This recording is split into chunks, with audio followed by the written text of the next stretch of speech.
Audio check.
Please be seated.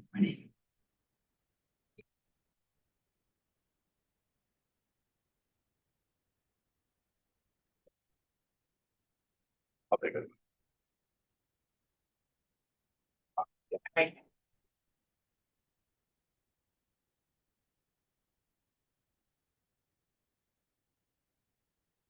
Good morning. I just promised our case coordinator that we would stall until he got back, so that's what we're going to do.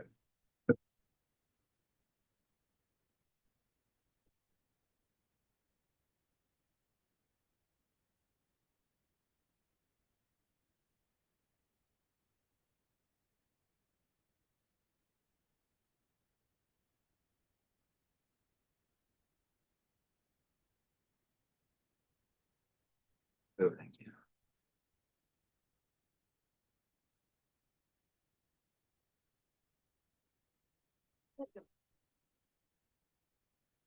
Oh, yeah.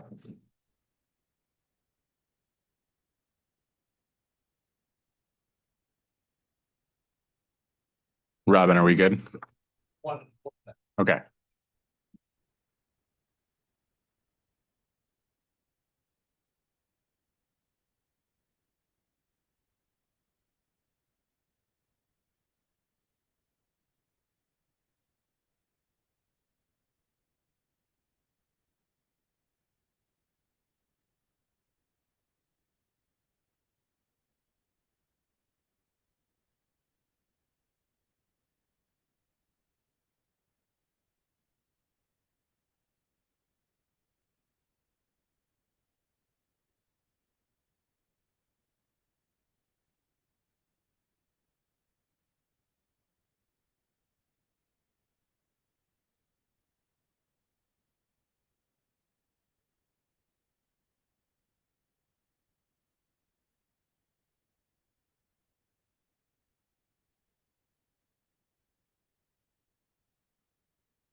Good morning and welcome to Docket 260103, Annual Review of the Rate Adjustment Mechanisms of the Connecticut Light and Power Company.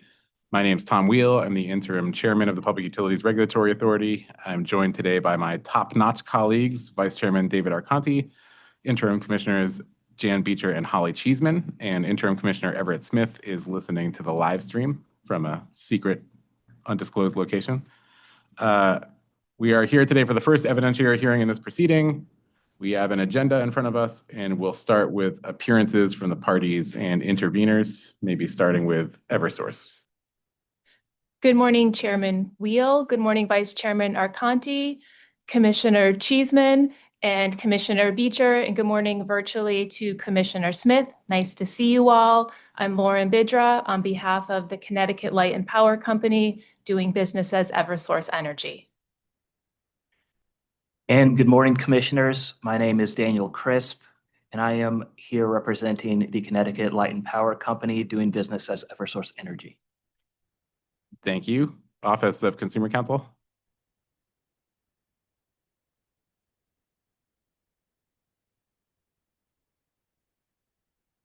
Struskin. Good morning. Kim White with OCC. I'm joined by Director Minikowski and Albert Saboski. Thank you. Deep.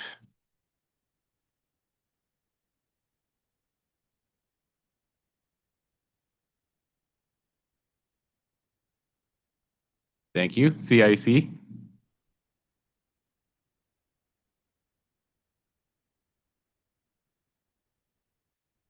Good morning, Jay Goodman of the law firm Couch White LLP, appearing on behalf of the Connecticut Industrial Energy Consumers. Thank you. And AG's office? Nobody here from the AG's office? Okay. Any administrative matters before we move on from the evidentiary hearing? We did get your Eversource's note. We're going to start with a presentation. Any other administrative matters other than that from anyone? Yes, a handful, Chairman, please. Sure. First of all, thank you for the opportunity to present an opening statement today and accepting the PowerPoint. Several items, as in past RAM hearings, we would appreciate if questioners would please identify the topic so we can be sure to have the right witnesses seated at the table. We do have an empty chair at the table to ensure that we have the right witness available. The second item is that for the company's January 15th, 2026 known and measurable filing joint testimony, we are going to have Carl Purcell adopt the testimony for co-sponsor James Matthews. Michael Shalnitz will remain a co-sponsor of the testimony, and when we move to adoption, I will have Mr. Purcell adopt the testimony. The third item is just to make you aware and give you notice, we have a couple witnesses that do have endpoints depending on how long this hearing lasts this afternoon. Doug Horton will be leaving at approximately 3:15. He's primarily addressing storm replenishment. And Jennifer Runyon will have to leave by approximately 2:30 p.m. and she will address energy storage solutions. So just to let the questioners know that those two witnesses do have departure times. And that's all for administrative matters. Thank you. Okay, thank you very much. Does anyone else have administrative matters? I just had one. We don't have a late file exhibit hearing scheduled for this phase of the docket, and we ran into, in the UI hearing earlier this week, ran into the issue that we've run into in many RAM hearings before, which is that if a document is necessary or the company kind of needs to get back to us, we didn't sort of have a mechanism in place for that. So the solution we came up with there was to ask for supplements to a relevant filing, relevant to whatever the question is, to be filed by March 19th. Well, before I think we gave the 16th. We gave 1 week of time for those supplements to filed. And the reason for that is just that in order to keep with our internal schedule to get the proposed interim decision out on time, we would just need that amount of time to be able to review whatever supplements might be necessary for evaluation of whether they should or can be incorporated in the May 1st adjustment. Would that work for the, I mean, I assume, I don't think the company can answer whether that'll work universally depending on what the request is, but does that make sense generally? Yes, thank you, Chairman. And if there is a difficulty with that date, we will alert you by the end of the hearing for any of the specific requests, but generally that works. Thank you. Okay. The last thing is, I've been saying this on a bunch of hearings lately, but just to sort of give a heads up to the panel, the commissioners might be jumping in to interrupt midstream, unlike, we're not doing the thing where we're waiting until the very end until commissioners speak. So if you hear a random voice from somewhere that's not over there, it's probably coming from up here, just as a forewarning. And with that, with no other administrative matters, Attorney Bidra, do you want to introduce the panel for the record before I swear them in? Yes, thank you, Chairman. We have a panel of 18 witnesses today, and I will announce them. Douglas Horton, Senior Vice President, Regulatory and Strategic Financial Planning. Garrett Murray, Director, Revenue Requirements Distribution. Michael Shelnitz, Manager, Revenue Requirements. Edward Davis, Director of Rates. David Glady, Vice President, Distribution Engineering. Leanne Landry, Director, Investment Planning. Jeffrey Toronto, Manager, Budget and Investment Planning. Laura Purbeck, Manager, Wholesale Power Contracts. Brian Rice, Director, Customer Solar Program. Stephen Bruno, Director, Business Operations and Support. Carl Purcell, Senior Analyst, Transmission Rates and Revenue Requirements. Bernie Bajan, Manager, Contact Center Vendor Management. David Coco, Director, IT Business Solutions. Daniel Trainer, Director, Collections and Assistance Programs. Sean Tully, Manager, Energy Efficiency. Mark Lemenanger, Supervisor, Regulatory Planning and Evaluation. Jennifer Runyon, Energy Efficiency Consultant. Seamus O'Brien, Director, Voice of the Customer and Customer Experience Strategy. Those are the witnesses for today. Thank you, Chairman. Thank you very much. I can swear that tiny panel in. If everyone could just raise your right hands, I'll administer the oath as set forth in General Statutes 125. Do you solemnly swear or solemnly and sincerely affirm, as the case may be, that the evidence you shall give concerning this case shall be the truth, the whole truth, and nothing but the truth, so help you God, or upon penalty of perjury? I do. Thank you. So Attorney Bidra, can the panel adopt pre-filed materials? Yes, Chairman. I'll start with Mr. Horton. Please state your name and title for the record. My name is Douglas Horton. I'm the Senior Vice President of Regulatory and Strategic Financial Planning for Eversource Energy. In connection with this proceeding, did you co-sponsor pre-filed testimony dated February 17th, 2026 and March 2nd, 2026? Yes. Do you adopt those materials as your sworn testimony under oath? Yes.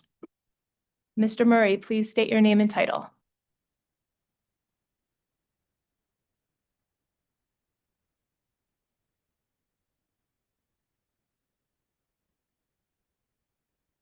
Is it not on still?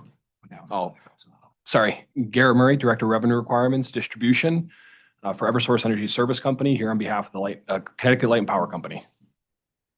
In connection with this proceeding, did you co-sponsor pre-filed testimony dated March 2nd, 2026 and responses to interrogatories, as well as assist in the preparation of written comments filed on February 20th, 2026? Yes, I did.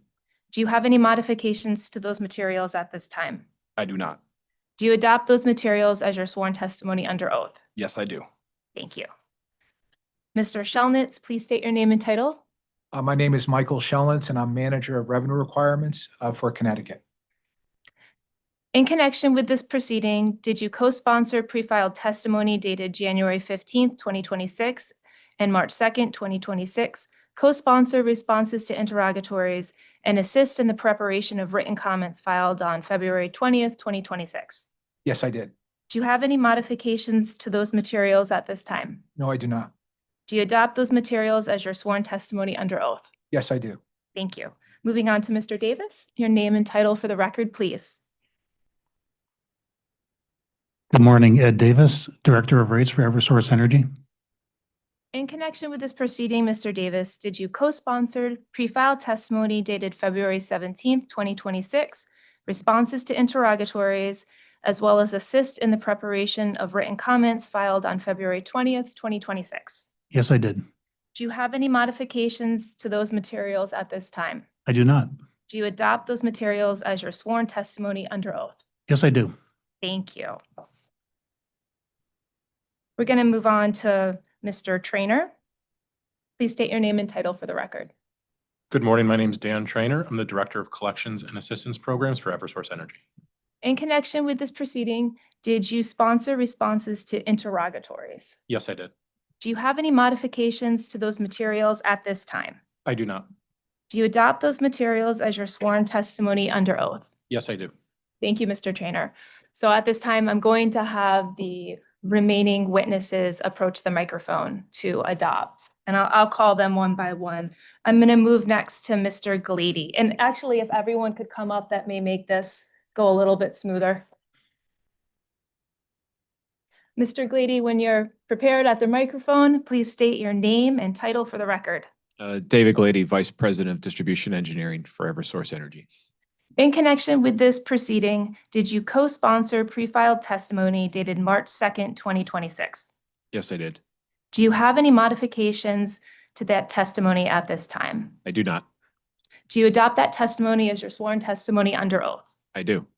Thank you, Mr. Glady. I'll next have Ms. Landry approach, and when she is ready, state her name and title. Good morning. My name is Leanne Landry. I'm the Director of Investment Planning for Eversource Energy. In connection with this proceeding, did you co-sponsor pre-filed testimony dated March 2nd, 2026 and responses to interrogatories? Yes, I did. Do you have any modifications to those materials at this time? No, I do not. Do you adopt those materials as your sworn testimony under oath? Yes, I do. Thank you, Ms. Landry. We'll move on to Mr. Toronto, who can state his name and title when he's ready at the microphone. Jeffrey Toronto, Manager of Budgets and Investment Planning in Connecticut. In connection with this proceeding, Mr. Toronto, did you co-sponsor pre-filed testimony dated March 2nd, 2026 and co-sponsor responses to interrogatories? Yes, I did. Do you have any modifications to those materials at this time? No, I do not. Do you adopt those materials as your sworn testimony under oath? Yes, I do. Thank you. Next, Ms. Purbeck, please approach the microphone and state your name and title. Good morning, Laura Purbeck, Manager of Wholesale Power Contracts for Eversource. In connection with this proceeding, did you sponsor responses to interrogatories? Yes, I did. Do you have any modifications to those materials at this time? No, I do not. And do you adopt those materials as your sworn testimony under oath? Yes, I do. Thank you. I'll next please have Mr. Bruno approach, and we're on the home stretch. Several more. Good morning, Stephen Bruno, Director of Business Operations and Support for Eversource Energy. In connection with this proceeding, Mr. Bruno, did you sponsor and co-sponsor responses to interrogatories? Yes, I did. Do you have any modifications to those materials at this time? No, I do not. Do you adopt those materials as your sworn testimony under oath? Yes, I do. Thank you. Next, I'll please have Mr. Pacell approach. And please state your name and title. Hi, Carl Pacelli, Senior Analyst, Transmission Rates and Revenue Requirements for Eversource Energy.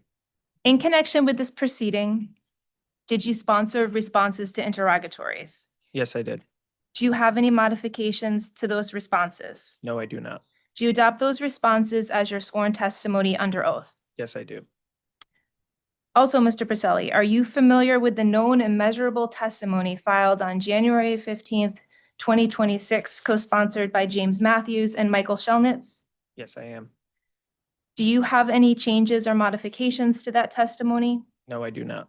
Do you adopt that pre-filed testimony dated January 15th, 2026 as your sworn testimony today? Yes, I do. Thank you. Next, I'll have Bernie Bajan approach, please, and state your name and title. Good morning, I'm Bernie Budgeon. I'm the Manager, Contact Center Vendor Management. In connection with this proceeding, did you sponsor responses to interrogatories? Yes, I did. Do you have any modifications to those responses at this time? No, I do not. Do you adopt those materials as your sworn testimony under oath? Yes, I do. Thank you. Next, David Coco would please approach and state your name and title. Hello, good morning. My name is David Coco. I'm our Director of IT of Business Solutions for Eversource Energy. In connection with this proceeding, did you sponsor responses to interrogatories? Yes, I did. Do you have any modifications to those materials at this time? No. Do you adopt those materials as your sworn testimony under oath? Yes, I do. Thank you, Mr. Coco. We have one more witness. Chairman, I'll please have Mr. Brian Rice approach. And I believe that Mr. Rice has not been sworn in, correct? That's correct. So if you would please administer the oath one more time. Thank you. Sure, if you could raise your right hand. Do you solemnly swear or solemnly and sincerely affirm, as the case may be, that the evidence you shall give concerning this case shall be the truth, the whole truth, and nothing but the truth, so help you God, or upon penalty of perjury? I do. Thank you. Mr. Rice, please state your name and title for the record. My name is Brian Rice. I'm Director of Customer Solar Programs for Eversource Energy. In connection with this proceeding, did you sponsor and co-sponsor responses to interrogatories? I did. Do you have any modifications of those materials at this time? I do not. Do you adopt those materials as your sworn testimony under oath? I do. Thank you, Mr. Rice.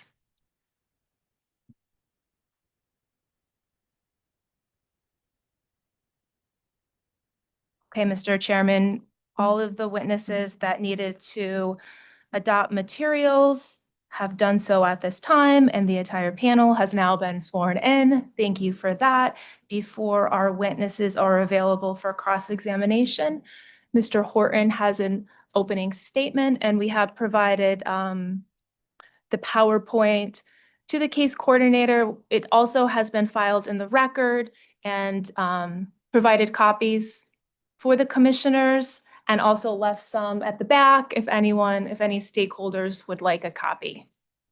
All right, thank you very much. Go ahead, Mr. Horton. Thank you, Chairman, and thank you all. We look forward today to diving into the RAM rate change to take effect on May 1st. But before we do, I wanted to just provide a brief overview of our storm replenishment proposal, which has been included in our filing in this docket to date. I know it's a novel proposal and may appear counterintuitive initially, where we're asking the commission to approve a rate increase sooner in time than it would otherwise occur, and telling you why that is a good thing for our customers.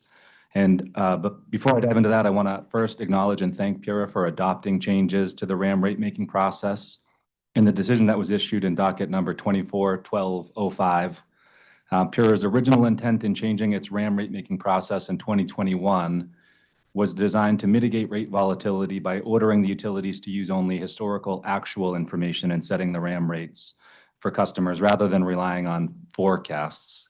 And so what I'm showing on this slide that's being shared, it's slide number 2, if you have the printout, is a historical residential bill by component for an average residential customer using 700 kilowatt hours a month.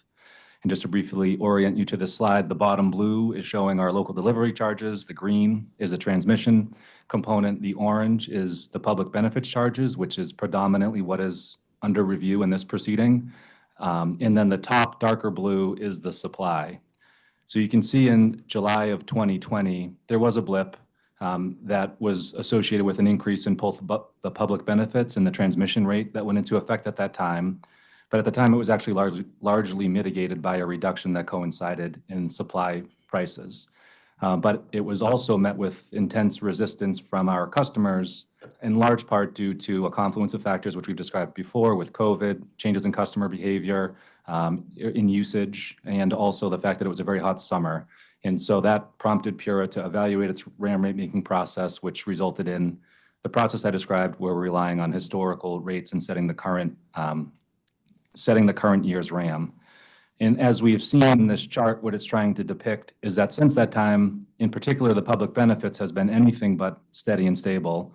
The orange area, which represents the public benefits charges, and again, that's the lion's share of what we're here today to discuss, has been volatile, dipping to a credit in 2023, followed by a large charge thereafter, and here we're in another downward cycle. And I think that the changes that have been implemented in docket 24-1205 will help. It will help because it will try to keep rates aligned more closely with the underlying costs, such that we hope not to accrue significant over or under recoveries as we move forward. However, we're still in this cycle today and feeling the residual effects of that cycle because we have a large under recovery that has accrued, which will now go back to customers. So the good thing is, what we're seeing is that we're in the downward cycle this year, where rates stand to go down by quite a lot. I recall at a prior technical session with all of you where I described this cycle, I commented that it's going to feel really good this year to approve a reduction for our customers, and it will for all of us. And that's because at Eversource, we do care deeply about our customers, and I would like nothing more to lower their rates whenever possible, but we also care about our customers and thinking about the future and what's to come. So while we know that rates will decrease significantly on this May 1st, currently it stands at roughly $650 million or more, which is predominantly driven by the fact that last year's rates were set too high, meaning that, number one, we have an over recovery that must go back to customers, which is about $208 million. And because the current orange line is set at a level that is higher than last year's actual experience, when we set the recovery of RAM rates for this year, we will lower that amount such that there's a large decrease coming. And we can move on to the next slide. First, before I just continue, we did file an updated compliance filing yesterday associated with the purchase power agreements, which is, again, the lion's share of the costs that drive changes in our RAM rate-making process. And based on the current actualized amounts for those purchase power agreements and forecast through the remainder of the year, to the extent that PURA adopts that into the rates on May 1st, which is our proposal and would track with the decision in Docket 24-1205, the decrease to customers would actually be even greater. It wouldn't be $650 million, where $650 million is based on last year's experience. It would be about $113 million more of a reduction to that. So in the range of a $760 million reduction for customers if we do not take action to establish a customer contribution for storm costs. Of that $760 million reduction, approximately $208 million of that is associated with an over recovery from last year that must now flow back to customers this year, which means that if we look ahead to next year, if nothing else changes, rates will increase by $208 million just by the fact that we will have fully credited to our customers the over recovery that currently exists on our books. And that is the lion's share of the rate whiplash that we've experienced and our customers have since the RAM process was changed, where we had set rates based on the prior year. That prior year was not indicative of current year costs for these purchase power agreements, which has resulted in large over or under recoveries and the fact that rates were set too high or too low, causing significant and wild swings from year to year.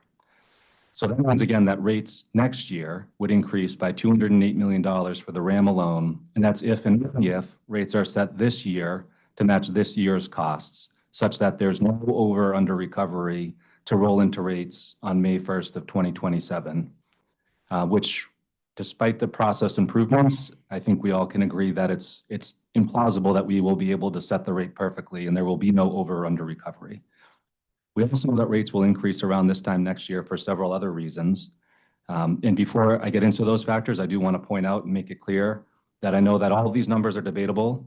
None of us, and certainly I can't, predict the outcome of the proceedings that are happening in parallel. And so I'm not asking anyone to accept these totals as a given because they'll be investigated through various proceedings. But certainly the awareness is what's causing us to make this proposal. And we know that several things will happen next year. Considering that we have indicated our intent to file a rate case for new rates to take effect in the May to June timeframe of 2027, even that we are proceeding with the storm review, which will presumably result in a securitization proceeding as enabled by the legislation last session, which will also result in an increase approximately this time next year. And if the amount that's under review in Docket 25-1213 is approved, that would be an increase of about $144 million.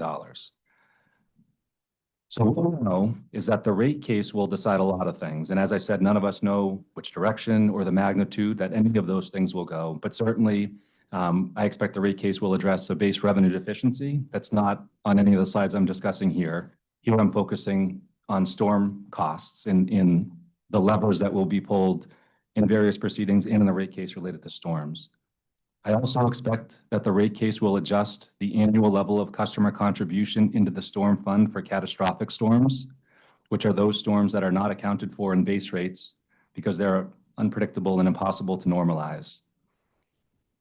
In the last rate case, Pura set the customer contribution for those storm reserve funding at a level of $3 million a year for major catastrophic storms, plus another $3 million a year for pre-funding, or excuse me, for pre-staging storms, such that we're collecting $6 million a year in base rates to go to fund those catastrophic storms that are separately dealt with outside of base rates. Over time, as storm costs have been paid off through prior amortizations, which have been included in base rates, that number has grown such that today customers are contributing about $60 million annually to offset those catastrophic storms. But our storm experience has been in the range of $150 million on average over the last several years, which would imply an increase of $90 million just for those catastrophic storm element alone. In addition, I expect the rate case will do two other things that are related to storms. One would be initiating recovery for the unrecovered balance of storm costs that have been incurred since January 1 of 2024, which are for storms that have occurred and will occur, but are not included in that separate and parallel docket. Today, those costs stand at about $250 million. There is an element of replenishment, as I just mentioned, that's offsetting that balance, but still that balance is growing with each passing storm. And finally, rates will also increase to reflect the amount of annually non-recurring catastrophic storms that don't qualify for deferral treatment, that just are dealt with in base rates and subject to ebb and flow like any other expense that we incur. In our last rate case, that amount was set at $4.2 million in base rates, but our actual experience for these non-catastrophic storms is in excess of $50 million a year. So just looking at the rate case and thinking of those three storm-related elements alone, I certainly expect that there will be proposals on the table for significant increases. One for the storm reserve funding to reflect some increase that to reflect the higher level of storms each year that qualify as catastrophic storms. The second is being for future storms or storms that are not included in the 25-12-13 docket, and then the last being the normal ebb and flow for storms that don't qualify for deferral treatment. And while I have no idea what Pura will ultimately decide on these issues, here I'm showing on the next slide, and we can move to the next slide. Excuse me.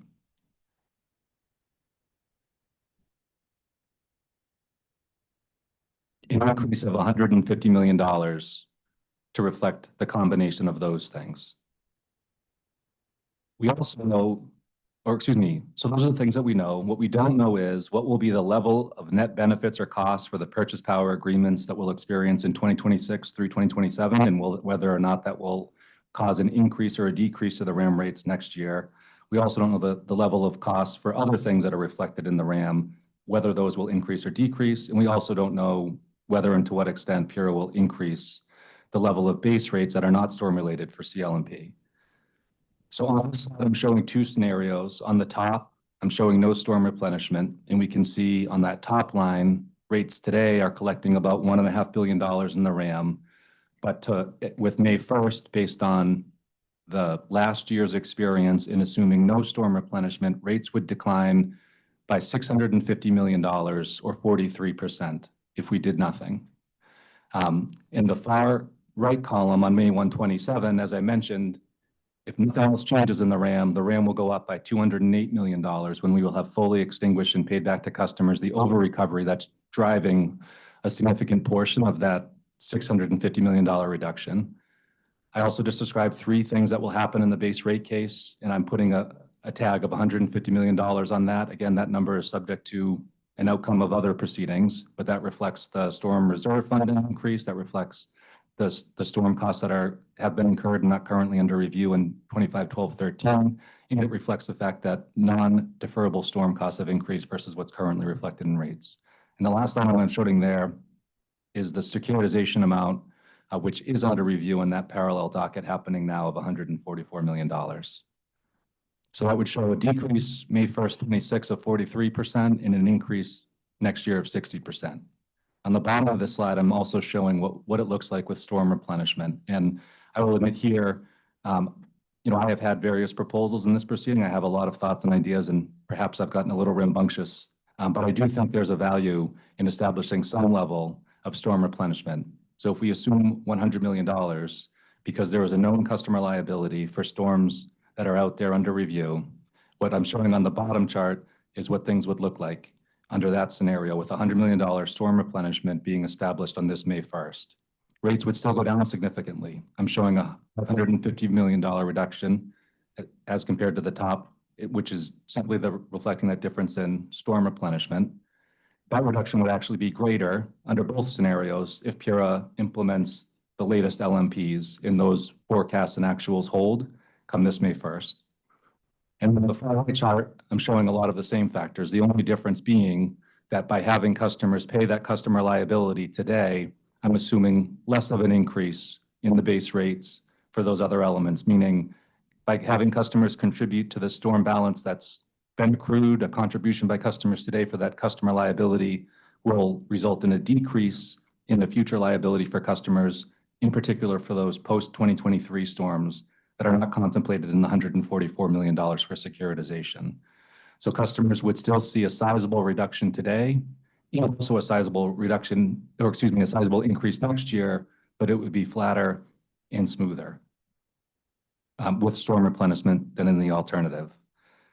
And to be clear, this is not the first time that we've asked for this. We've asked for storm replenishment twice before, both of which were summarily dismissed by PURA at the time.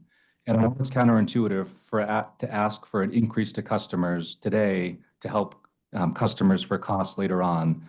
But it is a concept that other commissions have recognized that helps stabilize rates and reduce carrying charges. For example, in Massachusetts, the department has allowed for both National Grid and Eversource at different points in time to replenish storm funding for large outstanding balance that have accrued, similar to what we're asking for here.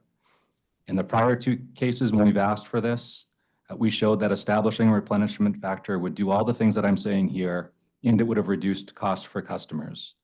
In fact, we first proposed replenishment in December of 2023, which PURA denied shortly thereafter in 2024, and then proposed it again at the next possible RAM filing, which was last year. And had PURA adopted that proposal at the time, customers would have contributed $75 million by now, and the total amount owed by customers would be that much lower. In addition, customers would have saved more than $20 million in carrying charges by virtue of having a lower balance outstanding on which carrying charges are accruing. And just to give a sense, for every $100 million of storm replenishment that PURA authorizes, it will save customers over $2 million a month in avoided carrying charges. It will cost customers roughly $3 per month in bill impacts. But again, it's coming at a time when it would be imperceptible to customers since we are in the downward RAM cycle.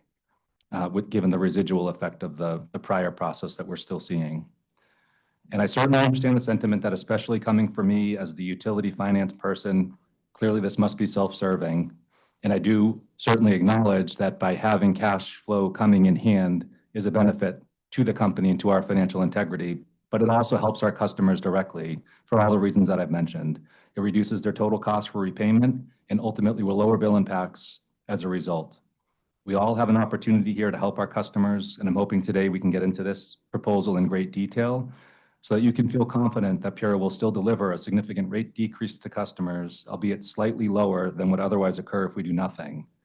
However, you will also have taken advantage of a unique and critical opportunity to lessen the impact for our customers in the future of a known customer liability, which is a good thing for customers and for all of us. And so thank you for the time and look forward to discussing this.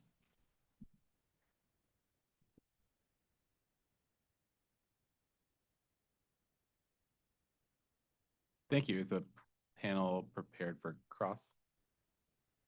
The panel is available for cross-examination. Thank you.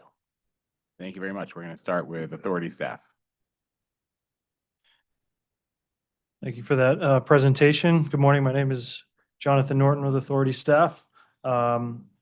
The questions that I have this morning will pertain briefly on the storm replenishment as just discussed, a few questions on full-time equivalencies, L&Ps and the effect on the PPAs, the bond funding heading into next year, and some of the potential procedural changes being considered from Docket 24-1205. So those are generally the sections. So beginning with the storm replenishment fund that we were just discussing, just have a few questions. The company proposed a $100 million storm fund replenishment, known and measurable increase within its filings that's currently being represented in the May 1st rate. Is that correct? That's correct. Okay. And it also represented in its known and measurable filing testimony that it recommends up to half of the overall revenue requirement reduction for May 1st be considered for the storm replenishment. Is that right? And that's, yes, it is. And that's where my comment was, alluding to my rambunctiousness, because in preparing for this, I did realize I had, multiple thoughts and ideas on the table here, but that's true. The concept really that I'm putting forth is that really any level of replenishment by customers will be beneficial for the reasons that I said. Certainly, I believe that at my core. The amount of replenishment is a function of, again, I think we need to balance that customers are owed a large reduction. So certainly they should see a decrease. And that at the time was actually in, I think, the February 17th filing where I suggested that it can be half of whatever the reduction it is versus in the known and measurable. I said $100 million, for example, but I wasn't tagging a specific amount because I didn't know how the winter would play out and what those L&Ps would ultimately be. Good news for customers on this side of the equation is that those L&Ps are showing that while supply rates will be higher, the offsetting impact is that the PPAs will be more beneficial, such that the decrease is not 650, but 760 as of what we filed yesterday. So there's a significant window, given the known customer liability on storm costs, there's a significant opportunity if PURA ultimately agrees that this is a benefit to customers to size that storm replenishment in a way that will have customers paying down that liability through a customer contribution while not essentially seeing it because it will be offset by this large decrease that's coming to customers. I think it was the February 17th testimony also that called out half of the overall RAM revenue requirement reduction. I think specifically for based on what the company was estimating, by sometime in 2027, where the overall storm cost or reserve, whatever, where that's going to be at the end of its next rate case. Was that correct? That the half was kind of coming in with trying to get the company was trying to become whole essentially at that time once distribution rates are reset. Was that kind of the company's thinking with the estimation of half the value? I hate to say it, but that might actually have been in the other docket, 25-12-13, where I was describing, and I could be mistaken. But in that docket, I had a similar piece of testimony talking about there's a number of things that need to be considered and evaluated, and we don't know the level of storm activity from today through the future. We don't know, I don't know what PURA is going to do with one other element that I didn't discuss in great detail, which is that customers have contributed, as I said, $60 million a year. So there is an amount out there that customers have contributed today that could offset either the storm costs under review in 25-12-13 or the storm costs that have not been reviewed. And perhaps if we could do a supplemental, I could put this on paper in greater detail because as I was preparing for this, I realized some of the thoughts that I have in my mind may not have been articulated as clearly on the page. But yes, the idea is that we could size the replenishment in a way that would essentially offset our expectation of what those storm costs are that are not currently being reviewed in 25-12-13. There's a significant balance, $250 million out there that has been incurred but has not yet been reviewed. So it's a future customer liability subject to a prudence review that we could size the storm replenishment based on an expectation of experiencing $150 million a year between now and when we ultimately approve that customers could come out of the rate case with essentially all the prior storm costs having been authorized for securitization. So we will have customers pay down that liability with the lowest possible carrying charges that they can through securitization, and then have essentially no balance going forward. We will reset the clock if we can get that right. And of course, none of us can predict with specificity what those costs would be. But again, we have a huge opportunity with such a large decrease happening to contribute something to it. So that's where I say, yes, we put $100 million on the table, but that amount could be more and still deliver the benefits to customers. The greater it is, the greater the future offset will be to offset these other increases. And again, it's a known customer liability, which would have those benefits as well. Thank you. Just one maybe more procedural question on this from my end. Understanding that the 100 million or whatever value being put forth by the company was presented in Exhibit F of the March 2nd compliance filing and the buildup of the NBF MCC rate. Can the company just re-explain where exactly it's proposing that change, or where it's proposing that such a charge would actually show up on customers' bills? Because I think there was in the testimony some reference to a separate line under, local delivery and something along those lines. So It would be, excuse me, it would be in local delivery. It would be an increase in local delivery as opposed to in the public benefits. So public benefits would be actually showing, and this is just another thing to be aware of, our filings show that if you think back to that, we call it the riverbed chart, but the chart that shows the rates changing over time, the public benefits rate will actually be a credit this year because of the large reduction, such that as customers use more electricity, they will actually be being paid for the public benefits. So we're not proposing to include it there. We're proposing to include it in the local delivery, since it is, of course, a cost to be incurred by of the system. And Mr. Davis can chime in if necessary. Precisely. Currently, in our filing on February 17th, May 1st rates we're showing the inclusion of $100 million of replenishment through the non-bypassable FMCC. We would, to get it the right classification as a delivery type charge, would be able to implement that as a separate line item in kind, the same type of rate, except have it separated out from the non-bypassable FMCC, have it show explicitly on bills as a separate line item for that very purpose. Okay, thank you for that. I just want to jump in real quick with just a clarification question for me.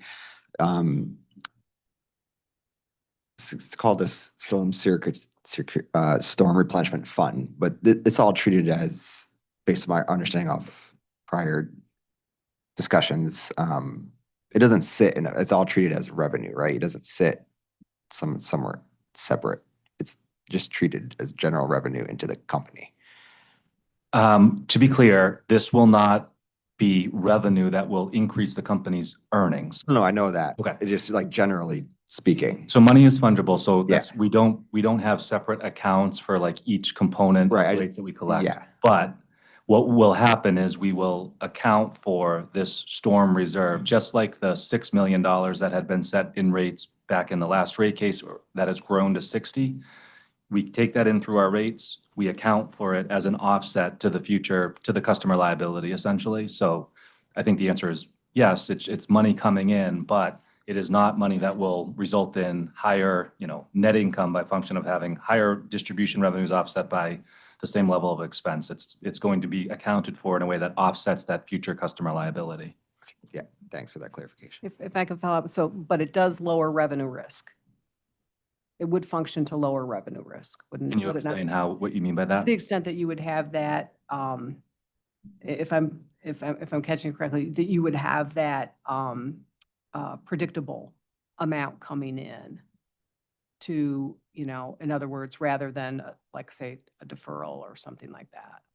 Right now, we have a deferral of $1.5 billion, which is the customer liability that's owed. So my position is in testimony is that, of course, the exact amount will be decided by PURA based on a prudency review. But if we assume for a moment that those are prudently incurred costs, customers will pay $1.5 billion.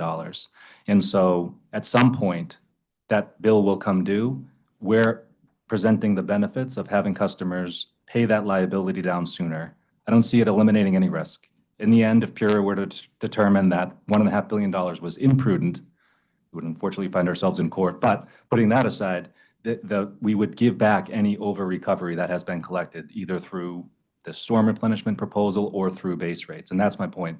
When it's a reserve or a reconciling factor for any element, RAM components, storm reserve, what have you, we're going to take the dollars in, we're going to account for them as offsetting that customer liability owed, such that in the end of the day, if we collect too much or too little, customers are going to pay.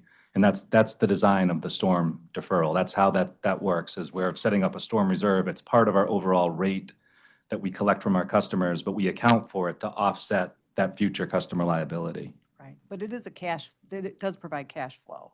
That's right. It is Anytime right. we increase, and that was my point is, listen, any company is focused and concerned about cash flow, and there's no denying that, and I'm certainly not going to, but it's also a customer benefit to have a sound financial utility, a financially sound utility, and to have rates reflecting the costs of the system. And so perhaps I'm getting stuck in the semantics.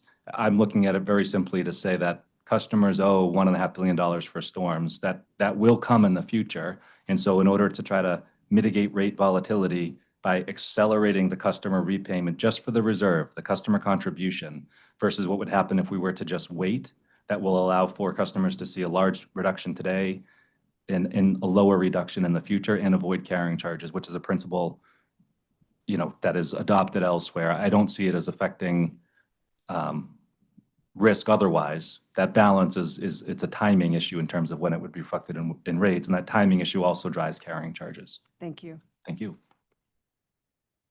I had a bunch of storm questions that I was holding until the end in case someone else asked them, but since Mr. Horton's not going to be here potentially for the whole hearing, I'll fire them off now. As you discussed in your opening, there's approximately, like in the aggregate, 60 million in base rates now, and as you discussed, the majority of that is like fully zeroed out amortization revenue that was designed to pay off the previous deferrals and is now being put towards the current deferrals. But as you mentioned, so that's about 54 million there. Yes. Because it's 6 million in base rates. Yes. Okay. When that 6 million was originally set, do you remember what docket that was set in? I couldn't find it in 171046, but I couldn't tell if that was because it was a settlement or if that carried over in the last rate case and was actually determined in the prior one. Yeah, it was 171046. It's part of the settlement agreement. Okay. Do you know, I'm just curious, how we collectively came up with, because I understand the proposal, the rationale for the 100 million now seems sort of connected to you mentioned that there's an average catastrophic storm costs around 150 million. So my understanding is that there's some rhyming between, that's part of the rationale for the level of request. So I guess I'm just curious, how did we so massively underfund at 6 million? Was that because storms were significantly, 20 times cheaper in the annual historic average when that level was set in base rates?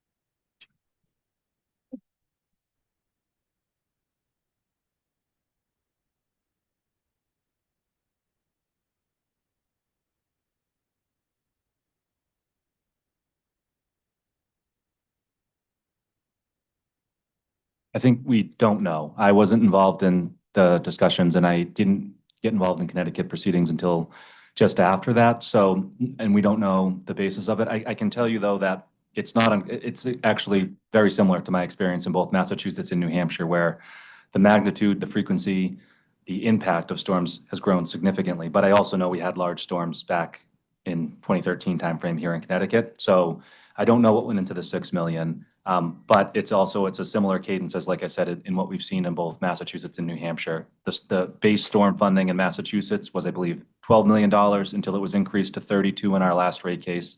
New Hampshire, also 12, increased to 19. And so it's a slow increase. And that's where I say, I don't know that Pura is going to want to go all the way to 150, and I don't know that would make sense either. It will be a subject of discussion and debate in the rate case. What I do know is that our actual experience, that balance is growing at 150 million a year. Okay. My other question, I thought I understood from the testimony, that I don't have in front of me right now, but I thought the general gist I got from the testimony, I thought there was a line in there that said something to the effect of the proposal would be to create this mechanism, and then after the next rate case, storm cost, like catastrophic contributions to the reserve at least, would be removed entirely from base rates. Did I misread that? I mean, because I thought that was my understanding coming in here, but then like looking at this presentation, it doesn't look like that was the.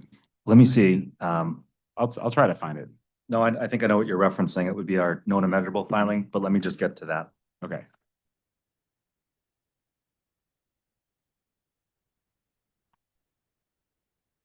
It's my fault for asking you about that testimony without totally reading from it. Although I noticed sitting up here, I got no objection. People are just looking it up. It's kind of cool. We would never.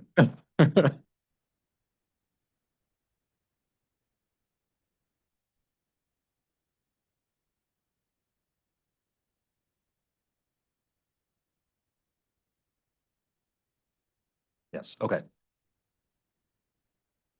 Because I think, and I apologize but that's, as I was reading, I had the same Chairman Wheel reaction as I was reading, but I do have a lot of ideas in my mind, and this is why I'm so appreciative of the discussion. What I would say is, in the rate case, there are three things that are going to happen at least. And then there's also the balance, well, there's three things that are going to happen, which is that we'll evaluate the level of storm funding. And so if we establish storm replenishment today, which is essentially just an incremental addition to that storm reserve funding, currently 60, it's going to go to some number if PURA were to authorize replenishment. So if that goes up from 60 to 160, now we have $160 million in rates funding storms. What happens from there is multiple levers that PURA can pull. One is if we were to reduce, or excuse me, increase from 60 to some new number, what that storm reserve funding is, then the 160 would come down. So in isolation, that's a reduction just for that one component. And I think I have various thoughts and considerations.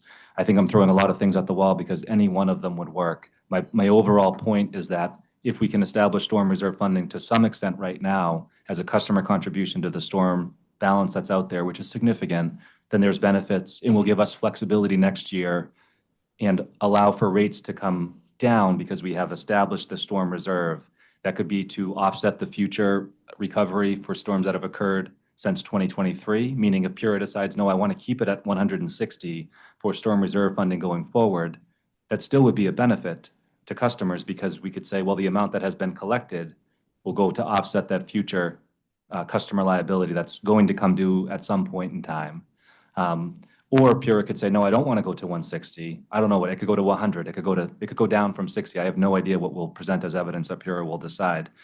There's a lot of things that we can do if we take the opportunity now, but if we don't, my concern is what will happen next year will be what has happened in prior years, where we will run our customers into a brick wall of rate increases with all these things coming together. And so I do realize as I was preparing, and I apologize for the confusion, if there's a way to supplement with trying to put this out on sort of the options, I would love to take that and try to write up the various things that I think could work. But the point is, at the end of the day, I do think we have an opportunity, given the fact that we have a known, measurable customer liability that's large, and we have a known huge rate decrease coming, to try to align those two things. And that's ultimately my plea. Okay, thanks. So I'm trying to do this thing where I'm just like saying what's bothering me about I love it. something. Yeah. So I'll start by saying I'm just generally bothered. It's just sort of like an impulse. I'm bothered by the notion of recovering the same exact thing in portions in two different line items. So I don't like it bothers me the idea of, if I'm understanding that a potential proposal would be, we'll put, using as a placeholder, 100 million through this new distribution or local delivery line item, but then we'll also maybe have 40 million or something also in base rates, also devoted towards replenishing the reserve. If that's part of if that's an option, I don't know why we wouldn't just do, using those made up numbers, 140 in one or the other, as opposed to like mixing and matching. Does that make sense to you? Easily solvable. I think what we're trying to do is, so I think what you're saying is that, let's say Pure were to implement $100 million now as a supplement to the 60 that's currently buried in base rates. So we are proposing, I mean, I guess I'll just take one step back. Like, I don't care. I don't care where it goes. I don't care what the amount is. I don't care where it goes. It's a customer benefit if we can start collecting today. I don't care where we collect it. Period, full stop, all that. But what we tried to do is, I know that in prior proceedings, there was a sensitivity to things that weren't related to public benefits going in public benefits. So if there's a sensitivity by Pura or others that we want to make sure that public benefits are not company dollars, fine. And that's why we proposed it. To the extent we can alleviate that sensitivity by creating a new line item, we want to do that. But I don't disagree with you, Chairman. We were also concerned on the flip side, but we did discuss, look, we're not changing base rate recovery, but we can just change that amount, that line item on a bill. In fact, this is something we do in Massachusetts quite frequently, where the rate will change that customers see on their bill, but the amounts behind it aren't base rate items. It's just how we affect the change on a customer's bill. So we proposed, because we were trying to eliminate a potential concern, we proposed to establish a new line item in base rates for this, but it doesn't need to be that way. And it also, frankly, it could go in public benefits if we didn't want to have a credit in public. I don't care. It can go either way. So we always like to try to have a proposal versus saying, Pura, you decide. Our proposal is that it appear as a new line item for transparency and to put it in the local delivery, but I don't care. And I don't know that I, So can I just, so if I understand correctly, there would be a new discrete line item in that solely relates to the storm recovery costs? Yes. Okay. And I would say, just to play it forward, my thought would be that that would exist until the rate case, until Pura decided at that point what the new base rate funding amount should be for storm reserves, in which case it would go into that base rate line item. So this would be a temporary thing until the new rate case, which set this new storm recovery amount, Exactly. correct? Yes. Okay, thank you. Thank you, Mr. Chair.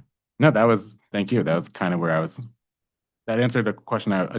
You asked a better question than I was going to, but got the answer I was curious about. Or related, are you Sure. going to follow up or, okay. So, but I want to kind of pause on public benefits though, because I tend to think of those as more public policy related, Right, whereas yes. I view this as more of a cost recovery issue that is company specific. Yes. Okay, thank you. Well, that's why, excuse me, Commissioner, no, that's why I'm saying, like, we thought somebody might have that concern. And for transparency to customers, certainly if a customer's looking, if we were to put replenishment in public benefits, someone would argue perhaps that's not the right place for it to go. So we proposed a new line item on the local delivery.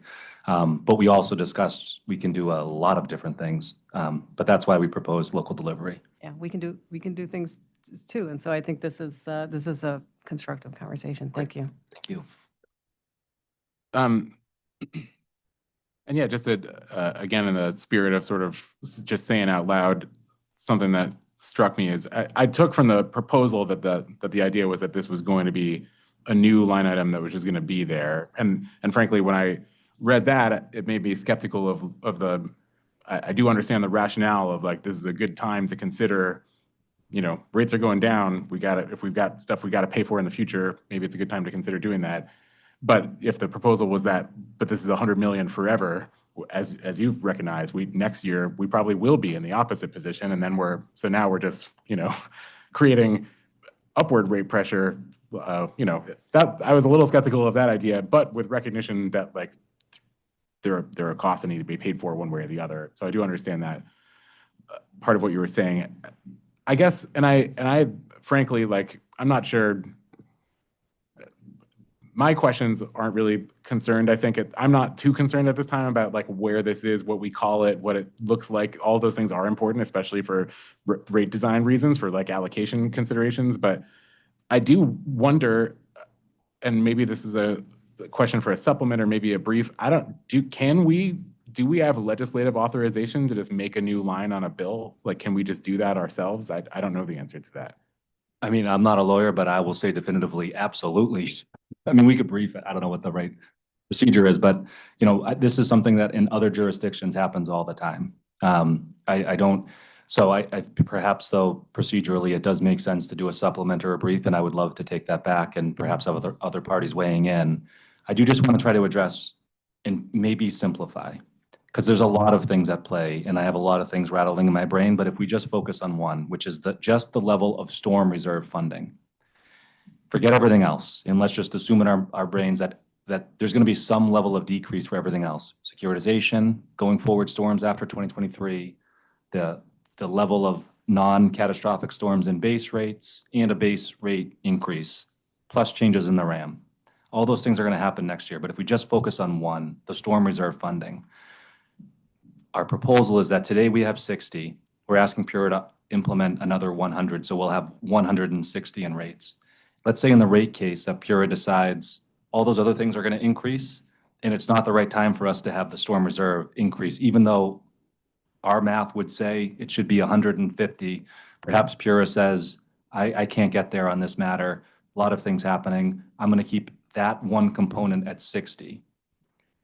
That will give PURA a lever to say, okay, well, I have 160 in rates right now for the storm reserve funding, and I'm going to reduce that to 60. And that will be a reduction that will offset for customers and mask all those other things that are happening. So in prior proceedings, the notion of a slush fund has come up, which I find fundamentally objectionable at my core, because if we had a slush fund, we're telling today's customers that are otherwise owed a decrease, we're going to hold some of that decrease back. Even many of our customers who are struggling to pay their bill today, we would be deciding to just hold it back to make our lives easier in the future. That is fundamentally objectionable at my core. However, here, we know we have a huge customer liability. And if we could just have customers paying and contributing a portion today while still getting a large reduction, offsetting that customer liability in the future, there are tangible, real benefits to us while still achieving those benefits of what would be a quote unquote slush fund. In my mind, it is a very practical solution that regulators make all the time. To the issue of whether or not we can add a line item to a customer's bill, perhaps I shouldn't have said that. I don't know. I think the answer is yes, but I think also we were concerned in showing it as a separate line item. If we put it in the distribution rate, well, that I know can only change in a rate case. So is that somebody is going to object to that? But I think in the end of the day, certainly my understanding of the law and practice is that PURA has broad discretion to change rates and for things like this. And again, I have direct experience in Massachusetts with both our company and our sister utility in Massachusetts where the department has done that. This just came up briefly and it might be suited to to later, but cost allocation and rate design, did you contemplate any alternatives to how the cost would be allocated and built into rates? Thank you for the question, Commissioner.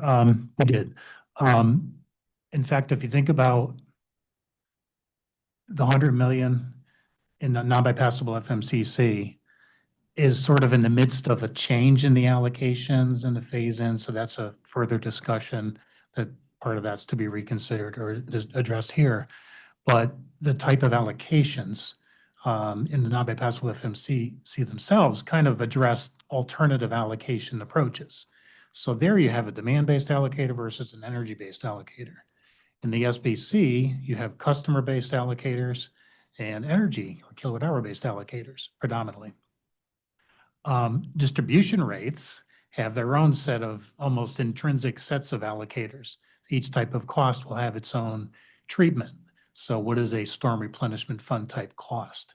So typically at the end of the day, the types of allocators might be demand, kilowatt hours, customer, or in this case, distribution revenue, just because of the type of cost it is. So we did look at all of those. But because of where the non-bypassable FMCC, as reflected in our filing at least, where you're phasing in toward energy allocators, while that's considered a public benefit type cost, we're looking back, well, is it a cost we recover socializing that on a kilowatt hour basis, or should distribution revenue be the basis? Problem with that last part is that's what you address in a rate case. You have to get into the gory details of that. So we did consider all of those options, and they kind of give you a bounded range of, what the impact would be. And then, of course, the rate design goes with that. So whatever you allocate to a class, then is it a volumetric type rate? Is it a demand type rate? So those compounding factors sort of reverse engineer back into which allocator should we propose. So the line item approach, even though we didn't specifically state it, I contemplated looking at, well, what do we do? What do we propose in our filing here through the non-bypassable FMCC, focusing on the 100 million? That's an energy allocator. So I would, as a minimum, be able to implement the line item on the same basis. More of an interim sort of type mechanism until you can ultimately fold it in or address it in base rates, base distribution. So we did look at all those various considerations on allocations. And then what's fair and equitable. That's great. Yeah, because obviously it goes to affordability, it goes to controllability and, for customers. Did you consider interclass allocation issues? I'm thinking about storm events. I'm thinking also of like value of loss load, right? And economic implications for customers, which when you think about it, to the extent that you can within the law and practice, should we be considering the economic value of the service reliability, issue and the outage, because there may be differentials in the economic impact and benefits of recovery. So it's just, I'm throwing that out there as a thought, just wondering if it's something you've thought about. I kind of generally recognize, but given the timing, and I think there's sort of an urgency now, like we're identifying the cost. The orange line up there that Mr. Horton had up on the screen, we're addressing where we are in that arc of rates. And this is a rate stability cost, I'll call it cost recovery, as Mr. Arconti was like, it's a replenishment fund, and where do you flow it through? But the timing of this, particularly because we have what I'll refer to as, some working room, because there's such a large credit and there's an opportunity to implement it. You have to, at this juncture, it's the practical considerations. So at this point, to be able to implement a new line item, there's only certain constraints that we have, and this really would be a volumetric rate regardless. So there's the allocation of the cost to each class, and then I would just like the non-bypassable FMCC, take the class allocation, divide it by kilowatt hours. All the other stuff you talked about actually gave me a lot of ideas for rate case purposes, but you want to look at the cost causation or the relationships, and then there's the policy issues, notwithstanding affordability, all the things you mentioned, that I think provide some great opportunity to not just refine it, but maybe fundamentally have a different approach within distribution rates. Ultimately, how do you allocate those types of costs among classes? So didn't go that deep, but you just gave me an awful lot of stuff to work with. So. Appreciate it. Thank you. Yeah.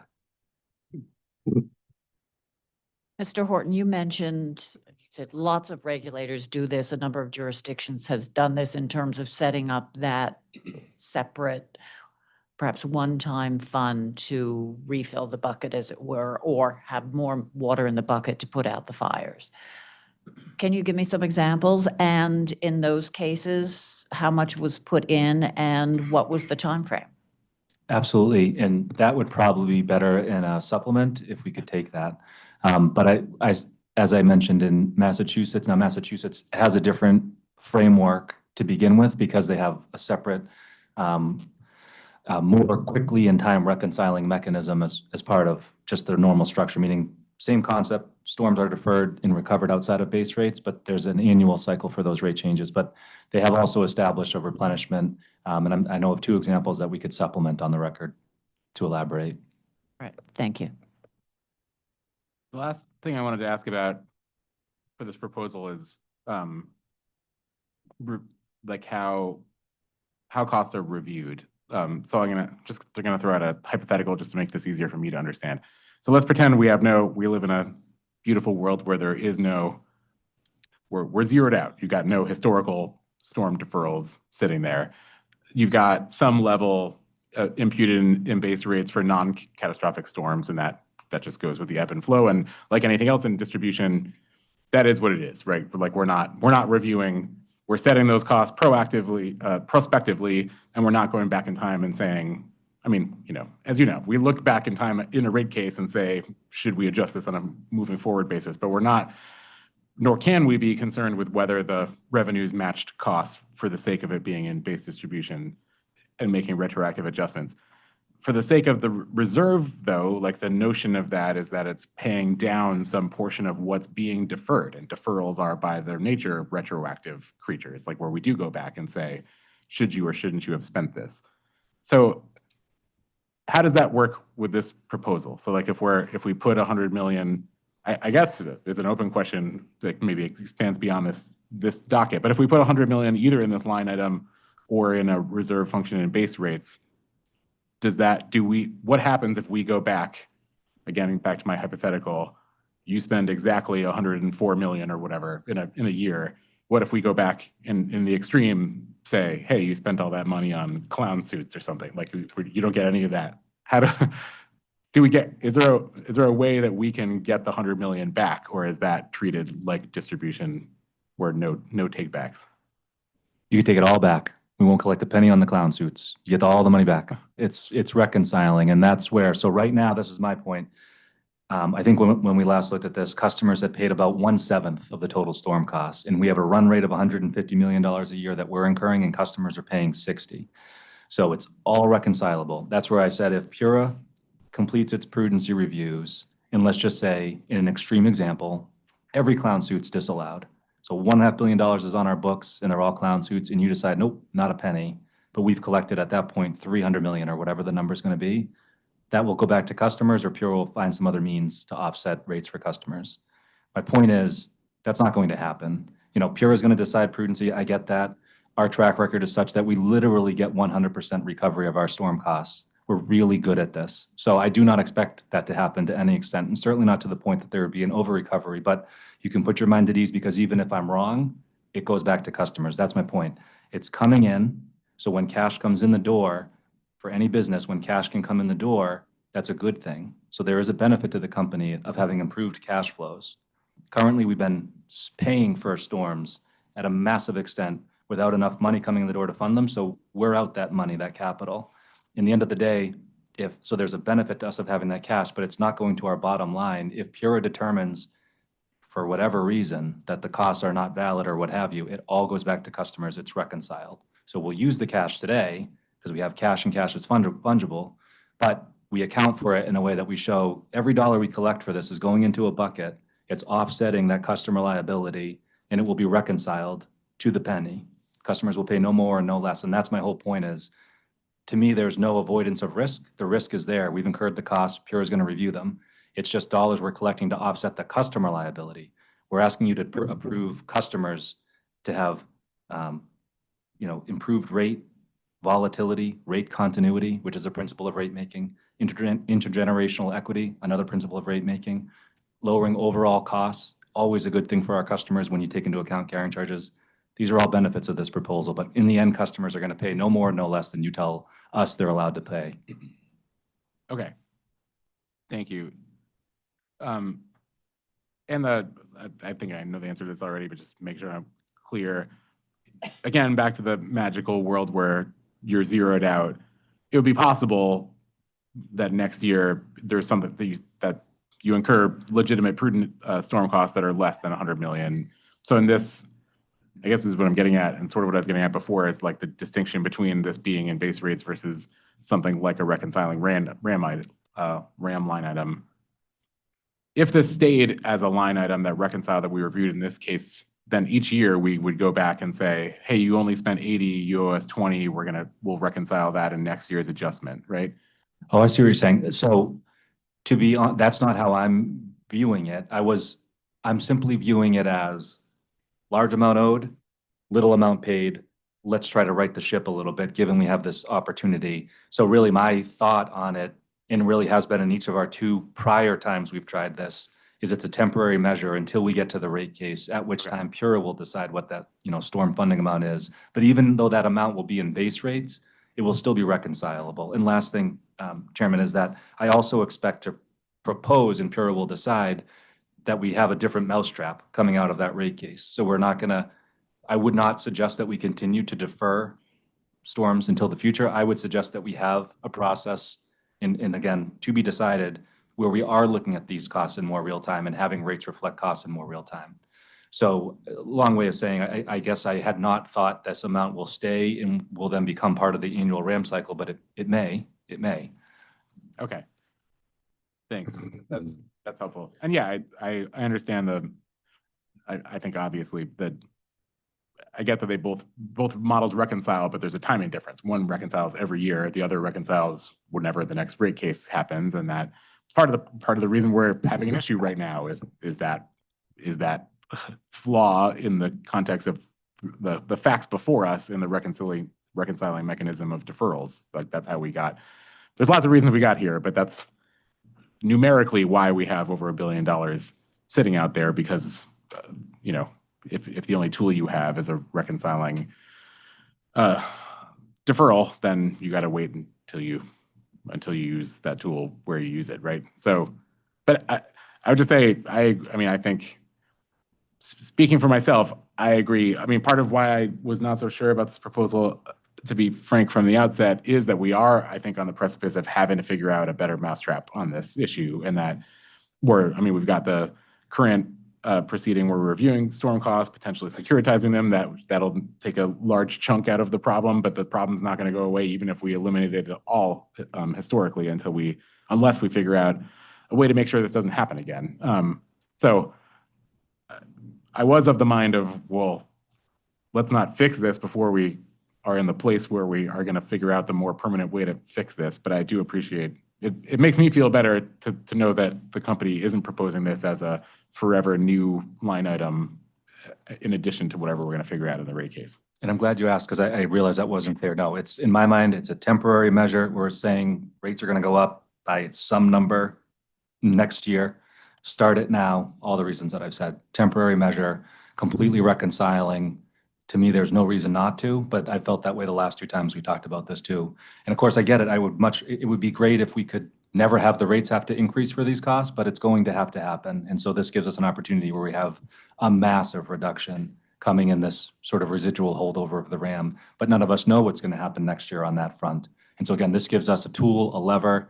I really think it could be as big as we're comfortable making it, and then it will offset that balance. And this is, again, I'm making it complex, but there's a lot of things that we can do to mitigate bill impacts of the existing storms, the balance that we know is out there. If we start it now, if we don't, it's just one less lever that we have, and we will only have upward pressure on rates on all these other factors next year. This gives us a tool to achieve all the things that I've said, but completely reconcilable and not permanent. Okay, that was my last storm question. Mr. Chairman, just real quick, there is actually some history, some precedent, a good half dozen or more times during that duration of that chart where we have had temporary rate adjustments. And the nature of them are all different. So if this happens to be, for example, a reconciling type temporary specific cost over a specified period, there's precedent for that. And are we supplementing on that? Is that something we were? Well, yeah. Yeah. Okay. That'd be great. So maybe we could give examples there. Yeah, there was I even remember one in my relatively shorter time that we've done that before, but I frankly, like, when that happened before, I wasn't part of the, on the team that was responsible for potentially answering the question, can you do that, right? So but here I am now, and I feel like I need to make sure whether we can do that. It's helpful to know we have done it before, but I don't know whether that, necessarily means that we have the authority to do it. Thank you. All right, Mr. Norton, you want to move on? Sure. So hopefully, my cross will be a little bit simpler as we move forward. I'm going to move on to some questions on FTEs, and specifically in reference to Table 4 that was provided in the company's known and measurable filing, pre-filed testimony. I think it was Exhibit 1, page 115. That table showed the company's expectations for FTEs in 2026. And it looks like the company estimated a total of 31, I'm sorry, let me go back. There was, in the last year's RAM, there was 31 FTEs in the 2025 version of this year's FTE summary that I had referenced. But it looks like in reviewing this year's summary, the actual amount for 2025 came in around 27.9 FTEs. So just wanted to generally understand, why we were short on FTEs for the clean energy and grid mod programs. And then beyond that, for 2026, new FTEs being presented. Just curious, the timelines and expectations of those hires. And I can rephrase since I see you're setting up here. Or re-ask, I mean.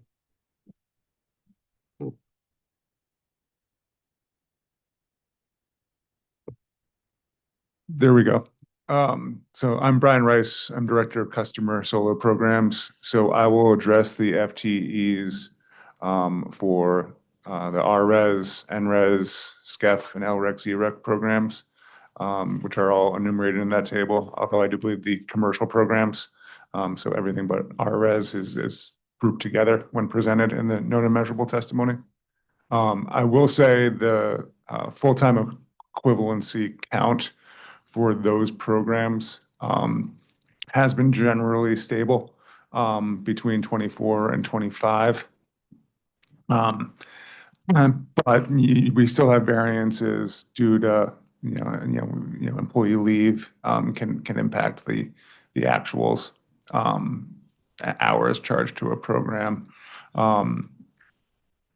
And as well as a small portion of the FTE account is attributed to contributions to program support from kind of organizations that have other responsibilities, notably the billing organization.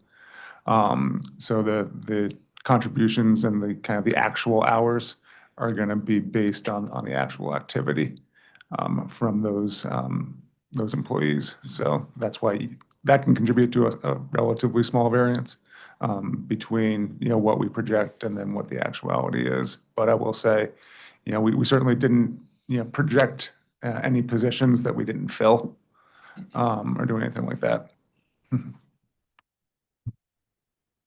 Hi, Steve Bruno. I'll speak to the other three programs, the electric storage solutions, the innovations pilots, electric vehicles. In the known and measurable for 2025, we'd assumed 13 equivalents. We ended up with actual of 9.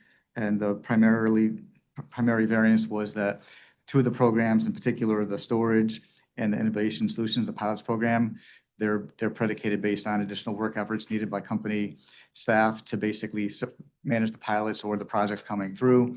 Those are incremental labor that's charged from other areas that are not in distribution rates. So we're short by 4 there. As far as 2026, we do expect both of those programs to ramp up with activity. I think in the last round for the pilot program, there's about 38 pilots being reviewed. So we expect the 9.2 actual FTEs to go to about 11.8 in 2026. But it's basically driven by program activity and support needed for that. In terms of actual hires within the energy storage solutions program, there's no direct hire for that program. This is incremental work divided by other people that would support the program. There are openings in Eversource for our connected solutions program for managed charging, and maybe a portion of those people's times will be used to support this as well. But those will not be in distribution rates. So high level, 2025, we were about 4 FTEs. We overestimated what we needed by 4. And then in 2026, we expect to get 2 of those FTEs. We need support for 2 more. So net 2. It sounded like you said you might get some support from other areas, but not base distribution. Exactly. Where would those? Traditionally, most of these programs are supported by energy efficiency employees that are not in base distribution rates. Where is energy efficiency employees typically? Energy efficiency is recovered in the CAM, that customer adjustment mechanism, on an annual basis. and it's reconciled as well. So that in the CAM, then the cost would be reducing under the CAM and subsequently increasing under the RAM. Correct. Okay. Got it.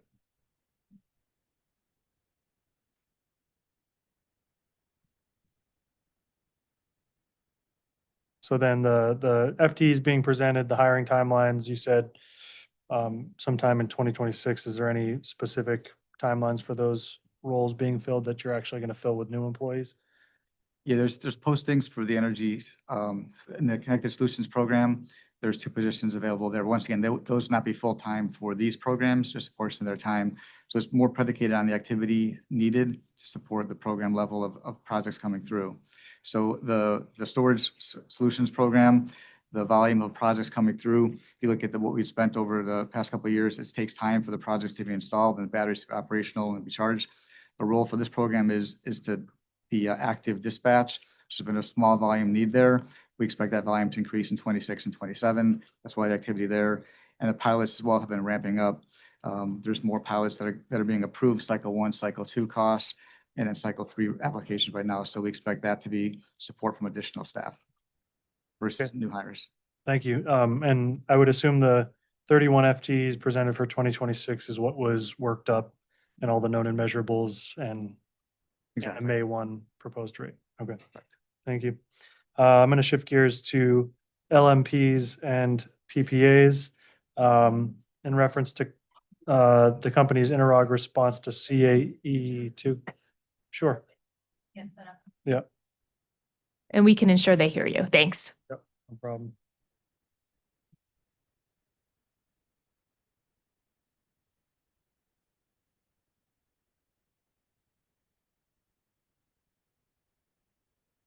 Thank you. Sure.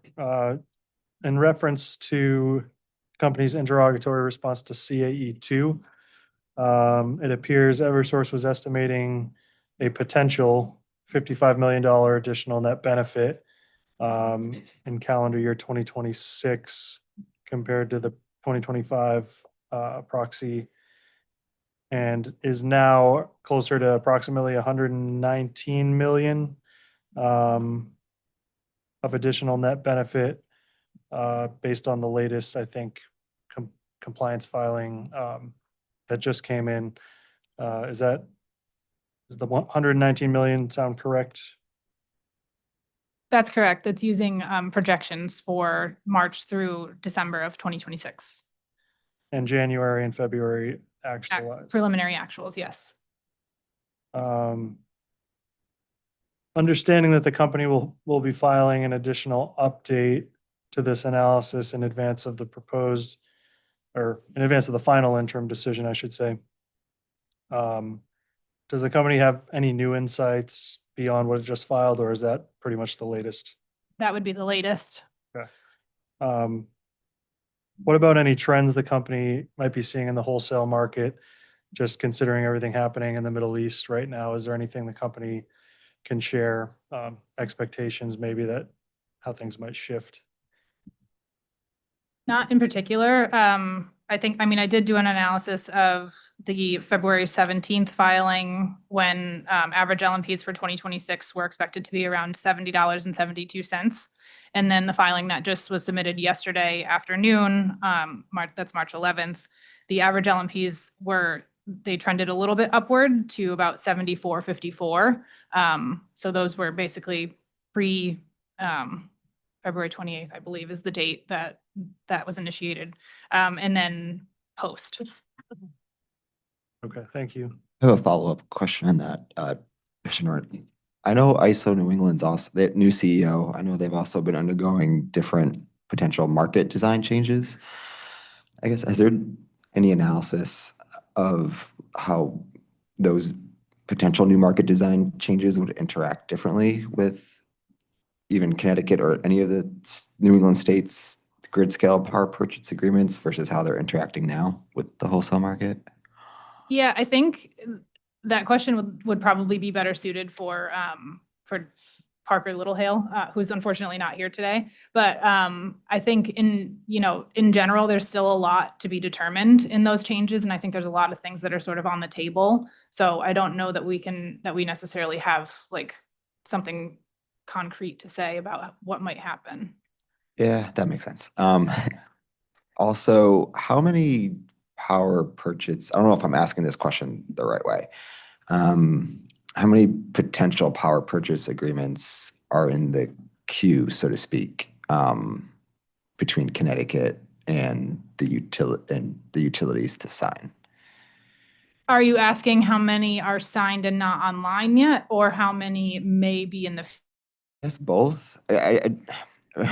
Over the past like year and a half, I've been seeing various like announcements of bids being awarded. Mhm. But I'm not necessarily like seeing the follow-up of like them being signed and then put into service or signed, so to speak. Sure. So there were a few RFPs, like I'll call them legacy RFPs, that sort of fizzled out last year. They didn't end up coming to fruition. Okay.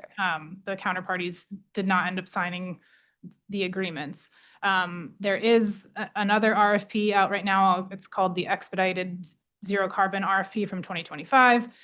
DEEP did award 3 different projects, and we are actively negotiating those PPAs.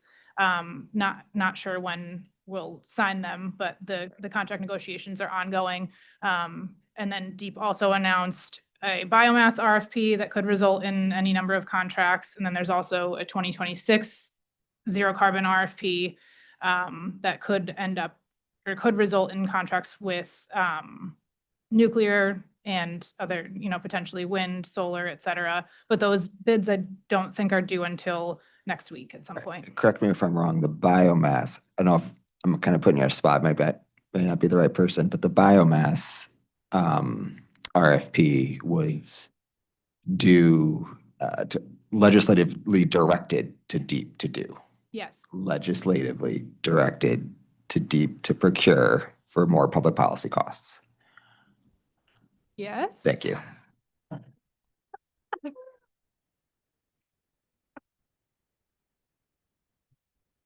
All set. Thanks, Mr. Norton. Just slightly switching gears to some questions I have on the overall overcollection on the NBFMCC for the end of 2025 that was reported. Referring to company's interrogatory response to CAE 25, the company stated that for the period of January through April 2025, that there was $145 million of overcollection generated solely for the PPAs. Is that right?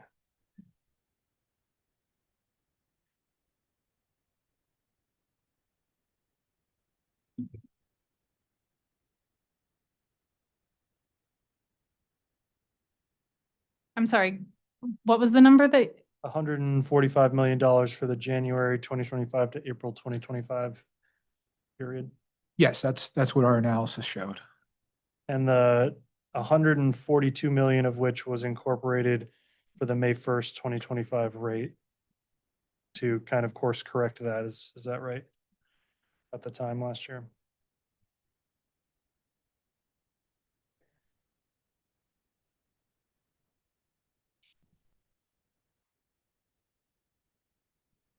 Well, I'm not sure if that was a course correct, if you will, or if it was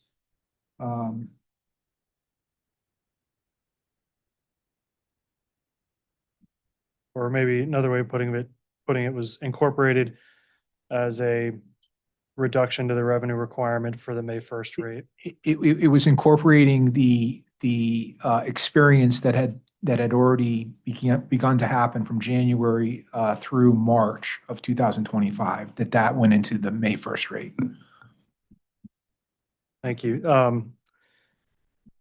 In this analysis provided the CAE 25, in comparing the 145 million that the company referenced for the January to April period with the actual monthly overcollection reported for the entire NBFMCC in Exhibit F.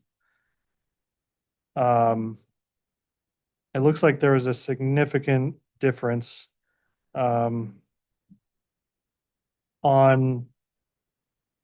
page 3 of Exhibit F, specifically on row 63. I took the total of January through April on this line. And I got a total of approximately 285 million for a difference of about $140 million. So I just want to understand why that difference, why I'm seeing that difference. So on Exhibit F, are you comparing the amount from January through April on line 12 to the amount for January through April on line 59? Bear with me one second.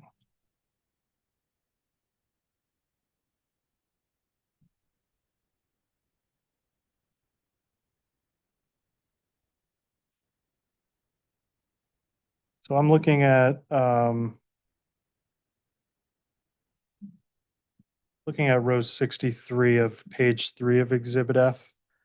I just took the total of January through April there, the first number being $105 million credit monthly over collection, the next number being 120.5 million all the way through April, and I'm getting a total of, as I said, about 285 million. So I guess I'm comparing the total monthly over collection that actually occurred January to April in Exhibit F for everything in the NBF MCC to the 145 million over collection specific to the PPAs. So just want to try to understand where that other $140 million over collection was kind of coming from that is contributing to what we're seeing at the end of 2025 for the NBF MCC over collection.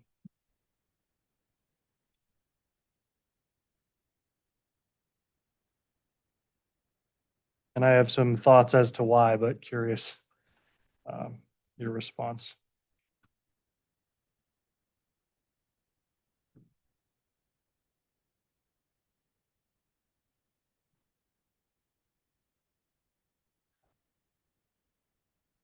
I don't have an analysis of just the first 4 months, but based on our analysis of the full year, there were other factors that contributed to the over recovery. There was a reduction in CFD's expenses, and there was also a reduction, there was some offset because of ACP's, alternative compliance payments. And there was also the known and measurable adjustment related to the prior year's under recovery associated with January through April revenues. So there is that under recovery. The recovery of that is built into that as well.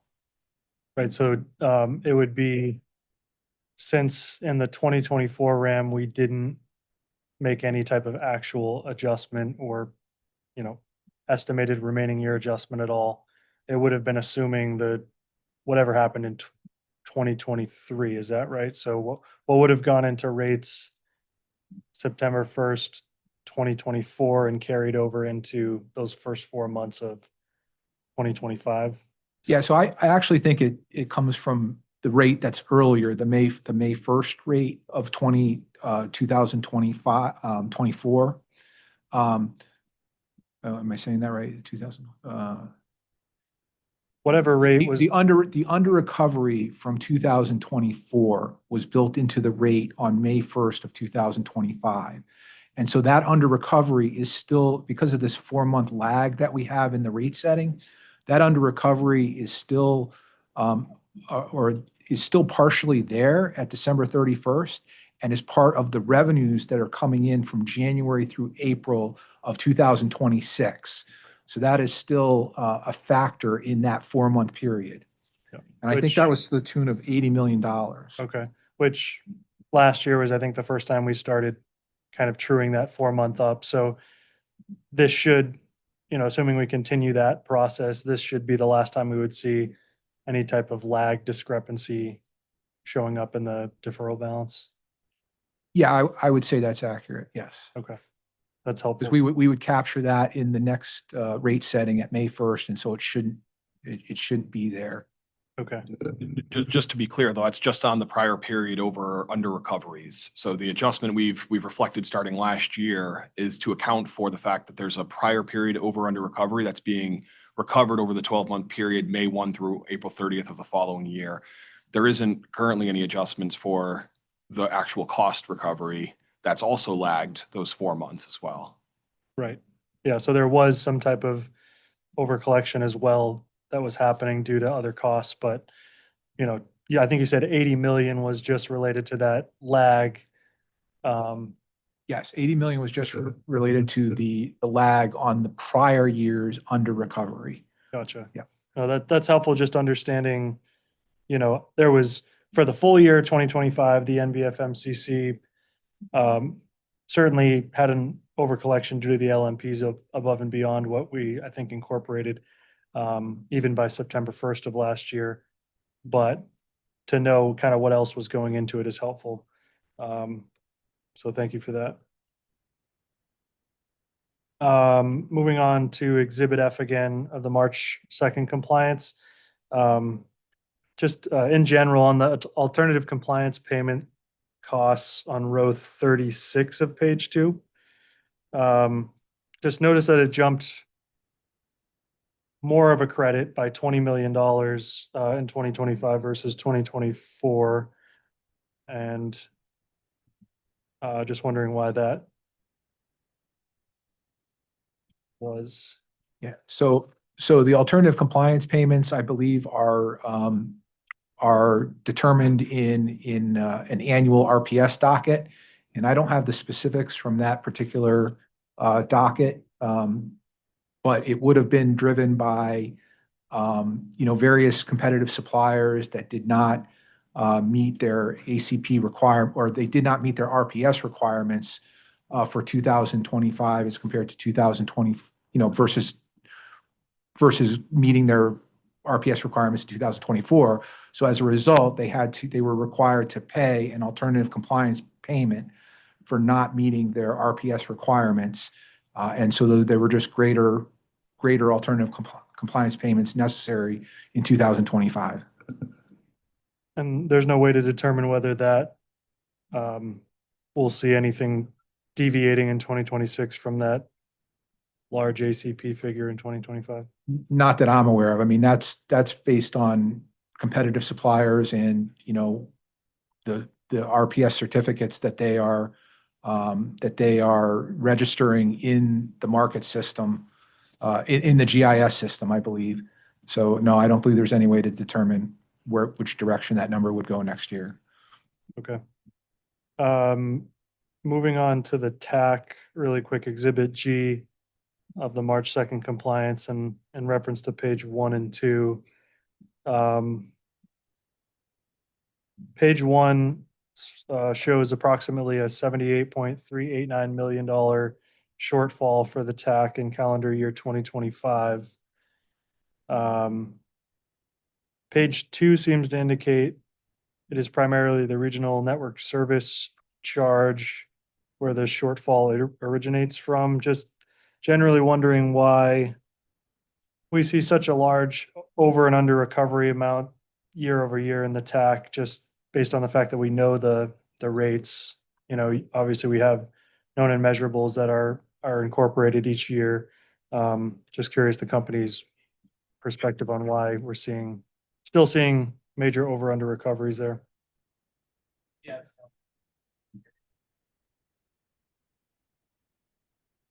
Your name on.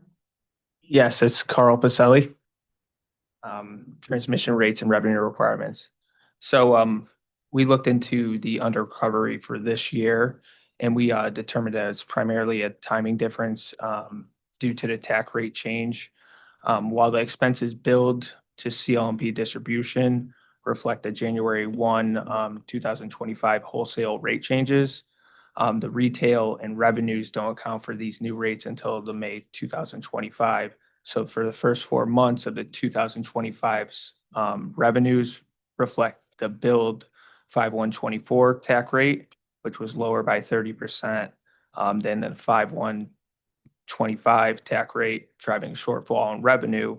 And then included in that 5/1/25 TAC rate was a significant increase in the RNS expenses due to the significant increase in the RNS rate from the 1/1/24 wholesale rate, which was $154.35 per kilowatt year, to the 1/1/25 wholesale rate, which was $185.28 cents per kilowatt year, and that's for RNS. Thank you. And so so it sounds like more of a lag that's happening on the TAC. So, assuming the TAC rate was gonna increase, onto the same timeline next year, then all else equal, if we don't, nothing was done, nothing changed, there would be another, shortfall, when we true this up next year. Yeah, Mr. Norton, this gets back to our discussion earlier where we did incorporate, as a result of PURA guidance, a lag adjustment for the prior period over under recoveries, but that the expenses themselves, there's no mechanism currently to adjust that 4-month lag for the expenses themselves. So to the extent you see cost increases year over year, the lower level of costs that are established in the prior year's May 1 rates do continue in effect until April 30th of I'll call it the current year or the next year. And therefore there would be, in a cost rising environment, there would be a 4-month sort of under collection, even if you were to perfectly forecast your rates with known and measurable adjustments. But does the known and measurable adjustments for the 4-month lag should reduce that if we're continuing to use that going forward? Like, it should make the deferral balance at the end of the year for the tax specifically less if we're accounting for that going forward? Because I assume that a portion of the $78 million shortfall for the TAC this year is a result of maybe not doing that in the past, similar to the NBF MCC that we were just discussing. So with regards to the adjustment for the 4-month lag, we're only adjusting for the prior period over under collection. So what we looked at was prior period, and we'd say, okay, if that's an under recovery, we would continue to bill that under recovery for 4 months. We don't want to reflect that into rates for May 1 going forward. So we make an adjustment to reflect the over or under recovery revenues or credits that are reflected in January to April. There is no such adjustment in any of our rates for the known and measurable estimate. That would be, what are those expenses that are rolling into 2025 rates versus what is your experience 2025 level? It's just an inherent, I'll call it, variance that happens as a result of the way that the RAM was structured back in the 2021 timeframe. Okay. Gotcha. Mr. Norton, just briefly, if I could chime in, I think that is to the line of questioning. To the extent PURA is, accepting of other enhancements of the RAM process. I know that's one that we had put into, I believe it was 24, whatever that docket was, I referenced in my opening remarks. In addition to trying to have for the PPAs rates reflecting costs in more real time, which we have improvements, so that should be better going forward. We also had recommended to try to realign the time periods so that you don't have this 4-month lag built in, which is just awkward, where you're setting a rate on May 1, tying it to a calendar year. That is creating this disparity that you're putting your finger on. Whereas if we could realign them, again, it would require us to forecast what the deferral will be as of May 1st when rates take effect. But that should be okay if we're okay using forecasts. We try to get that right, try to realign rates with costs for these reconciling mechanisms. That would be a further enhancement that we certainly would be happy to explore further with PURA and other parties. Can I just jump in and ask? So the idea there would be that they're in addition to the solution that's proposed in this proceeding that just resolves the gap, like just on raw revenue issue. The additional proposal would be to basically allow for known and measurable adjustments, but based on forecast, moving away from the known and measurable standard and resolving the kind of issue we're identifying here with respect to the TAC, where you might have information about a cost is going to change at some point in the rate period, but you're proposing a way to kind of be able to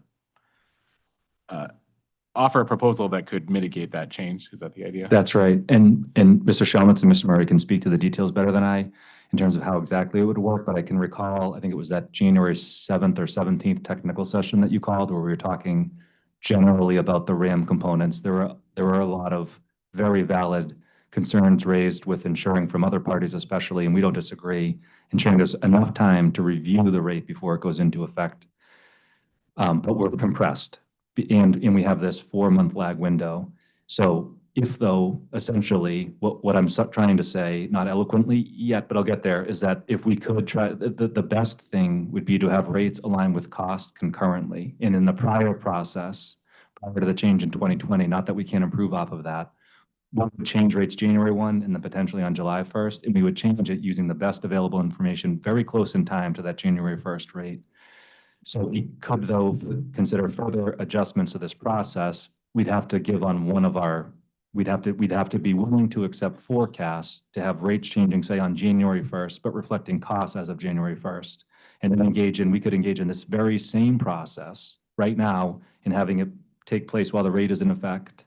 But knowing that it's subject to reconciliation, that would be the way to resolve this timing discrepancy. Or conversely, we would be proposing rates to change on May 1st, but to project forward, right, and have the same process now, we would be projecting forward what the over-under recovery we thought would be as of April 30th, and then projecting the expense for the current rate year.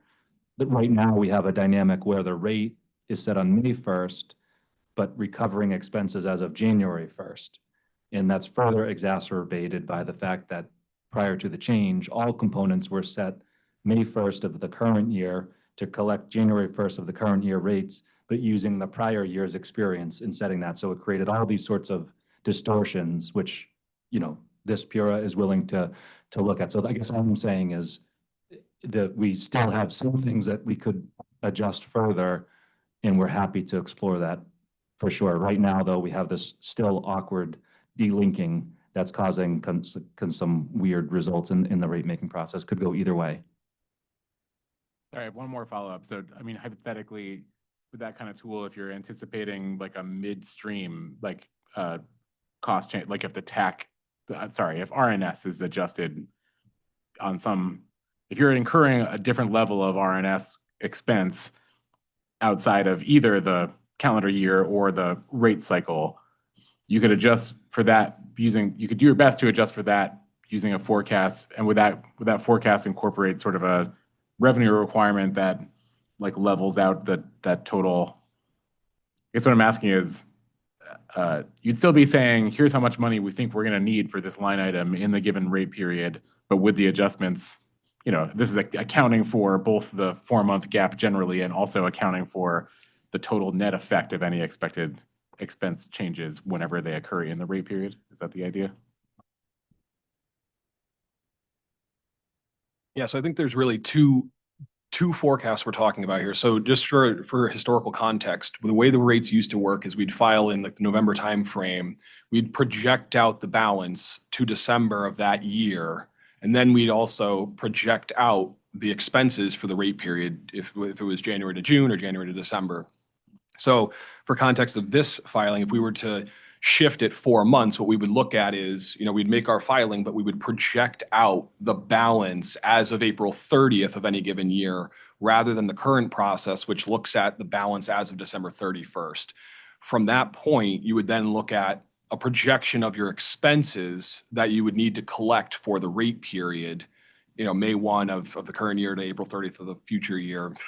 And that would use your projected expenses. So one is a projected balance, which would look at both the revenues expected to be received January to April of that period and the expenses expected to be incurred for January to April to get you to an established forecasted balance that would align with your May 1 rate setting for future forecasted expenses. Yeah, I understood all that. I guess my question was, even that model sort of conceptually is still dependent upon an expense being locked in throughout your rate period. Like whether you're using historic actuals or a projection of future expense, you're still sort of relying on the idea that the expense isn't going to change throughout the whole rate cycle. But I think that's also not true, right? Like I don't know, but I don't think, for example, the company starts paying RNS and LNS like exactly on the kind of on either April 1st or January 1st. I'm not actually sure when that happens, but hypothetically, if it doesn't, that's sort of another layer of complexity, right? Like that you'd need to work in to say, that's what I was getting at before of like you'd have to kind of incorporate a revenue requirement that potentially anticipates that change in cost mid-cycle, right? Yeah, correct. And I think that's consistent with what was done previously in the RAM prior to the more recent changes in 2021. We would project out monthly activity. So that monthly activity would be based on the factors that were forecasted as of that point in time. So if to your example of RNS or LNS, to the extent there was a rate change that was known between the period May 1 and April 30th of the following year, which I do believe there would be. I think there's a January 1 rate change, but I won't speak for the transmission folks. But we would have monthly projected expenses, and effective that January, we would utilize the updated rates to the extent they were known, or utilize a projection of that rate for the period January through April. So you could have different cost, I'll call it different sizes of costs or values of costs for all months within that forecasted period. And you can reflect to the extent known any actual changes, and then to the extent it's unknown, any projected or forecasted rate changes. And if I could just briefly with 2 points. One is that I think with these RAM rate making components, some of them we have better visibility and ability to forecast than others. But, at that technical session, I can remember there was also a discussion around the ability to control these costs. In putting aside the ESI, the fact of the matter is that more than 99% of the costs are costs that we do not control. Eversource incurs and then collects, which means that we may not have good visibility to forecast with any better specificity than anybody. We can do our best to get it right, but it's going to be wrong. So that's one thing. But the other thing is that whenever, in my mind, you're setting up a reconciling rate, you should have that rate designed in a structure that if you get it perfectly right, when you get to that end of that reconciling period, you have no over or under recovery. Whereas with the prior process, that was not the case. We knew that even if we got it perfectly right, because of the rigidity that Mr. Murray was just explaining, where we were using the prior calendar year, snapping the chalk line and then setting the current rates on May 1st, not allowed to forecast anything. It was designed in a way that even if we were perfectly forecasting, which we weren't, in the underlying rate, it was structurally designed in a way that we were going to have an over recovery or an under recovery. So I guess what I'm saying is, in a perfect world, and this is where my team will kill me because I don't know how we could ever do this, but I'd love it to be that we set a rate based on a forecast, try to get it as right as best we can, and then monitor it. So we're doing that now in the LMPs, which is a huge step forward because those PPAs are the main driver of the RAM. So that's going to be a big improvement. But we're not doing that for all the other components. And we may not be able to be square. There's hundreds of line items in here. I don't know that we can really get that precise that we'll ever get it perfect. But I think my point is, at least structurally, we do endorse PURA continuing to evaluate, which I know you're open to. You've said multiple times before, evaluating, are there further enhancements we can make? And right now, I think that's one, as we have this misalignment with rates and costs. That's also driving some weird results.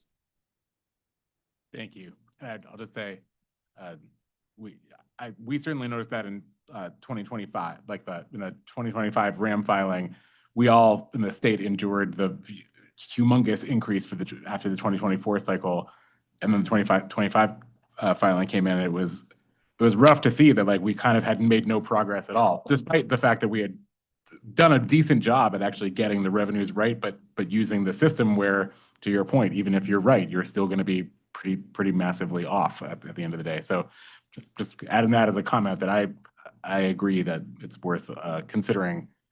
We're always going to be wrong. You're never ever in the world of rate making going to be 100% correct, but it makes sense from my perspective to use a system that's actually at least possible to be correct. Anyway, sorry, that wasn't even a question. Go on, Mr. Norton. No worries. I'm going to move on to some bond funding questions for this upcoming rate year and the new state fiscal year. Mr. Norton, I'll ask you to please pause while we get the appropriate witnesses to the table. Thank you.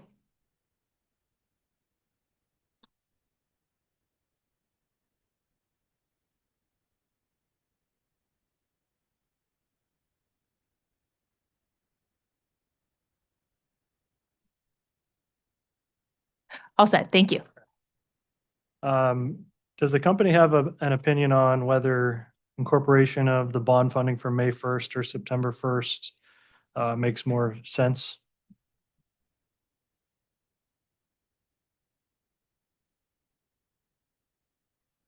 I guess I'll add in light of, the fact that the state fiscal year is not really commencing until July 1st, the new state fiscal year.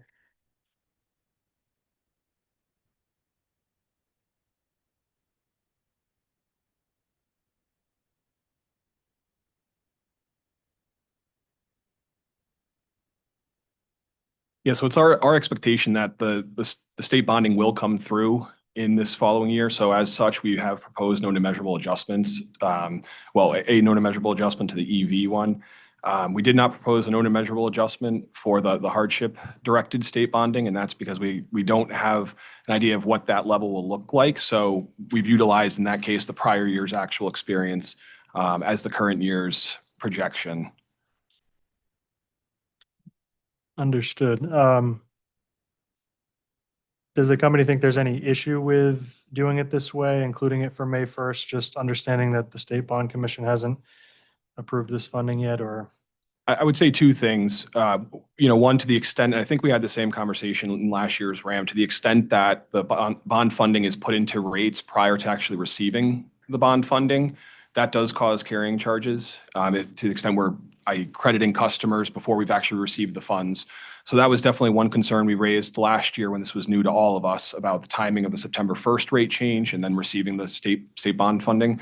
But at the end of the day, this is these are reconciling rates. So to the extent the bond funding comes in differently than what has been projected in rates, whether that's May 1 or September 1, that would be reconciled either additional credits or less credits to customers with the appropriate carrying charges in each component.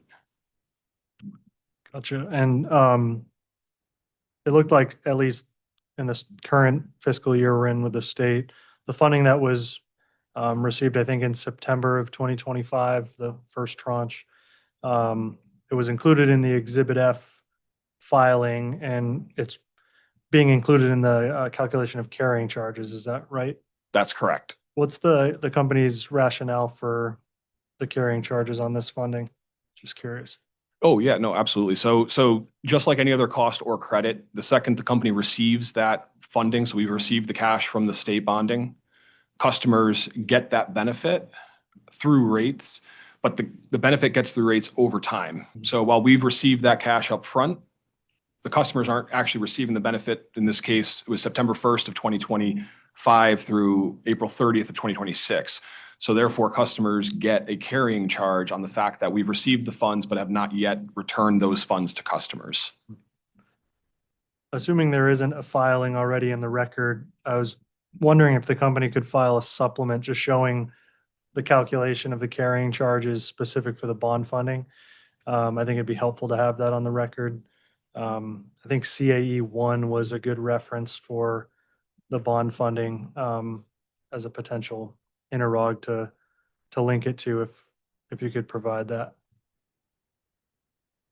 Just bear with me one second. We can definitely provide something. For the NBF MCC bond funding for the EV bond funding, as well as the hardship. Okay, good. That was the clarification, because I think CAE 1 is only for the EV funding, so we can provide both. Yeah, both would be great. Okay.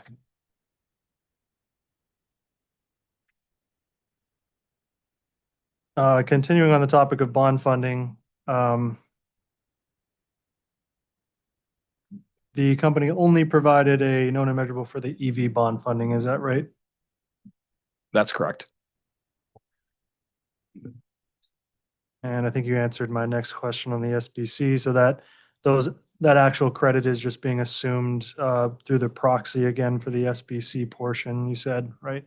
I'm sorry, Mr. Norton, I was speaking with my colleague here. I just wanted to clarify. So we made a known and measurable to reflect the level of bond funding for the EV, and we did not make a corresponding adjustment for the hardship program bond funding. As I mentioned before, PURA had a calculation in last year's RAM docket that calculated the allocated portion of those funds. I think it was approximately 67% to Eversource and 33% to Avangrid. We weren't sure if that would change.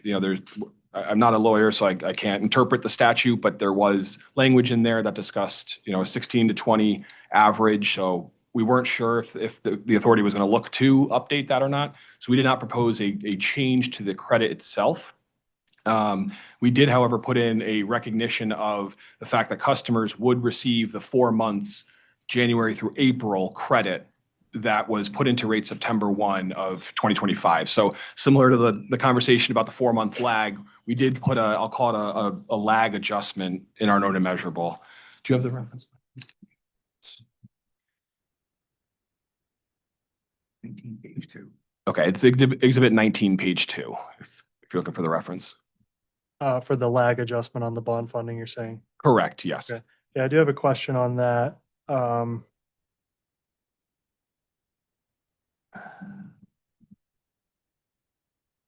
So before I get to the question on the lag, the known and measurable that you filed for the bond funding, I think you might have said this already, but what was credited in 2025 for the SBC, for the hardship bond funding is flowing in for 2026 as the assumption that it's going to be the exact same credit at this point in time for May 1st.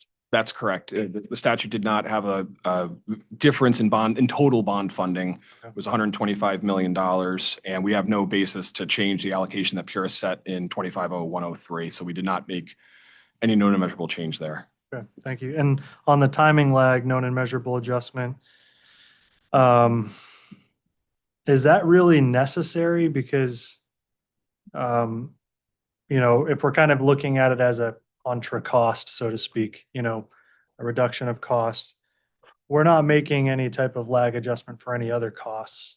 So I'm just curious why the company put that one forth. Yeah, I think this was a unique situation where we were receiving a large fund, a large state bond funding. So because it was so unique and the credit itself was being refunded over the 8-month period, as I mentioned, but only the first 4 months are reflected in the balance that is being shown at December 31st of 2025. The company felt for that unique large dollar value, it would make sense to reflect a known and measurable. Recognizing all other expenses are generally ebb and flow. We don't know if they're going to be the same year over year, higher, lower. So this was just a unique circumstance where we said it made sense to put something forth. So are you saying that the company spread out from an accounting perspective that receipt, the state bond funding over 8 months, and so you only had 4 months? Because I think the full credit was in 2025 actuals, no? Yeah, no, sorry, I didn't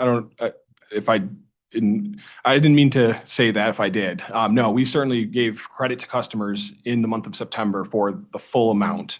And that gets back to your question on carrying charges earlier. So customers are not actually receiving the benefit through rates until they've come to the end of the 8-month period. So they're, I know loads are involved, but they're basically getting 1/8 of the credit every month. So in the interim, the company has credited through the through the SBC, the full amount in the month of September. Customers are getting carrying charges until they've received the full benefit of that as of April 30th.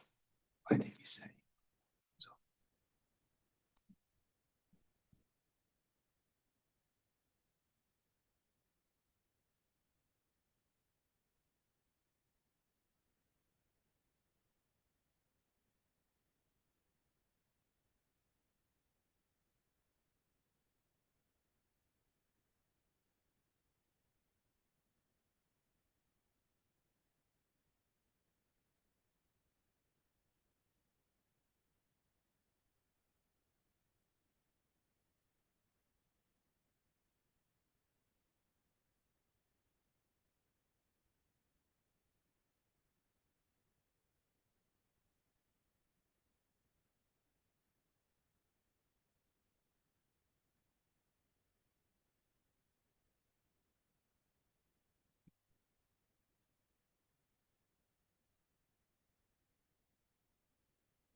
Okay, so I think I can try to answer your question. Let me know if this isn't responsive or not.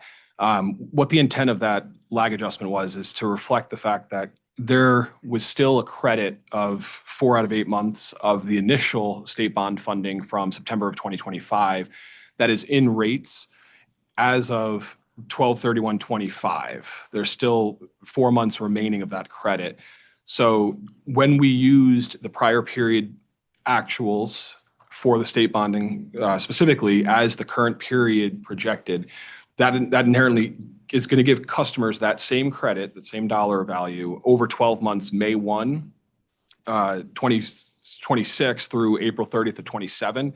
But in addition, by saying that we're going to look at December 31st, 2025's balance, that's also going to inherently have a, try to get my signs right, over collection, excuse me. It's gonna inherently have an over collection because we're gonna say we have the full bonding in September, but we only have 4 months of that reflected in revenues. So we're gonna be over collected for the 4-month period. So essentially we'd be crediting customers 12 months over the period May 1, 26 through April 30th, 27 for next or the 2026 state bonding. But we'd also be crediting customers again inherently through the process that PURA had set back in 2021 through the the over recovery that's embedded in 12/31/2025. So our adjustment is intended to normalize out that over recovery because customers will be made whole as of April 30th, 2026. They will have received a full 8 months of credits. Okay, I think that makes sense. I'm gonna have to chew on it a little bit more, but I appreciate the response. Thank you. I'm gonna switch gears to the implementation of, or potential implementation of some of the procedural docket changes, docket 24-1205. Specifically on the two-step analysis to start. Understanding that in the prior year RAM reconciliation decisions only actualized monthly effects of the L&Ps were incorporated into the NBFMCC rate. Can the company comment on whether it feels the inclusion of those effects helped smooth out the rate reconciliation process for this year? Yeah, I definitely think they helped smooth out the rate effects. However, I think the position of the company has been and continues to be that we should be using the latest known actuals as well as the latest projections for the remainder of the year to be incorporated in rates. I think it was probably Mr. Horton who has testified numerous times to this, that we know the prior period actuals are going to be wrong. We know that our projections are going to be wrong, but the best available information is that combination of actuals to the extent we have them available and of projection for the remainder of the months that we don't have available. And in our most recent, I think we filed yesterday, March 11th, we do note that our recommendation continues to be to use the latest actuals and projections. In this instance, it would generally be the April 13th compliance filing that the company will be filing in about a month. That'll include January through March actuals and a new projection based on the latest the latest projected L&Ps for the remainder of the year. Which should, effectively smooth things out more efficiently. Is that right? That's the intent, but yeah, that's the intent. But we've also said, there should be an opportunity, which we fully appreciate the two-step analysis because that does offer the opportunity to have interim rate changes when things do get out of whack. Because once again, the forecasts we know are going to be wrong. But when things get out of whack, we feel it's beneficial to customers to make those corrections to get back on, to the extent possible, to get back on the tracks through that two-step process. So if we're seeing that the L&Ps are causing either a significantly larger credit or a larger cost to customers, and that's going to be an impact of greater than 10% of the current credit or cost that's included, and then step 2 is 1% of the total bill, we should be proposing, and PURA should be considering interim rate changes. So that process, I believe, will take in effect after May 1st of this year. The United Illuminating RAM reconciliation proceeding, they had requested a minor clarification to the total bill impact step of the two-step analysis. Yep. Indicating their desires to ensure that whatever is implemented be compared to an average bill for a residential customer that is, I think, this isn't their words, but more so static in time, I think was their main request. And not having to recalculate on a monthly basis their revenues is how they put it. I think their intent is to simplify this portion of the test where you could either have the average residential bill amounts pulled from the prior rate adjustments, such as May 1st, or just kind of utilize, the full burden volumetric rate against a typical average 700 kilowatt hour customer as kind of the basis for the comparison. Just would like the company to respond to thoughts on that and provide a recommendation on what specifically it sees as the best baseline to compare to when we run that test. Yeah.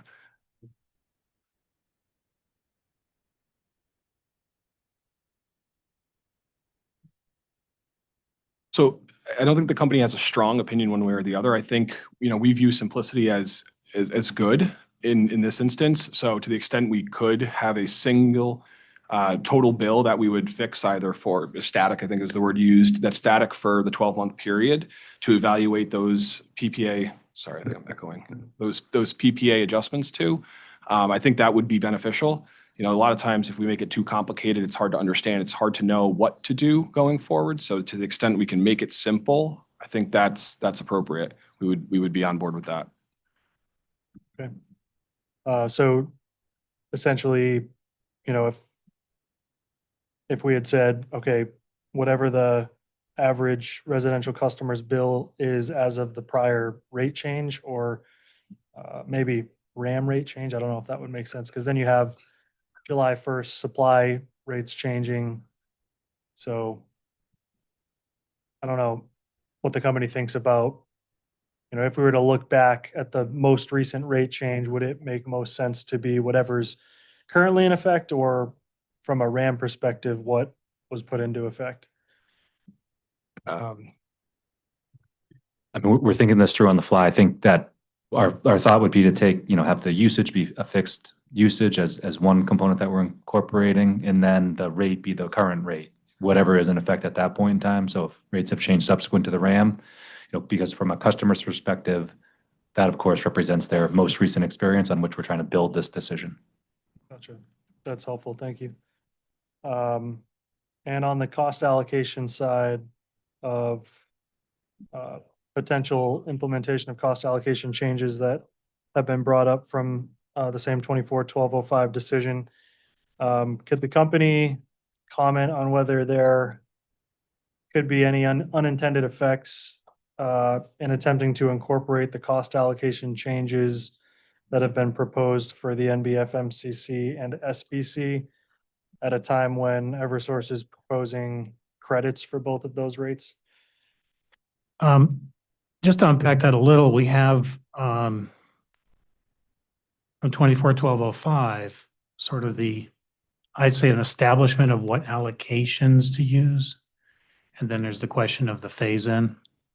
But I assume you're talking more about application of new changes in allocation? Yeah, more so the effects that it would have on, C&I customers primarily, and, how both these mechanisms are proposing a net credit for Eversource. So how the company would weigh that against, seeing whether or not this would be a good time or a bad time. Yeah, my opinion is it's the right time because those issues have been vetted in that proceeding as far as which allocators effectively, and maybe that's subject, I've seen comments by some of the other stakeholders, but subject to any revisiting of that was an extensive proceeding just to get to that point, to establish what the new allocators would be and which costs you would classify for each of the types of allocators. So it's almost like you're trying to reopen something while you're also trying to implement it. And whether it's a credit or, I mean, there's a net credit, Effectively, you're looking to apply those new allocators to the relevant costs that they apply to.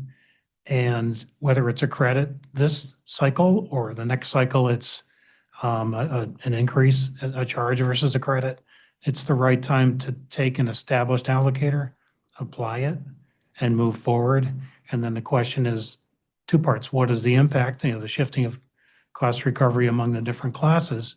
And then the gradualism that we've talked to in both testimony and in our written comments, to kind of keep some stability and gradualism on that impact of that cost shifting because of the new allocators. So I think this is the right time based on the work that's been done and the outcome of that Docket 24-1205. That's an opinion. You asked for an opinion. Yes, thank you. And just one quick question on what the company actually filed for on this topic. I think from the February 17th compliance proposed rate filing, attachment 1 had the detail of the allocations, if I'm thinking correctly. And did the company in that filing provide allocation for rates with no changes at all, as well as showing, I think, the 25% of the changes? Yeah. PAE 33 was another one we had requested. Yeah. Somewhere in there, I think the company has provided on the record, what the allocations would look like if nothing was adopted, cost allocation wise, as well as if we did adopt at least 25%. So we did show, I think it was Exhibit 5 for the non-bypassable, and I think it's Exhibit A for the SBC. Within Attachment 1, is that what you referred to? Yeah. Let me double check. Yeah, I could pull it up as well. CAE 33. I'm thinking of Attachment 1, but yeah, 33 then had a sort of variation in there, Okay. but Yeah. I want to say within, for example, Exhibit 5, which is a non-bypassable FMCC. Are you looking at the February 17th? Correct. And there's 7 pages to that exhibit. And I am looking at page 2 of 7 from Exhibit 5.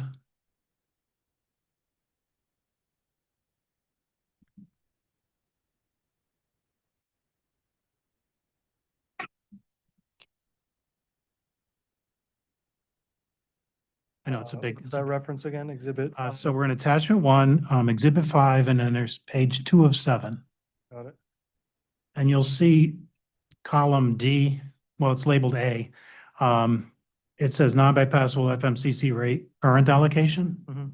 And then the next column is non-bypassable FMCC rate new allocation. That's as the if you full- didn't phase in. Yeah. And then the third column shows at a 25% phase in. Gotcha. So that, and then of course, there's 7 pages to that exhibit. So that page gives you the sort of punchline of the result of those allocations. And obviously our rate proposal is predicated on column C, where we for consideration as required in 24-12-15, to submit that. And that's actually our proposal as well. And we have the same thing comparably for the SBC exhibit. Give me a moment.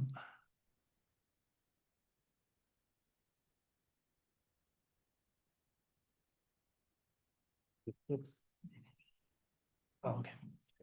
So I mentioned earlier, Exhibit 8 is the correct exhibit for SBC.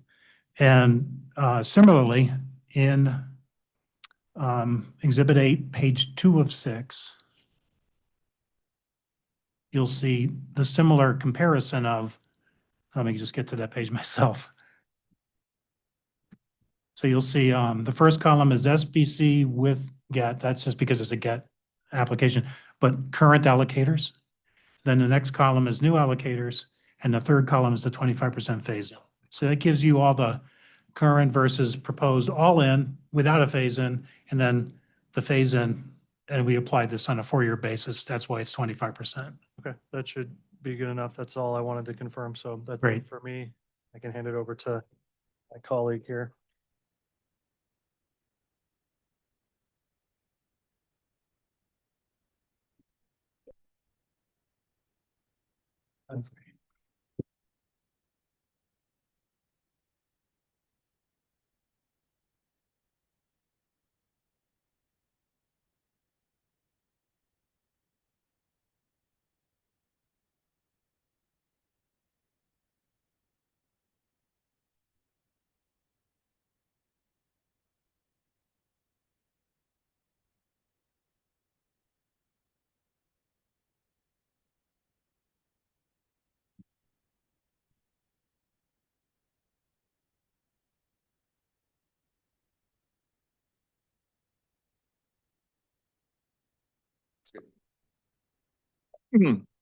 Morning, my name is Christopher Arpin, and I'll be handling questions primarily for the SBC today. So I'll just give it a moment for the right access.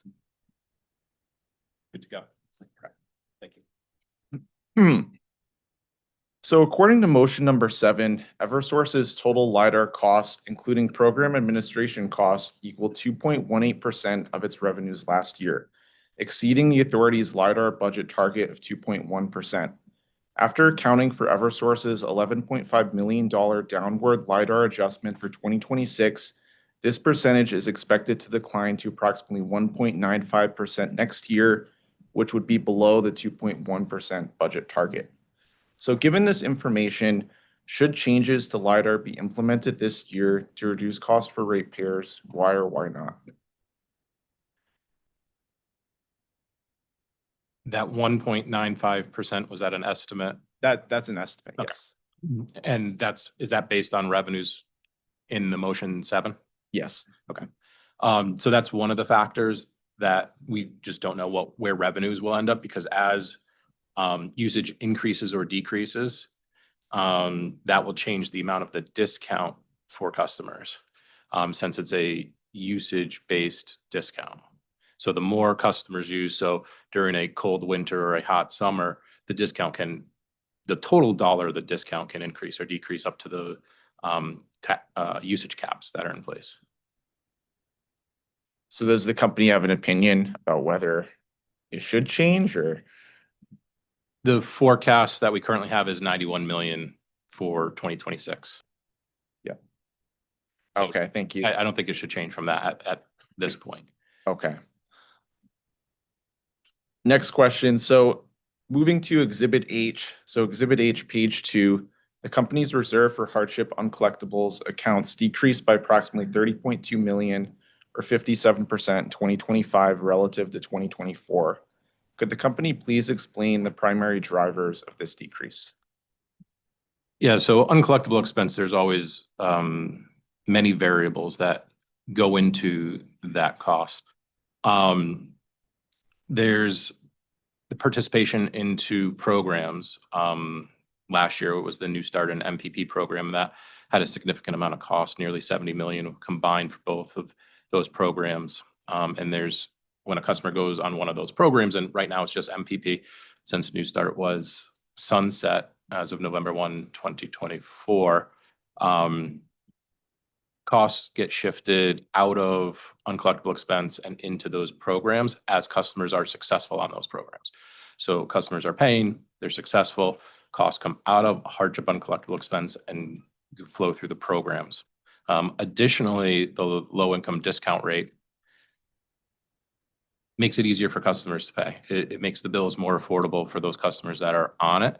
So then you would infer that more customers paying their bills on time would reduce the amount of uncollectible expense in there. Okay, thank you. So the follow-up on that, I believe it was a net decrease for New Start and MPP combined. So would you say that the primary driver of that was sustained LiDAR enrollment, or was it a different program? That'd be part of it. New Start decreased because there was no new enrollments on the program. So I believe in 2024, the costs were nearly $80 million for New Start, and last year it was 30, right around 30 million. Yeah, 30.7. So that's customers that were enrolled prior to the sunsetting of the program that were just finishing up their New Start program. Okay, thank you. So keeping on this topic, so to what extent, if any, did the resumption of legal collections, residential legal collections contribute to the reduction in hardship on collectibles in 2025? So legal collections does help with the reduction of hardship on collectible expense. I believe in CA 16, we indicated that we collected $1.2 million through the legal collection process in 2025 for residential accounts. So I would say the majority of that would go to reduce hardship on collectible expense, but not necessarily all of it. We wouldn't be able to tell how much of that 1.2 is really directly impacts the hardship on collectible expense. Okay, thank you. So the follow-up on that, so simply resuming the legal collections process, like say, issuing threats that it's going to be resumed against customers, that wouldn't decrease the hardship on collectible balance, regardless of, completing the actual legal collections process, because I know that could take some time. Well, when that $1.2 million, what we consider a collections from legal collections, is not necessarily going all the way through judgment to filing a lien and collecting at that point. It's at the point we refer it to our legal collections firms. So they could call up, they could send a letter, and the customer could pay. They could get on a payment arrangement or MPP and make payments, and we can consider those as part of legal collections, the actual dollars collected by the legal firm. So that's the $1.2 million is inclusive of that. Okay, thank you. So another question on this topic. So given the large swing that we saw, how confident is the company that hardship on collectibles in 2026 will align with 2025 levels? That's a good question. I'm hopeful that they'll stick around those same levels. Those are similar levels that we saw prior to COVID. Our AR is still higher than it was prior to COVID for the hardship customers, but it's definitely much lower than it has been the past 2 years. I think in 2023, it was 103 or 102 million, and last year was 52. So we've been seeing a downward trend there. So we hope to keep it around those same levels. Okay, thank you. So in contrast, UI's hardship on collectibles increased by approximately $500,000 over the same period. I believe UI's Exhibit H was also noticed in this proceeding.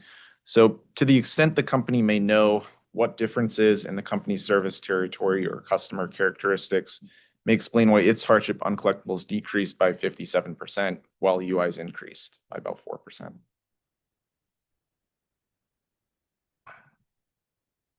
I'm not sure. I can't speak to exactly what UI does for their collection practices or anything like that. I can talk through what our experience is and what we try to do to keep that expense as low as we can.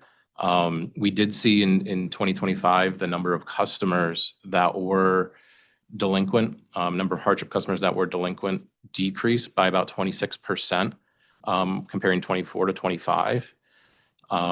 We saw MPP have about $40 million worth of forgiveness. So that shows customers are participating on those programs.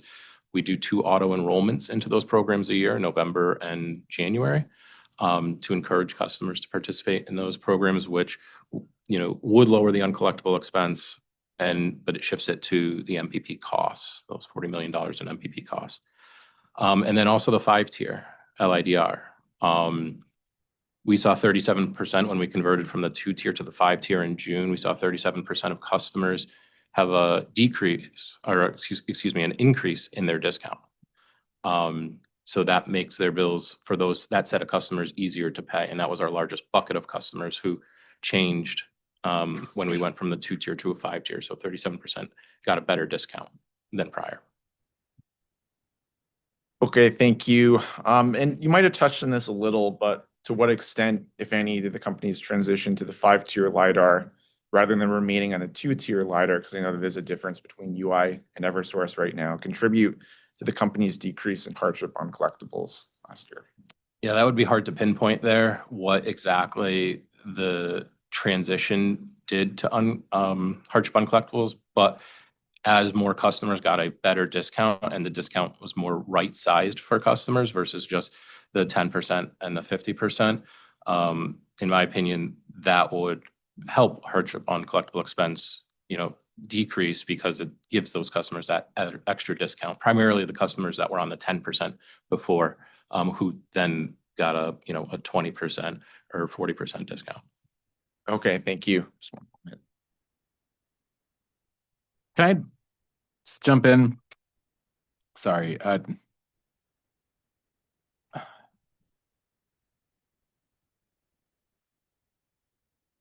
I'm just, I've been talking to you, Mr. Trainer, for several years about this issue. And I gotta say, it's frustrating. I'm not like trying to sound combative to you, but like, as you recall, in 240103, the company came in and was correctly, I think, pointing out to the massive, like we were at 22 and up to 103 or something that year. And the entire state, I think, understandably, became very focused on this issue of now we're paying other people's bills, et cetera, et cetera. And the good news is now we're like basically back down to where we were before, but I don't get why. And it sounds like neither does the company, especially understand exactly why that is. And that's frustrating. I think it's frustrating to the entire state. Like, it's frustrating because it would be great to understand. I thought we understood sort of how we got there. It would be really, could you help us out a little more to kind of give us some sense of like what we did right to fix this? Because, it's just frustrating. Yeah, and that's, been a hard thing to pinpoint over the last few years. One thing that I did notice last year that's a little different than what we're seeing this year is that the figures in the first part of the year were fairly low for hardship on collectible expense. And in the March, April, May timeframe of last year was actually significant credits. I believe that's from energy assistance coming in, customers who were enrolled on MPP getting that match, which further reduced the hardship on collectible expense during those months. Not sure if we'll see the same thing this year. I'm hopeful we will, with the customers being enrolled in MPP right now. It is one of those things that it's very difficult to kind of pinpoint given all the variables that contribute to the hardship on collectible expense. Okay, thank you. And I get it. I was recently asked questions under oath about how to solve the affordability crisis in general, and I similarly, but I don't know.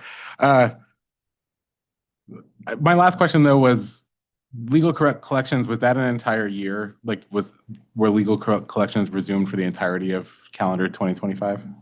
Yeah. So the in PURA's 240501 decision, we were authorized to start legal collections. I think that decision came out early November 2024. So through December, we were preparing and we started to refer accounts to legal collections January 2025. So yeah, pretty much the whole year we were doing legal collections. Okay. And you said it was 1.3-ish? 1.2. 1.2. Is that reflective of the kind of level of offsetting revenue the company's seen from legal collections in past years? No.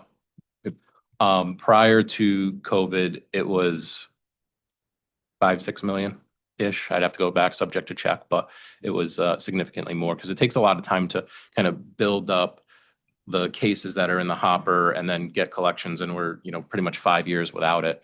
So it'll be a while before it gets back to that, if it ever does, because of the other challenges that we now face in the legal collections process, given the wage garnishment decision, where we can only go after customers greater than 75% SMI, and then changes to the Homestead Act where up to $500,000 in equity is exempt from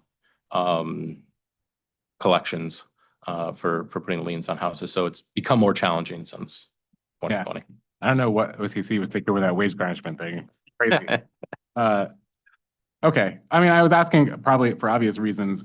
That was my recollection, was that legal collections were around more like 5 million, but when uncollectibles were, depending on the time, like 1/5 of as high as they got. So but that does make sense in terms of the sort of lag. But I guess if we're returning to a world, hopefully, fingers crossed, where uncollectibles are returning back to around pre-COVID levels, then, I mean, I won't ask you to speculate, but despite that lag, we're probably not, I wouldn't expect to see we're not going to see $20 million of legal collections next year or something. No, we've never seen that in Yeah. my career here.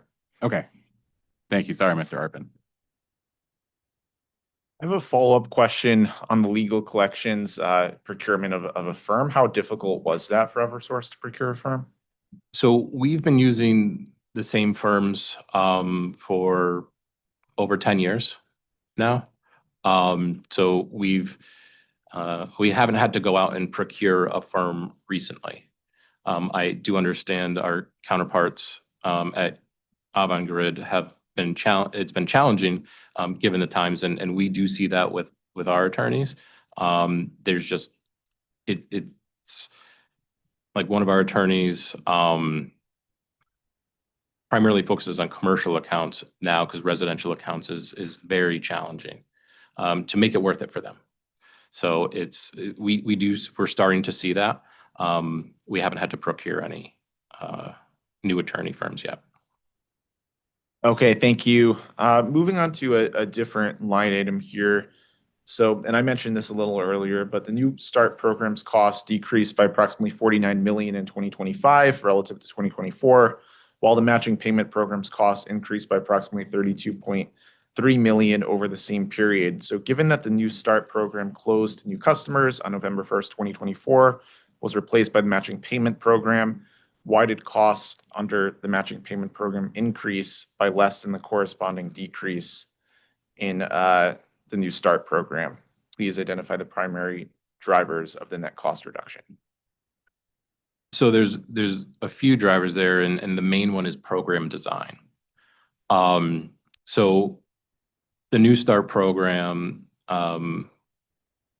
would forgive customers 1/12 of their balance when they made a payment. And that amount could vary. You can get, if you paid your monthly amount of, say, $150, you can get $1,000 of $1,500 forgiven just from one payment. From New Start, from matching payment program, they would have to make that $1,000 payment in order to get a match of $1,000. So if the customer's paying that their $150 average bill payment, they would get a match of $150. So program design is a big driver behind that. And I think part of it also is that coming out of the COVID-19 moratorium, we had a very significant increase in the number of customers participating in the New Start program. Right before the program was sunset in November 2024, we had our highest participation level of customers at about 65,000, which is far higher than we've ever had before. And those are customers who, were protected for the 4.5-year COVID moratorium, and they needed some place to go to have their account protected, to reduce their balance, eliminate their balance, so they weren't getting disconnect notices. So that's why we saw the participation increase that year. And then when it sunset, a lot of those customers still remained on the program because they were being successful. They were paying their monthly payments and getting the forgiveness. But there isn't going to be a one-to-one correlation of a decrease in New Start and an increase in the match payment program. Okay, thank you, Mr. Trainer. Moving on to LiDAR, I have some questions on LiDAR. How certain is the company that LiDAR cost in 2026 will remain consistent with 2025 levels? What factors could materially increase or decrease LiDAR cost next year? So we're forecasting a reduction in LiDAR costs from 102 million to 91 million. So we forecast it's going to decrease. Having said that, the first 2 months of the year, actuals were actually higher than what we had forecasted by about 600,000 in January and 750,000 in February. So it's a forecast. Forecast changes. Forecasts will obviously change, as we had a lot of discussion about that in other topics today. But they are lower than they were in 2025 by about 20%. So January and February of 2025 were roughly $11 million each. So we're about 20% lower than that. And we're still in a transition period. So we still have customers that up and through June, who will renew, will go to, I'll call it their correct tier. Because of the way we transitioned to 5-tier, the way we were ordered by Pure to transition to the 5-tier, there were some customers that weren't identified by DSS who stayed at the 50% level. So as those customers expire, they'll go to they could stay on the 50%, but they could also go to one of the other 4 tiers. Okay, thank you. Can you speak a little more as to why the actuals were higher than the original estimate for LiDAR? So when we originally did the estimate, we didn't expect January and February. We did the estimate back in early December. We didn't expect January and February to be as cold as it was, and colder the weather will drive up costs for customers, especially ones that heat with electricity. I think that's the primary driver. Would the company be able to submit a supplement showing that specific cost increase for the months that we've experienced so far this year? Yes, we can do that. Okay, thank you.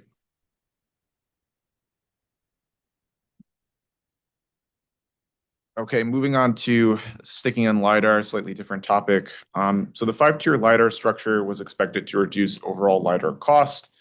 However, LiDAR cost increased by approximately 10.65 million in 2025 relative to 2024.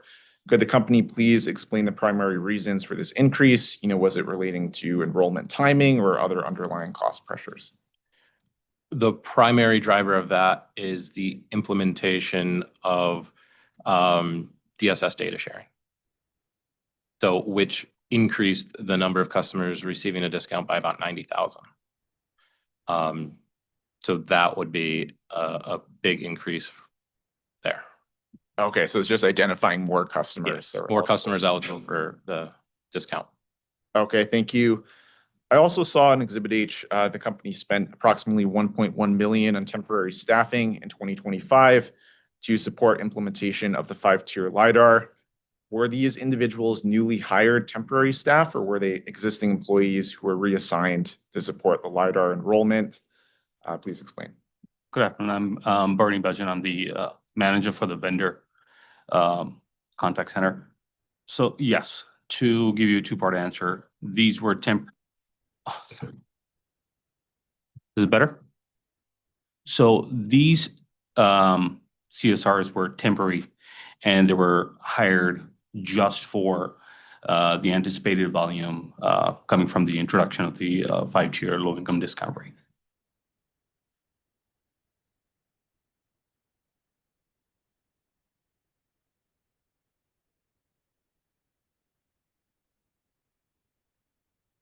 Okay, thank you. Could you explain how you got to that estimate to hire that temporary staff in anticipation of LiDAR? Sure.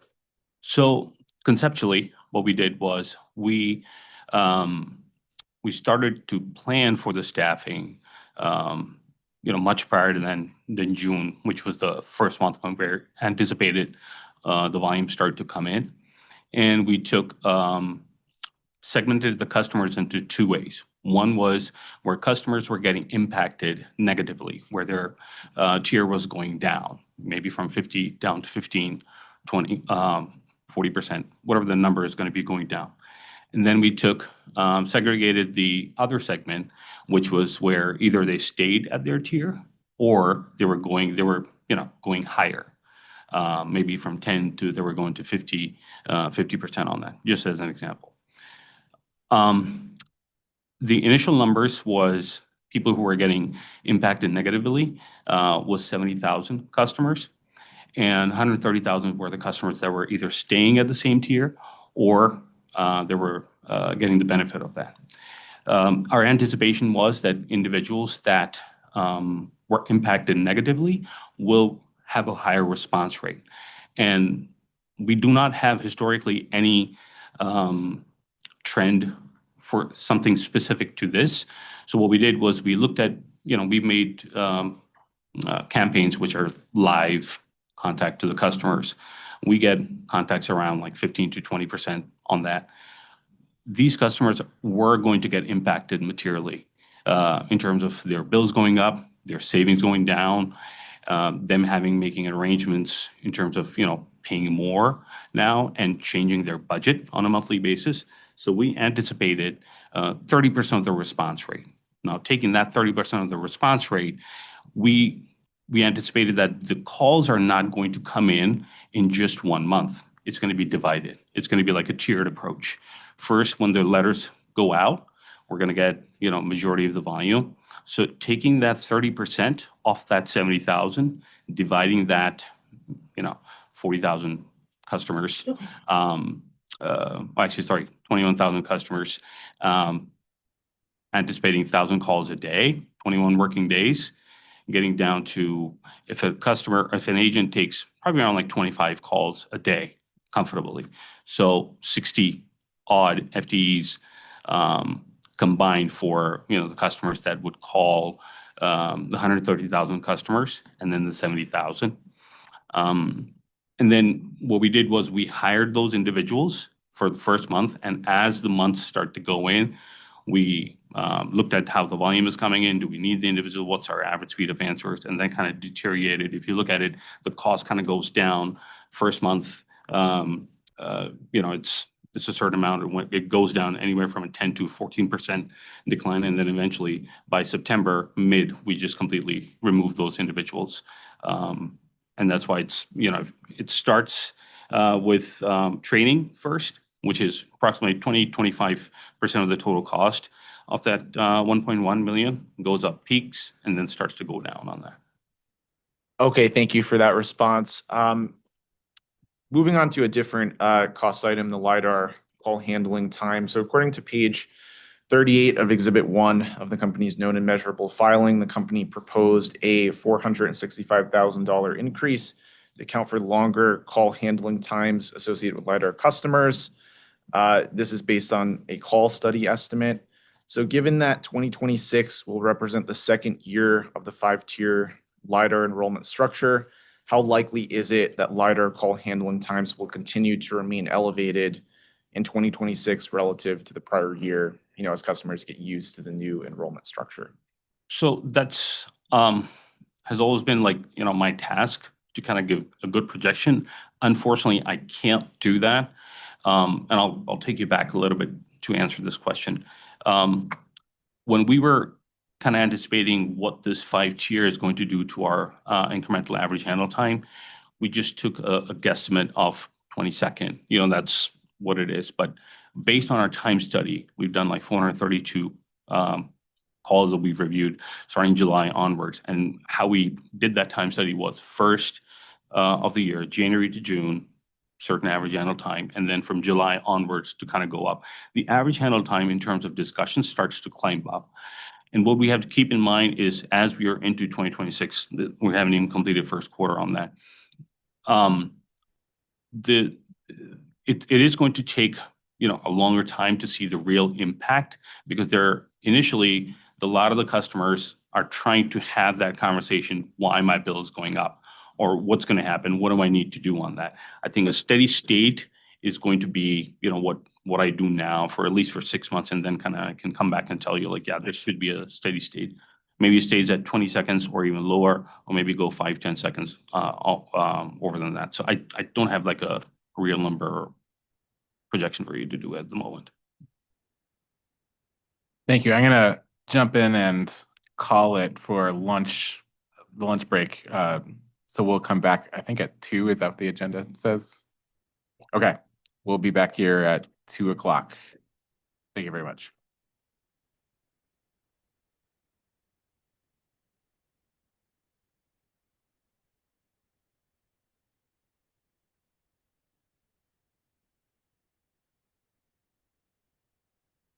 What's that?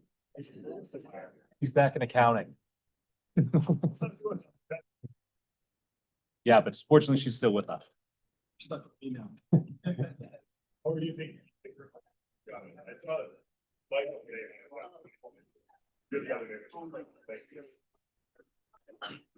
Tell her she's missed. Absolutely.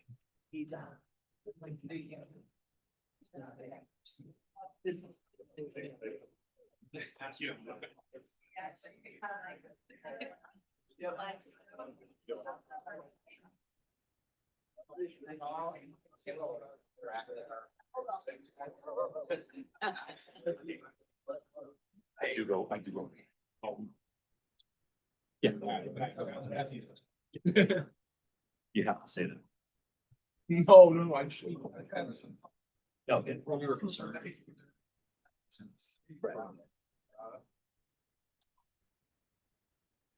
Man.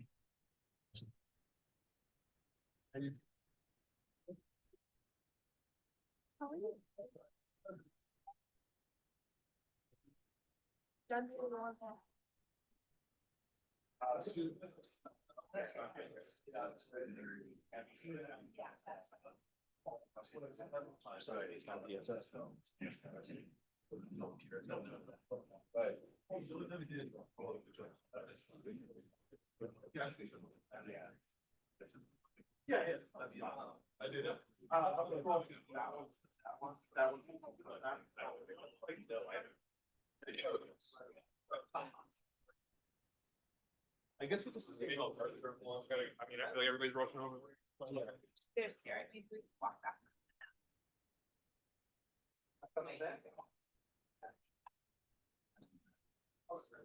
Yeah. Yeah. Did I hear my name? Yeah. We'll walk back. We don't give our precious life time.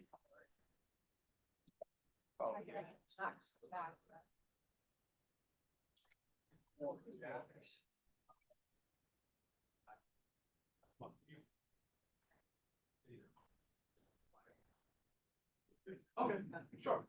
All right, yeah, I'll let them know. Yeah, if you're not, they'll probably call you anyway, and if you're not in. Okay. Yeah, thanks. Yeah.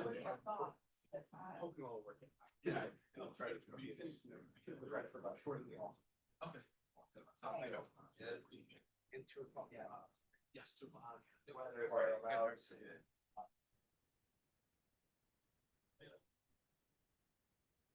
Yeah.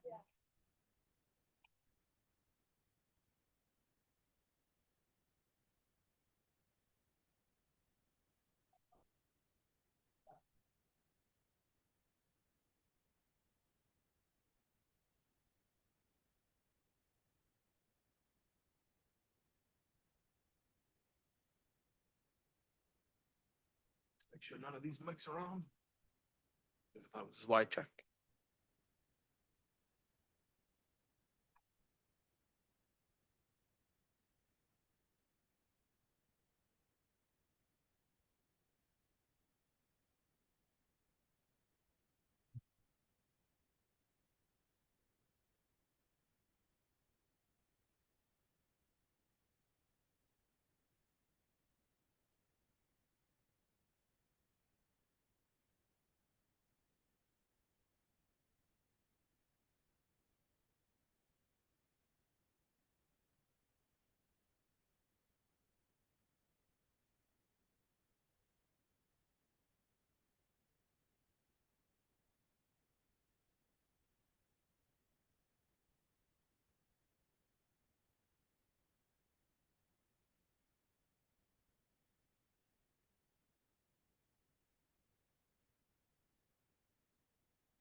I'm early. We're gonna wait for the other commissioners.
All right. We are back. Commissioner Cheeseman had to step out, but she will catch up on the recording. Commissioner Smith is still ominously listening from some secret place, and we're ready to go back to cross. Chairman Wheel, I have a brief administrative matter. Sure. Thank you. To summarize the understanding of the steps after the hearing, the company is to take, we have 4 supplements. For the last 2, those are tethered to discovery, so we'll supplement the discovery. The first 2 relate to storm replenishment. There was not discovery on that, so we would propose to supplement the February 17th rates testimony, which did delve into storm replenishment, if that is okay with the authority. Sure, that works. I mean, I think really, however, even if you just want to file correspondence labeled as supplement to storm proposal, like I don't think we're necessarily picky about how it gets filed, but that sounds fine. Thank you. And then also to follow up on your request for the legal authority to add that line item, the company is able to file a brief on the same date we filed the supplements, if that works for the authority to get that legal basis into the record. Sure. I would just also extend, if any other party also wants to brief that issue for any reason, they could also, we could apply the same deadline to all parties that briefs, if any party wants to file them, they're not required, can be on the question of whether we have legal authority to add a new line item to bills, can be due on the same date as the supplement updates, which is 1 week from today, the 19th. Thank you. Sure. Does that, I guess I should ask, since I just ruled on the bench, we good for that? Okay. Okay, we can commence cross. Thank you. So Christopher Arpin again for the system's benefit charge. So I have another follow-up question on the LiDAR call handling time. Just give a moment for the witness to.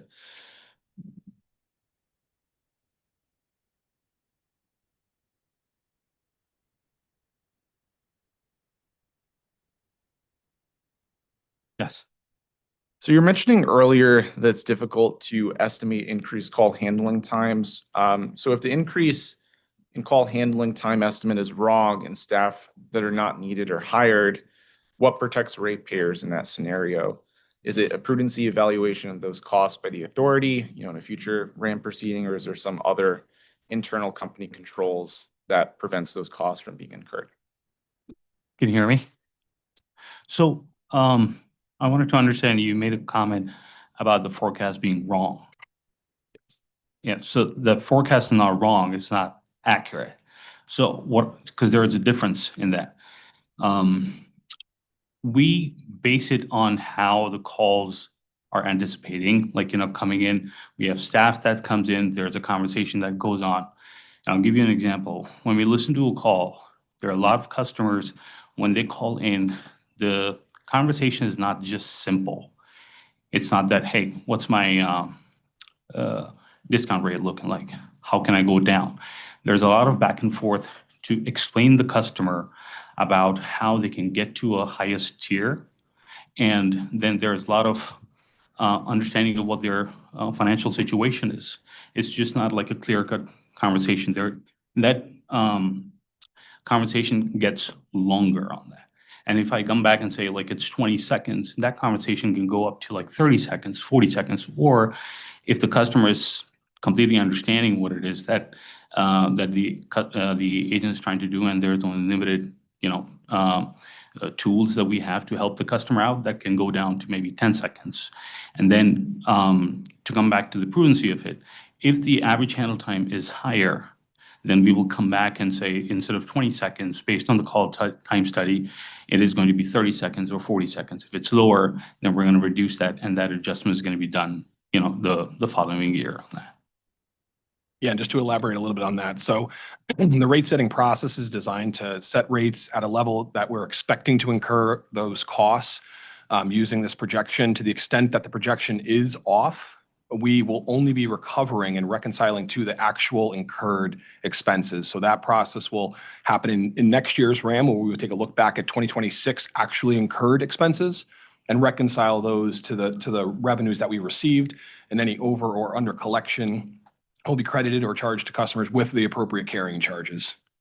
Yeah, no, I understand that. I guess my question was more, what if the staff are hired and then they're not actually needed? Like, let's say, the forecast was 22nd increase, but then in reality, it didn't increase. Then what would happen in that scenario? So that cost is going to come off basically. And I'll give you an example. For this year, for the RS and ESS increased average handle time, we had the order from the authority not to mention that on our calls, and that we had the staff that was there. But starting in November and December, that cost from last year, it went away. So, that with time, that cost will completely go away. I mean, those CSRs will be completely taken off, and that cost was not going to come in from a filing standpoint. Does that kind of help out, or? It helps out a little. I guess it's, if you hired staff in the prior year and then the call actually didn't increase, like match those staffing levels, I guess was more what I was looking at. Okay, so I understand that. So I think our vendor, the reason we are, with the vendor, they have that flexibility to, fluctuate their staffing based on the need, whether, if we need, because the volume comes in, or if the average handle time is higher. If it's not higher, then they can go ahead and adjust that staffing based on what the requirement is of the client, basically. Because they have other, Eversource is not the only client that they have. They have other clients as well that they service, so they can adjust those CSRs on those other clients that they have. Okay, that makes sense. Thank you. I have a couple of follow-up questions from my exchange earlier with Mr. Trainer on hardship on collectibles and the decline experienced in 2026. So my first question is, did Eversource change its communications with customers who had unpaid balances when legal collections resumed, like outside of the legal collections process, let's say outside of that firm? Not for the greater volume of customers. So when we refer an account to a legal collections firm, they do get a letter, but there's nothing that the general, million customers will get and understand. And there's nothing that goes out except for those accounts that do get referred, they get a letter. Okay, thank you. And if a customer received the letter and then, decided to pay the balance in full, is that included in the 1.2 million, I believe the number that you referenced earlier that was collected in legal collections, or is that separate? If they weren't referred to an attorney, so if they get the letter today and make a payment, no. Once they get referred to an attorney, once we give them call it paperwork, but it's electronic, from that point forward, any payments that come in are included in that 1.2 million. Okay, thank you. Would you be able to estimate to what extent hardship on collectibles declined because of those letters and not direct legal actions taken by the legal collections firms? Likely not, because there's a very low chance of customers paying once they get there. These customers have significantly high balances, so they're not writing a check to us for like $10,000 or once they get a collections letter. So typically, they don't make any kind of payments. So I don't think I'd be able to, if I'd estimate at zero. Okay, thank you. Another question on this of legal collections. So to what extent could the decline in hardship on collectibles be explained by customers paying down their balances in anticipation of potential future legal collections actions, even before their accounts were formally referred? Could you just speak more generally to that? Yeah, customers in general don't know we're going to send them to legal collections unless we do and they get that letter. So I don't know if a customer is going to think, well, if I have a $5,000 balance, am I going to be sent to an attorney or not? So I wouldn't say that's in the back of customers' heads when they're making payments or not. Okay, thank you. Another question on the hardship on collectibles. So I believe you suggested earlier that the transition to the 5-tier LiDAR structure might have reduced uncollectible expenses because customer discounts, I believe you used the term right size to their income levels. My understanding though was that under the 5-tier LiDAR, fewer customers received the 50% bill discount compared to the prior 2-tier LiDAR structure, which could potentially increase total average bills for LiDAR participants overall. So if my understanding on that is correct, could you please explain why the transition to the 5-tier LiDAR could nonetheless reduce hardship uncollectible expenses?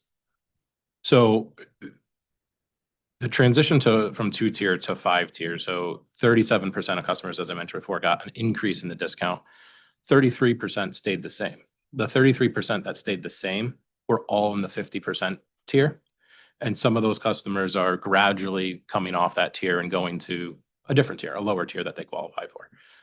But there's a good number of customers that went from 10%, the previous 10%, to something higher.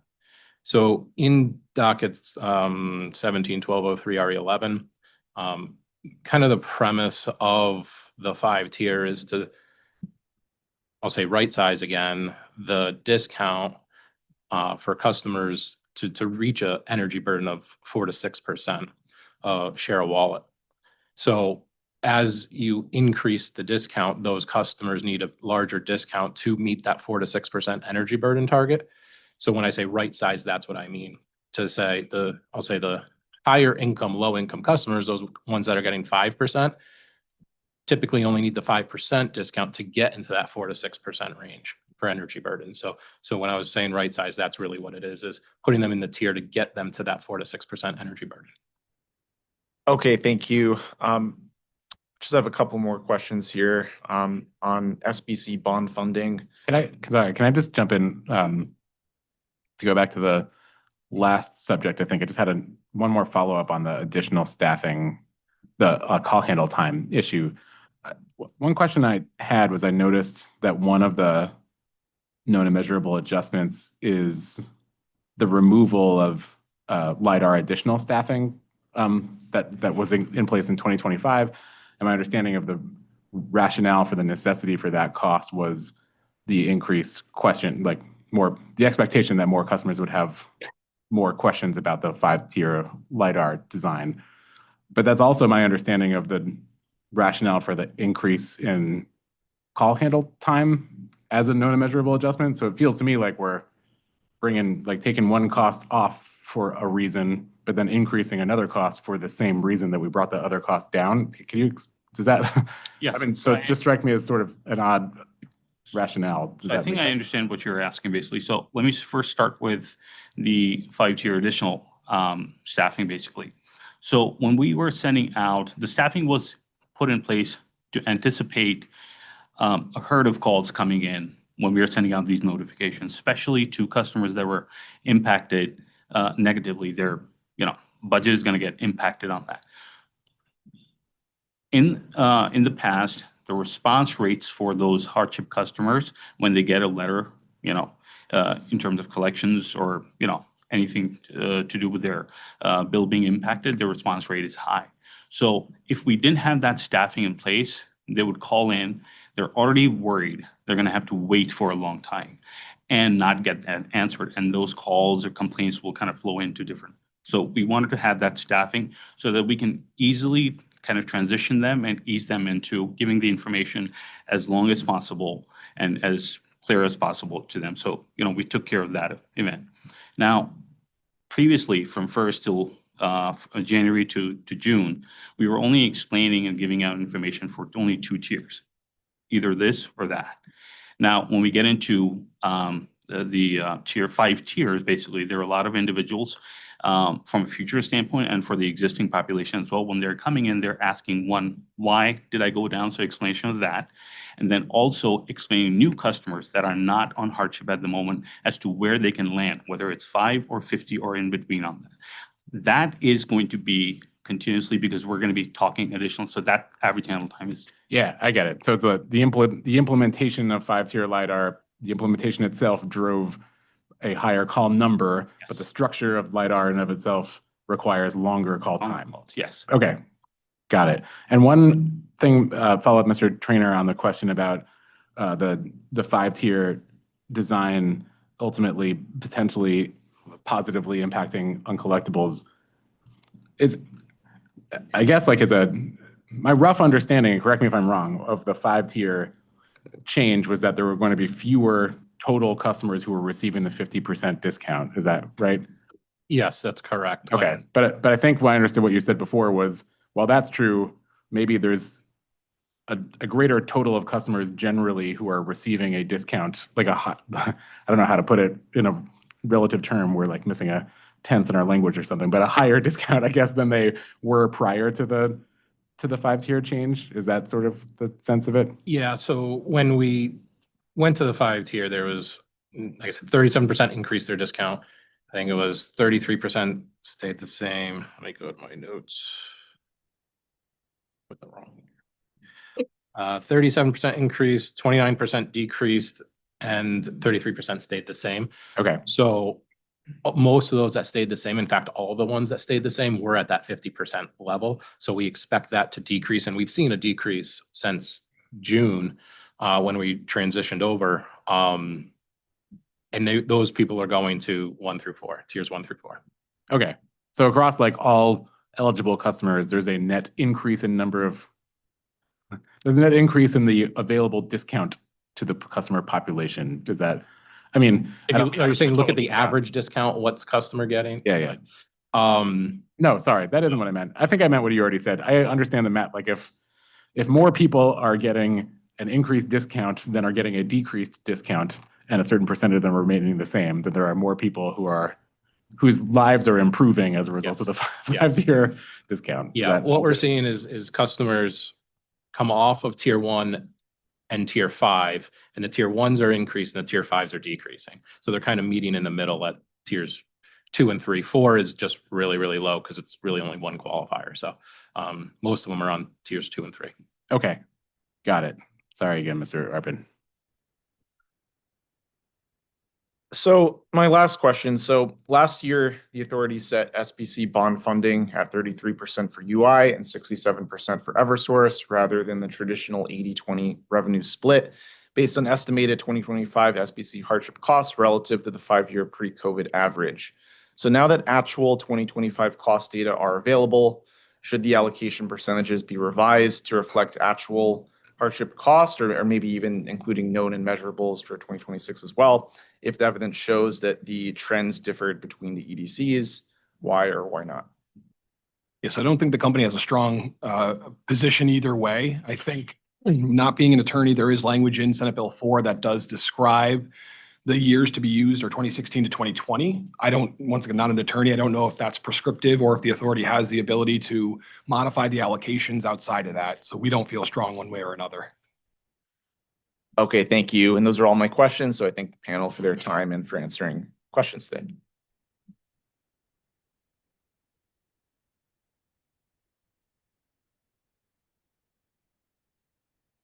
And Mr. White, you're next, right? And your questions are on RDM, is that right? Yeah. RDM, GSE, IES. Sorry, I didn't mean to steal your thunder. I just thought maybe we could all shuffle simultaneously.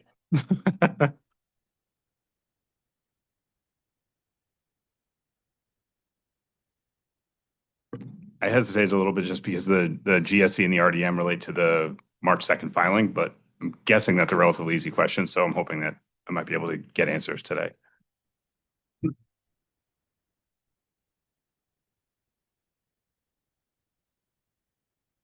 So I'm thinking I'll start with IES.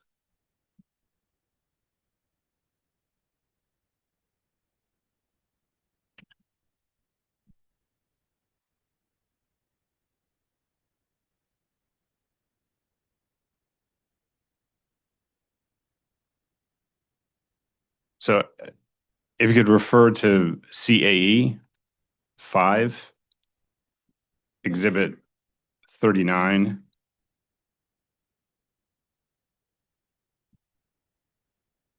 So this is kind of a general question related to what I see in the exhibit. The IES program's intent is for projects to be completed within 18 months. And generally speaking, these projects were intended to begin around January of 2024. Is it 2024? Sorry, maybe January of 2025. And then they're going through to the end of 2026 and maybe even going into 2027, according to a footnote I see at the bottom. So I'm just wondering, I just want to confirm, are these projects expected to be going beyond what I'm thinking is the 18-month window, which would probably be a cutoff around July, August, maybe September of this year? So there's annual cycles Yeah. for the IES program. So cycle one pilots were scheduled to start back in January of 2024. Cycle two pilots were scheduled to start in January of 2025. And those pilot timeframes, they are supposed to be 18-month pilots, but they're up to each independent innovator to run their pilot. So the milestones are set by the innovator themselves, and their progress on how their pilot is doing is largely in their hands. We provide necessary support for each of the pilots, but we're not in control of the timing for the completion of each pilot. Okay. But for some of the pilots, they are currently based on revised SFAs, standard form agreements with them. They are now currently scheduled for cycle two pilots to go into 2027. We also have approval for cycle three pilots that are getting underway in the coming months. So we have agreements signed with most of them. We just got approval for the last one. Okay. We have agreements signed, and those should be launching this year. So there's a pancaking effect, if you will, of pilots every year. Yeah, no, and I apologize for not being more specific. What I was talking about, it was cycle two, which would have been, which in my mind would likely be done by this summer, 2026. So when I saw the known measurables going out till December 2026, I just wanted to get your understanding of it, which is, yes, these projects are continuing on beyond what I'm thinking would be, say, like an August or September cutoff of this year. Correct. Okay. Okay, thank you.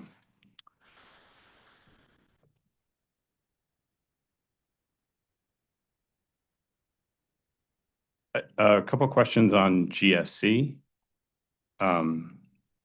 Exhibit D, and I'm thinking these are probably relatively quick answers. That's what I'm hopeful for.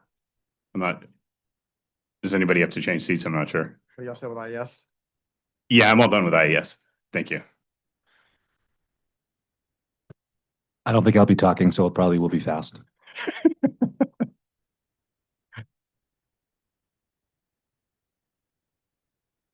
Okay. Yeah. All right, thank you. So exhibit D, page 2. Why did uncollectibles decrease from 8.8 million in 2024 to 7.1 million in 2025? And I'll just make a leap here, which is when I looked at exhibit D6, I saw the GSC factor going down. So I'm not sure if that's the root cause of it. If it is, then I'm curious what drove that really.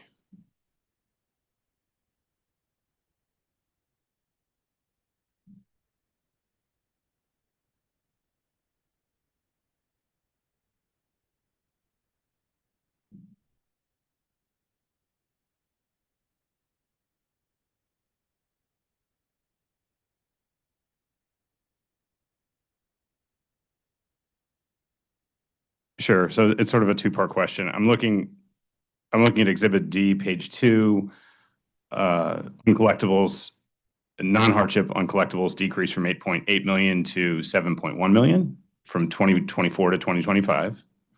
So I'm wondering about that. But then as I looked at a little bit further into exhibit D6, I saw that the GSC factor changed. So I'm not sure if that is the reason, then just jump to that. And what was the driving force for that? So the answer to your first question is that there were less uncollectibles, non-hardship uncollectibles allocated to the GSC in 2025 as compared to 2024. The allocation percentage, I believe, is based on total GSC revenues divided by total revenues. So that gives you your percentage of allocation. And so that allocation percentage was higher in 2024 as compared to 2025. So that is the reason why the non-hardship uncollectible expense would have gone down between the years. And I think that also is the answer to the second question that you had. Yeah. You said that you saw on, I don't have D, do you have D6? Yeah, the GSC factor went down, so that makes sense. GSC factor, that would be the GSC factor we're talking about. So that, I guess then my question really is, why did the GSC factor go down? And what comes through my mind is Ukraine and Russia gas prices went up, but I thought that was largely gone by before 2024. So GSC revenues would be determined based on a couple factors. It would be, first of all, based on migration, who is left to go on to competitive supply versus standard service supply. So that's one factor that plays into the level of GSC revenue. Additionally, depending on the RFPs for those two time periods, we go out 4 times a year to solicit for standard service prices in a laddered approach. The prices that we receive back from those RFPs would determine the standard service price in those 2 different years. And those standard service prices plays a major role in the level of GSC revenues that represents the numerator in that allocation methodology. So it could be based on those 2 factors, price and volumes. Okay, and neither of them are more, in your mind right now, based on what you know, neither of them are more important. You're not aware of any significant differences between the two. It's just those 2 factors, which I understand. Yeah, I don't have information on it Okay. right today. Right. Okay, all right, thank you. Next question on the GSC is regarding the regulatory assessment expense, which decreased from 6.6 million in 2024 to 5.1 million in 2025. Do you have an explanation for that? Again, I think that is also related to a revenue allocation. I think it's the amount of total revenues of, I think, all utilities in the state, and then Eversource's portion of that. So again, this could be an allocation where Eversource's revenues as a percentage of the total pie went down. But it could also be related to the specific billing that PURA was making to the utilities in a given year. I'm not sure if their budget went up or down between 2025 and 2024. So that also plays a role. Who sets the allocation? The allocation is based on, I believe, total revenues, each utility's revenues compared to total revenues. I believe PURA requests that information every year from the utilities to put together that allocation. Okay, all right. Thank you. Let's see. And my last question, this is Exhibit I, and this should be related to the RDM.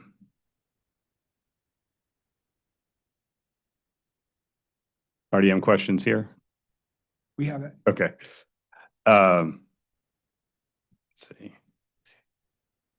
Yeah, so Exhibit I, page 2, row 13, late payment charges. Generally, this is a credit ranging from about $500,000 to $1 million per month. However, June is a debit for more than $1.5 million. What does that number represent?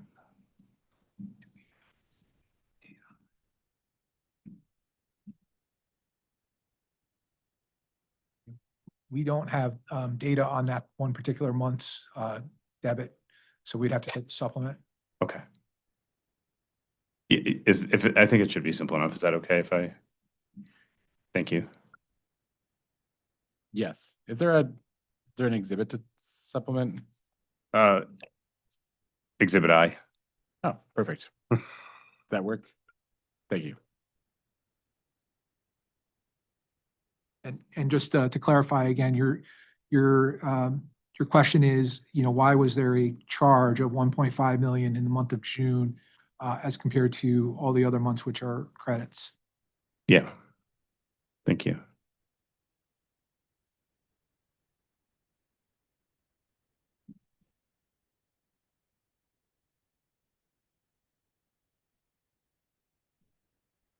That's it for me, Mr. Chair. Attorney Bowman, okay. That's it for authority staff. So we're OCC's next on the agenda. Is that still the case? You guys still have cross? Not gonna let us leave early?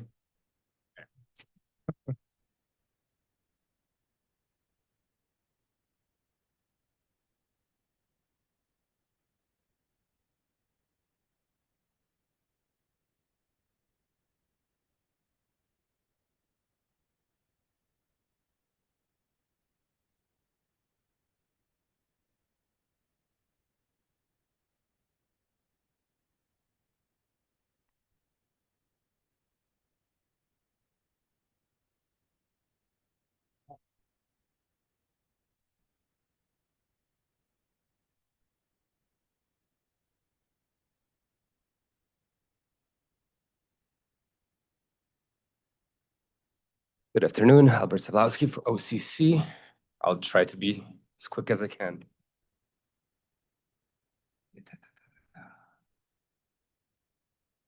First, I'd like to just follow up on the presentation from this morning. And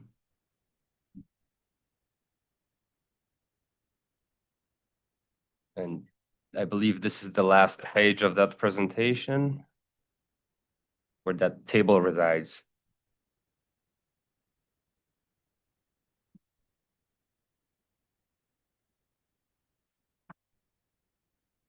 Oh.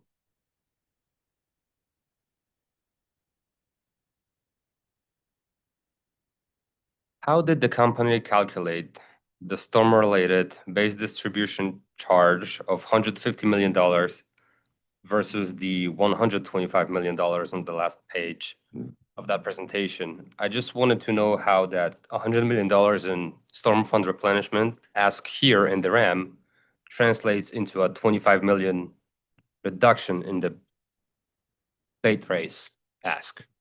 Yes, excellent question. And as I said in the intro, these numbers are theoretical, but what that was trying to capture, and we can get more precise if there's interest, and if not, that's fine too. But so there are three elements within that storm-related base distribution rate change item, the 150 million. So there's an increase in the storm reserve funding. Currently, it's 60 million going to some future number. There's an increase in non-deferred storm costs, ebb and flow, going from 4.2 to some higher number. And then there's the going forward recovery of storms that have occurred since 2023. So the $100 million storm replenishment would only affect that last one, in my opinion, meaning PURA is going to decide what it's going to decide for the amount to put into base rates to ongoing future storm reserve funding. PURA is going to determine what it thinks is an appropriate amount for ebb and flow, non-deferred storm costs, both as part of a rate case. I don't think that either of those would be influenced by replenishment or not. But if customers pay today, if they pay a liability sooner than later, that would mean that the future rate increase for storms that have occurred since 2023 will be less. So the difference between 150 and 125 is reflecting the fact that that cost would be lower. It is not obviously a precise, refined calculation because it's just an approximation to say that there's a balance that's outstanding that will be different in the future because storms will happen, and we can't say to what extent. But that's what that's reflecting. And just to add to that, I think the question too is the $100 million of storm replenishment that would go in today. $100 million of storms and base rates is amortized over a period of years. So the $100 million would have essentially reduced the amortization. So that's where you would see, we assumed over a 6-year period with carrying charges, there would be a $25 million reduction to amortization, storm amortization for a 6-year period. So customers would see that $100 million plus carrying charges over that that, what we're calling the standard recovery or pure precedent recovery. That makes sense. Thank you. I believe it was Mr. Horton, but I think you mentioned that there's 32 million in Massachusetts for storm cost reserve in your last rate case. That's right, What year was that rate case? 2022. Thank you. And was that also your ask, or is that what the commission there approved? Do you remember? As I recall, it was our ask, and it might be 31 million, but I think it was our ask ultimately got approved. Okay, so it was close, in other words. Absolutely, yeah. Okay. And I think it was derived based on a historical view of the storm experience for deferred expenses, but excluding certain major outliers. So we tried to get to what we thought was an average representative amount based on historical experience, if I remember correctly. Thank you. And obviously not taking any positions on the storm fund replenishment, but what would the impact be of including this reserve fund for consideration in the September rate change instead? And I'm asking that because by then we'll presumably have the rate case in with the actual storm reserve ask. I imagine the storm docket would be wrapping up by then or close to. And, there's that possibility of PURA finishing its PBR framework as well.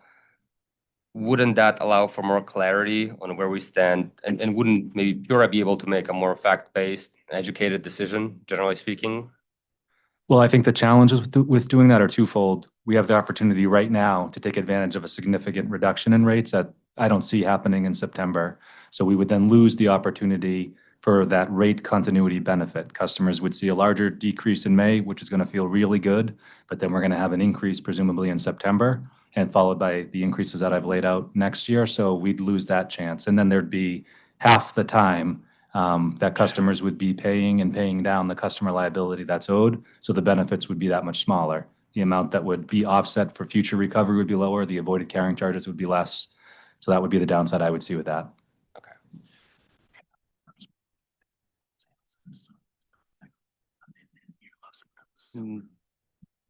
And Mr. Davis was just pointing out that as well, there's for an electric company, predominantly the volumes are higher in the summer because of the cooling load. And so we'd lose that opportunity as well. Okay. And there was some discussion on maybe creating a new line item for this, or which RAM component to put this storm fund replenishment in. So is it not true that depending on which RAM component, you put a specific expense in, residential or non-residential ratepayers pay either a bigger or smaller share of the cost? The dollars to start with are the same. So then it's a question, as we spoke about earlier, about the allocators that are applied. So if we're applying, and I think I use the words in kind, if we take what's in the non-bypassable FMCC now and we allocate it in the same way for this new line item, we would be indifferent in that respect. However, we also do have the opportunity to perhaps apply a different allocator under a separate line item within some constraints of being able to actually implement it. So.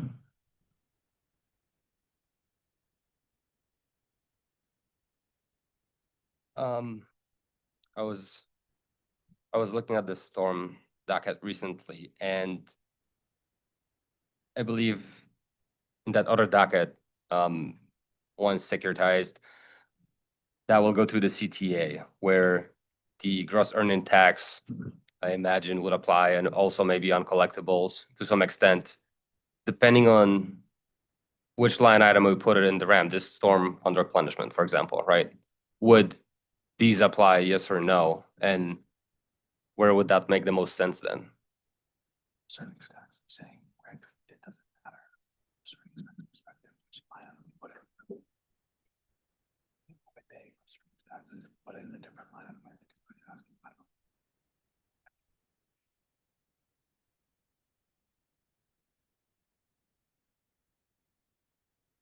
Just trying to understand the question. So is the question, whether certain components have a gross earnings tax component to them. And if we put the storm fund replenishment in one rate component, such as NBFMCC versus another rate component, such as maybe the delivery side of the bill, would GET be impacted? GET and uncollectibles. I think GET would. My understanding is that in the non-bypassable FMCC, the expenses that are recovered through there are not subject to gross earnings tax. Other line items like the CTA or local delivery charges do have gross earnings tax implications. I just, a caveat, since I don't think any of us are the experts on it, I just don't know if that's not taxable for gross earnings tax due to the nature of the charge or because of the charge that it's in. I don't know the answer to that. Me neither, just yet. Thank you. And to note, the non-bypassable FMCC, where we have it currently in the filing, does not have a get adjustment. If you moved it to another one, like SBC does have it, depending on the answer, it may have to apply on a separate line item or not, so. Can I just ask as a follow-up, is there get on the CTA? Do you know? Yes. I have to ask the witness, but thank you, Mrs. Zanovsky. I didn't want to have to look to my colleagues, but the answer is yes. Okay. And there's get on distribution, right? That's correct. Okay, thank you.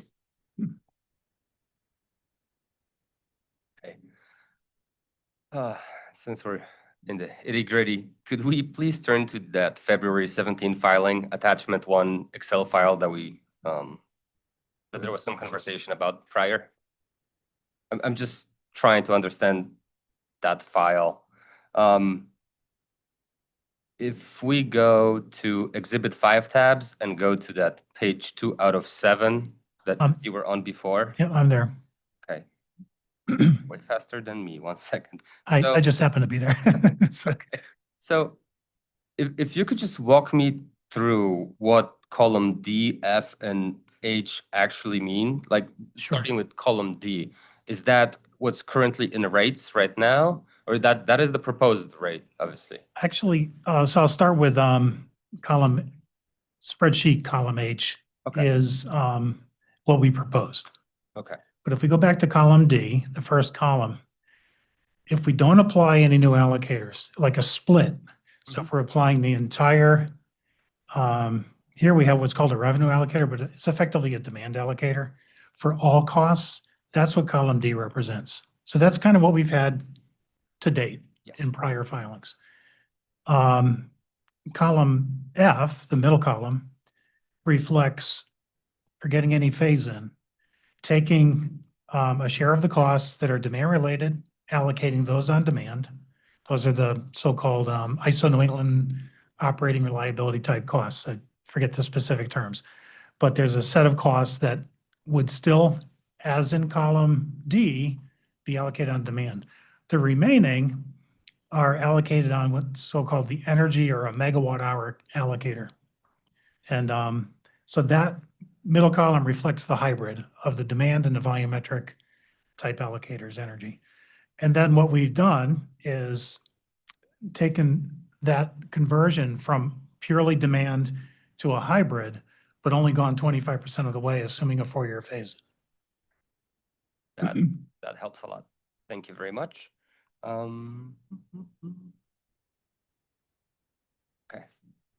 I'll move on to my regular RAM questions. I have some questions on NCQF and the NCQF exhibit specifically.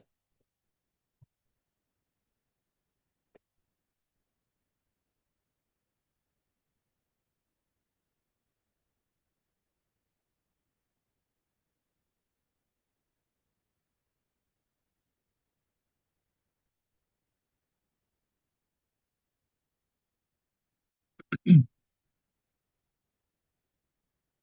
think we have that. And I would just please ask you to state that exhibit for the record. Thank you.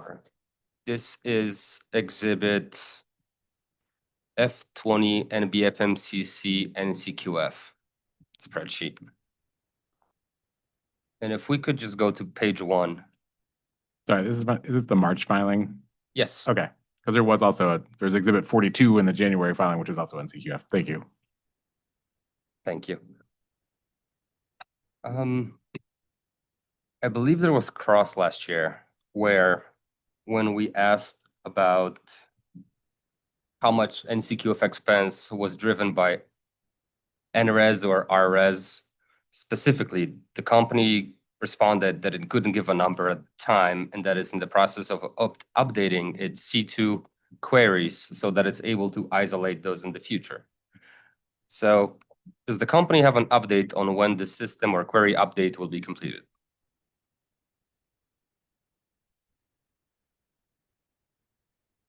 So I can take that again from this morning. Brian Rice, Director of Customer Solar Programs. So the company has indeed been undertaking efforts to be able to better break out the costs of the various programs and energy compensation through those programs that are reflected in the NCQF. I will be honest with you, it has been a challenge. It's required a lot of manual work and a lot of analyst time to kind of reconcile items and chew everything up. You know, I actually have numbers with me that were kind of recently scrubbed. I think we could potentially supplement a prior exhibit with that, or if like you're particularly curious about kind of cost contributions, I'd be happy to speak to those live. I will certainly take a supplement. And we've been looking for those numbers for quite a while, so these will be helpful. If you could categorize by program, is that possible? Yes. And it would be for 2025.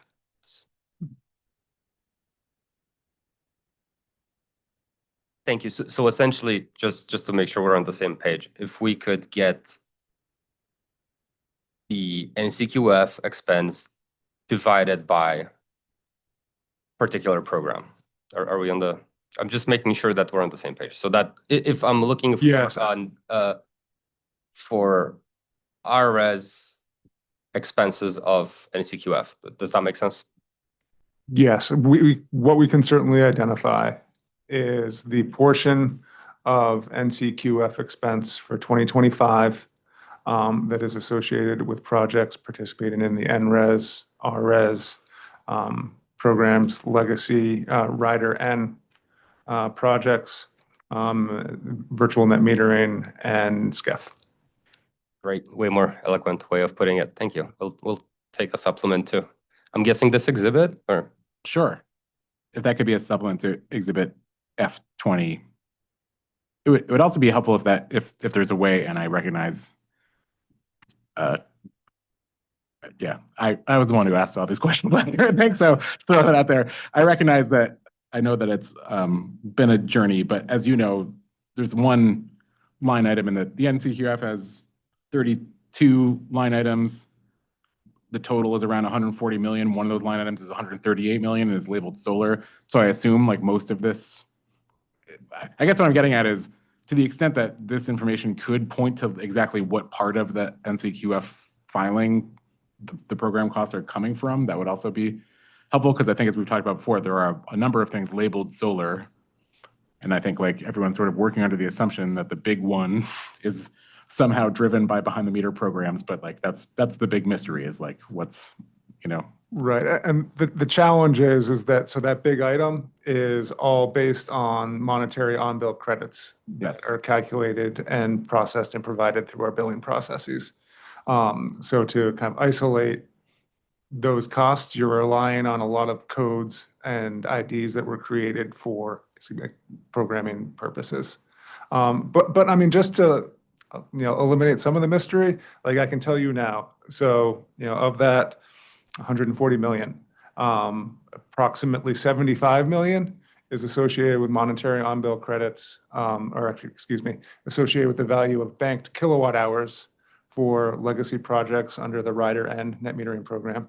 Another 46 million is associated with monetary on-bill credits for RRES participants.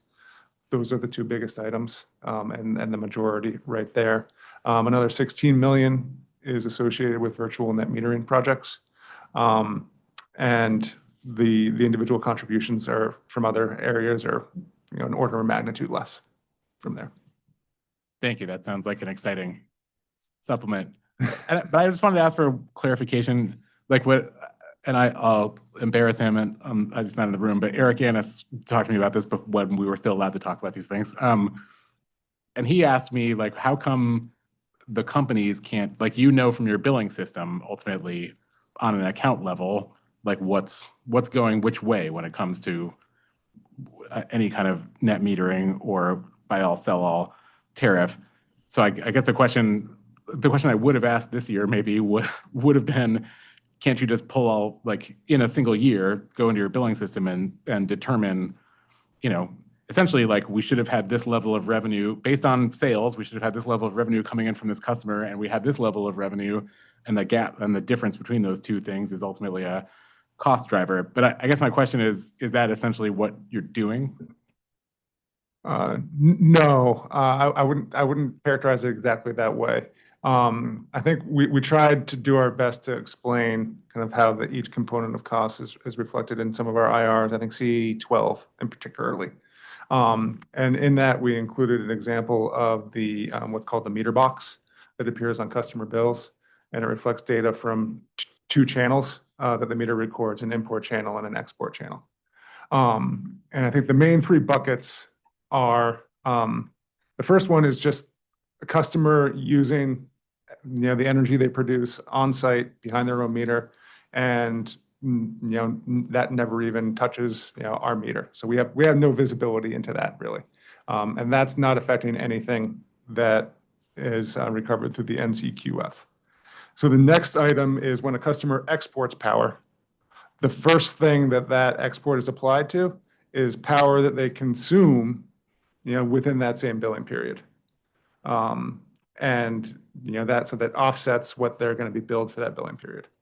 And then the next tier is if they have exported power over and above what they consumed, then that is what's referred to as net excess generation. And that is also reflected in the NCQF. So underneath the accounting of all that and your question about pulling billing system data, we have these different quantities that Mr. Rice just described, and they get different treatments. So the legacy and the current monthly netting take that total export, net the consumption that our meter shows, not behind the meter. But at that point in time, our billing system captures the total amount of energy produced out to the grid. That ties to the NCQF. From the billing system, the customer's accounts show the net of all that. So when you take sales that are netted, and this gets more complicated because you actually might carry prior period kilowatt hours in, plus whatever you did that month, and you might have excess that gets to the next month. All those different transactions start to net against each other and bubble their way through. So it's not a straight query, even though you would think it would be.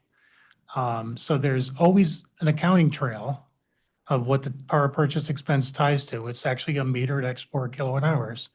But the billing system's got different quantities because of the nature of the different riders in the programs. That's not doesn't fully answer the question, but it sort of indicates the complexity and the fact that the data one might want to get isn't coming right off the billing system. It's actually more of the kind of analytical going back. And with that many accounts under the three major programs with subsets inside of those, it's a lot of data and it keeps growing. So.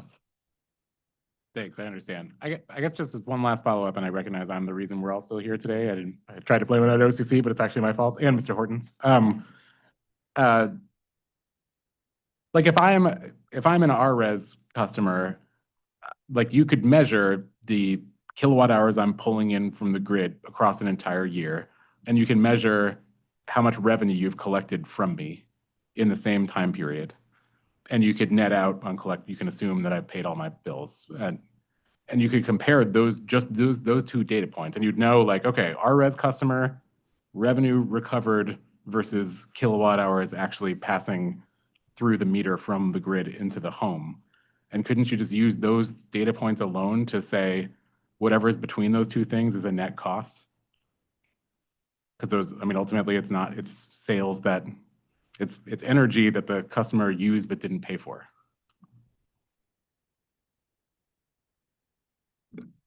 I think you'd get close. It wouldn't perfectly tie out.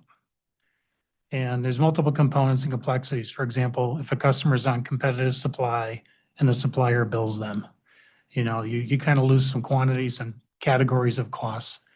So I think that could, at a macro level, get there. Then you get the billing cycles and the timing of everything, and what's reported on a bill and which revenue month is in. So I think the model, the framework you just laid out would get you in the ballpark, but it wouldn't be precise. I know we've tried. And of course, when we're trying to answer a very targeted thing, like just look at the NCQF expense and show how that was derived. You're actually forensically going in and undoing all the stuff that does show up in the billing system. So I think you're right. You could still kind of come back to the sort of net effect of all that. But I just know we've been at this how many RAM cycles now? Yes. And we've explained it lots of different ways, and the programs have changed, they've evolved. But I think we're getting close, and I think with, for example, what Mr. Rice described, the analysis there, and maybe we could do that analysis. I don't, it's a bit of an effort because you're trying to grab more and more data. But I mean, and maybe this will, Yeah. maybe this is helpful. I think from the point of view of certainly the authority, the reason this information would be helpful isn't really as an accounting check on whether the NCQF is accurately calculated. It's more about that we are responsible for administering these programs on an annual basis, setting the levels for the ultimate costs that end up coming through to ratepayers primarily through the NCQF. So I mean, that's kind of the only connection. But from my perspective, it would just be helpful for us we are somehow doing that without a full view of what are the actual costs, or generally, like just the scope of actual costs that the decisions we're making are imposing on customers. Like that's what we're looking for. So from my perspective, I don't know that it's necessary that it be perfectly aligned with like a full accounting down to the dollar of what's in the NCQF. But from my perspective, where I sit now, it would be great if we could have anything that's better than what we have now to kind of help us answer that question, if that makes sense. I think we can take that back. I think we've worked toward that level of looking at things, because we have traditionally been very much hunkered down on to the precise dollar, verification and validation. So obviously that goes with it anyway. You always have to account for it, but I hear what you're saying, and I think we should take that back as well. Thank you. Sorry, Mr. Zablowski. No, that's where I was going. Still on NCQF, and I realize this question might not be all that easy to answer based on, my newly found understanding of that billing system a bit more. On that March 2nd filing and in this exhibit, the total expense for NCQF is on 53.8 million. Last year's NCQF on this same exhibit was 132.4. Can the company speak at all to the increase and differentiate between how much of the increase is due to maybe the cost of energy itself versus, say, new installations?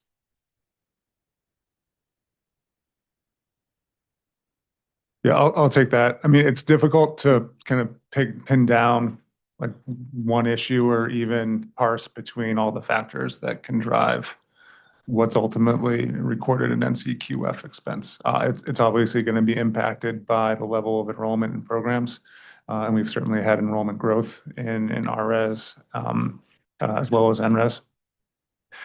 It's also going to be impacted by prices, as you say, but also you have to recognize, within NCQF, some projects receive, a fixed price, the compensation rate is indexed to the retail rate or a portion of the retail rate. So, even that, it's hard to parse. And then the last item, it's dependent on, the amount of power that, eligible systems are putting out onto the grid and being compensated for through the tariffs. So if you have, changes in production due to, different weather patterns, since we have many, weather-dependent resources, that can impact things as well. But obviously, it's a year-over-year increase. And I think that the first thing I would point to explain that is, enrollment growth and just more customers taking advantage of the programs. So Just to add a fourth dimension, when you place distributed generation of any kind behind a customer's meter, obviously the level of production will vary. But let's not forget the customer's load themselves. How much are they actually consuming simultaneously when the production is occurring? And how much is surplus and exported to the grid? So there are actually the price, the amount of installed capacity, and the amount of production from that capacity, the prices that apply under the various tariffs for compensating or paying for that exported power, including the netting mechanisms and how those affect it. And then ultimately that ties in with the amount of load the customer has. A lot of variables, making it very difficult to even, I mean, you can just understand the parameters and how they can vary throughout the year. So I understand there's no easy way to answer this. I apologize. Sorry. I understand there is no easy way to answer this. No, but I mean, it's just a matter of trying to understand the parameters and the dynamics. Yeah.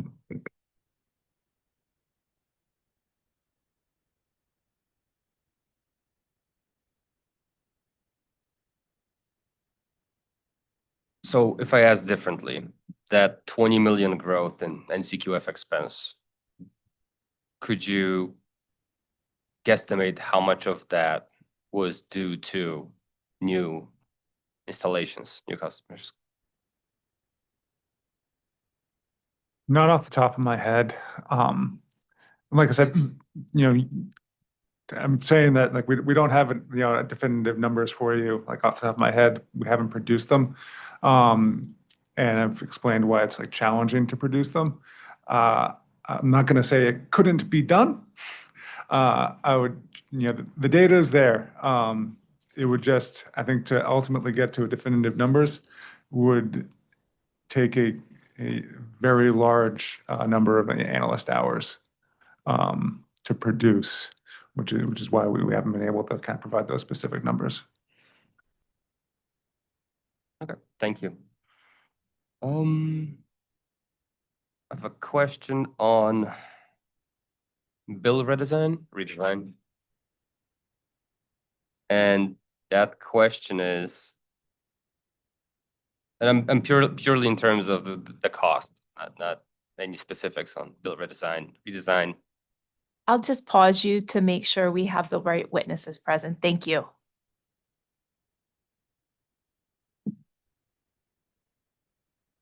And again, my question is purely on timing and costs, so I won't be asking specifics on the actual bill redesign. I should have started with that. So why has the company included the bill redesign costs only now? The line item itself in response to OCC 16 mentions 2022 bill redesign.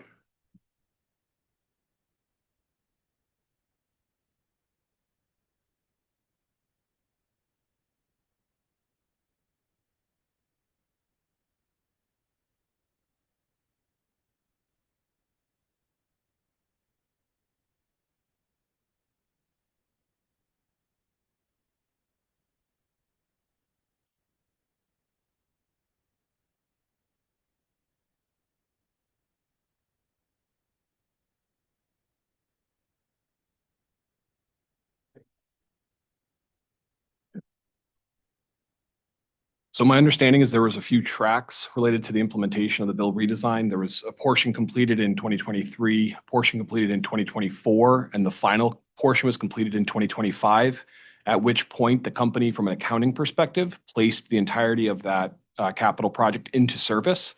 And the company's practice does not put anything into rates until it's placed in service and it's used and useful. So you'll see in our supporting exhibit, which is F32, the large chunk of in-service dollars is in January of 2025, which is about $4.7 million. So you mentioned that the project is complete from an accounting perspective, but broadly speaking, is the project complete and everybody's bill has been redesigned?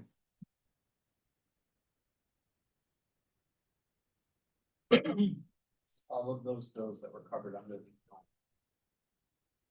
So, okay, I'm sorry. Could you remind me what that means? Because that doesn't sound like 100% of the bills and. Yeah, so we did not, the docket itself focused on our residential electric bills, did not focus on commercial.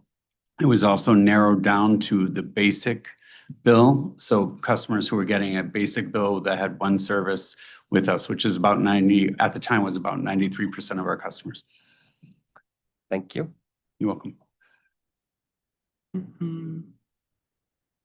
My next question is on EV amortization and the EV payoff line items in NBFMCC.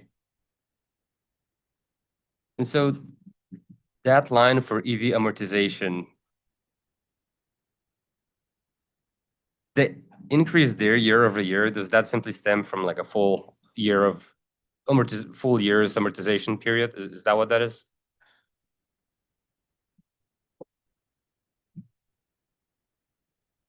While the witnesses are looking for the answer, could you please identify the exhibit for the record that you're referring to, Mr. Zablosky? Sure. Thank you.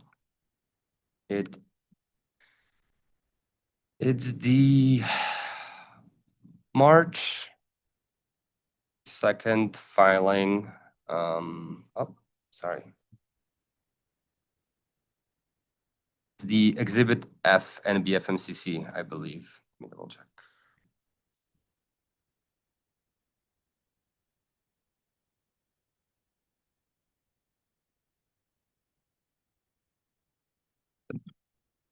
So I'm sorry, I missed the references. If line 48 of page 2 of Exhibit F? Yes, 48 and then 49. And then 49. So the first line, line 48 for the EV amortization, there was only a partial year of the initial amortization effective September 1 of 2024. The 2025 cost reflects, I believe it was 8 months from January to September of 2025.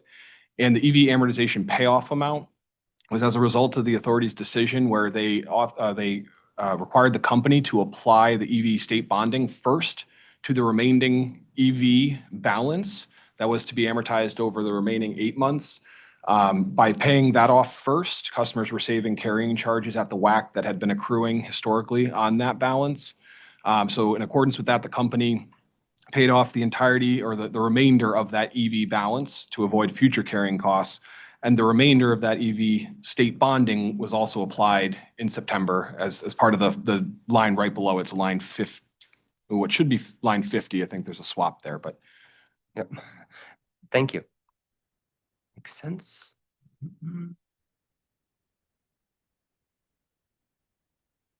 I think those are all of my questions, and I'll turn over to Attorney White. Thank you. And White, OCC, I have very few questions, but I'm really sorry because the first one is actually going to be a follow-up on the bill redesign, and it's probably going to require Mr. O'Brien to come back up, but maybe not. You mentioned that there were 3 phases of the bill redesign. Can you please remind me of what changed on the bill in each of the 3 phases? Actually, there were 5 phases. So within the first phase, that was the majority of the work was done, or what we call track 1. And track 1 is where we changed the presentation, the 4 components of the bill, the language of the bill, the line items, and some of the graphics that were included in the changes, in the approved changes. Okay. Track 2, we focused on the amount due for our customers who are on payment arrangements or payment plans.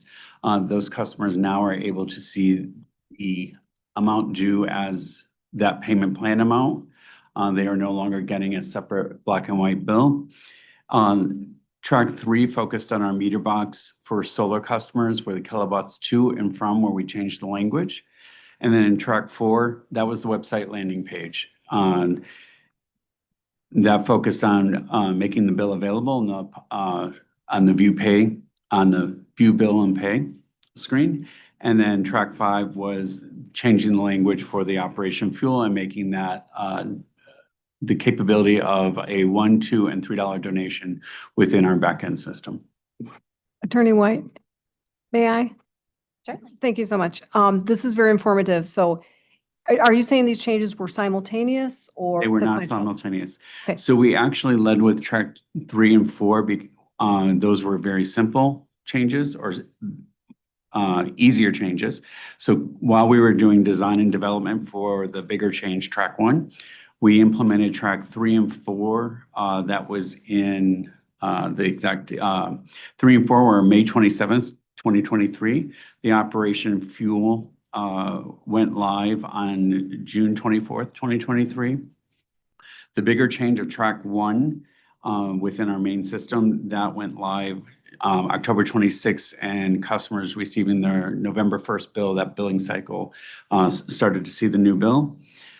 Track 2, the famous focused on the payment due, that was on May 20th, 2024. Okay, that's helpful. So I've always thought that every change in rates and every change in rate structure, rate design is an experiment, right? And so, and of course, when we conduct experiments, we try not to change too many variables at once, because then we don't really know what's going on. But it sounds like I didn't hear all the details or have enough time to think about it, but have you applied evaluation analytics to try to understand what happens with each of these changes, to sort of inform policies and programs going forward with respect to, billing approaches, billing designs, rate design, and so on? Because it's a tremendous opportunity, actually, when you make these changes, but we don't always take the time to seize the moment, right? To collect the data and see what we learn. So if you have anything that you've learned that you can share, I think that'd be beneficial and that'd be helpful. Yeah, I do not have the data exactly available to me, but leading up to this and going through the process of our technical sessions and working sessions with EOE and OCC, all stakeholders were looking at customer pain points. They were looking at data that was driving dissatisfaction with our customers, lack of understanding of the bill. And I think overall, as a group, not just Eversource, our stakeholders, we were looking for clarity and to create a product that was going to produce better understanding of the bill. Right down to the simplification of, plain language as it relates to line items, so customers easily understood what they were looking at. In doing so, there's a lot of variables, as you can understand, outside of that. You talked about some of it. So, we have a lot of outside variables that affect how people score us in satisfaction and so forth. So we tried to isolate as best we could to a time period. Our go live for the bigger part, which would really drive the understanding of the bill, went live on November 1st. That is somewhat of what we call a shoulder month for us. As we're going in, we were able to isolate some of the customer satisfaction, and we could see that those changes that we were making did drive a better understanding of the bill and satisfaction. That's great. And I just think we have to remember this is all about behavioral economics, right? Right. And so we're always on a learning curve. We always will be.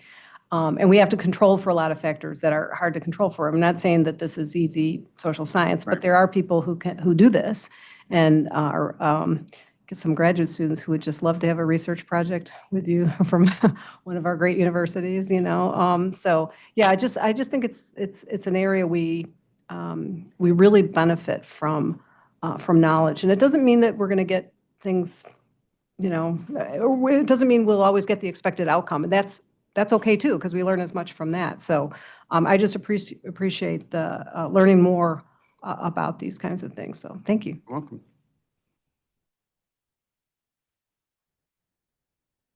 Okay. As you were talking here, I think you covered a little bit of what I was about to ask, but I just want to make sure I was trying to keep up with the dates as you were saying them there. What was the last date that you? Well, the last date was May 24th. That was for track 5. There was an additional track or additional work that needed to be done. If you recall, there was a change to the MPP program, and we needed to incorporate those changes and time the go live for the information presented on the bill with the MPP program. So costs associated with the presentation line items or anything like that with the bill were covered under bill redesign. Everything else was covered under the MPP program. And that go live was November 1st. Of 2024. 2024. Okay. So I'm just trying to understand in Exhibit F1, NBF MCC summary, line 54, it's showing me costs throughout 2025 for the bill redesign, so if Right. it, So it wasn't considered a track, but it was day two work or additional work. We filed a compliance in December I believe it was December 9th of 2024, where we pursued aligning the channels based on the recommendations in a decision to make sure that all of our channels gave the same information and created the same customer experience. So for example, in the IVR, to make sure that when the customer heard their balance due, that the balance due was that payment plan, if they were on a payment plan, was that payment plan. So that day two work or that extra work brought us just over the line into 2025. and is it complete now, or will Oh, that be absolutely. continuing? Okay. Is, just a point of clarification, is the question why you're seeing costs throughout 2025 if the project was complete in November of 2024? That was my question. Yes, that was 2 questions ago. Yes. Yeah, sorry, I just wanted to clarify. So these project costs are capital costs, so they're recovered over a period of time. So in this case, it's a 5-year period. We provided that calculation in Exhibit F32, and you'll see in there that the project went into service in January.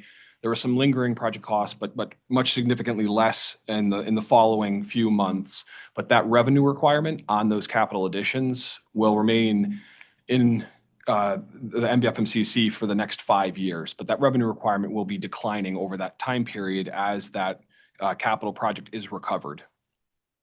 So hopefully that clarifies this. Okay, thank you.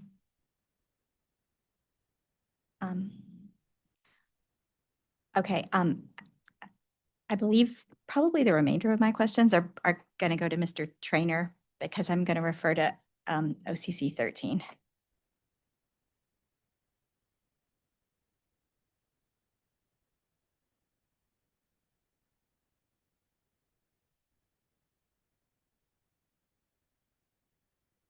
And I don't have very many questions. You'll be happy to know. So.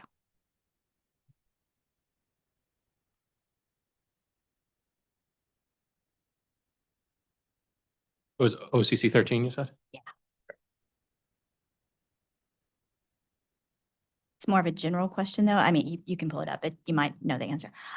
So in OCC 13, you described how even though the cost to fund the LIDAR was going down, it said despite the June through December 2026 monthly costs are forecasted to increase.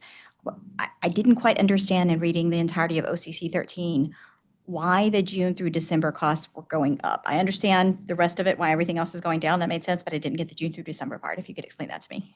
And so most of the June to December increase was related to the month of December. And when we forecasted in the known and measurable in December, we didn't have December's results yet. So for all the other months, we had the results. So our estimate in December was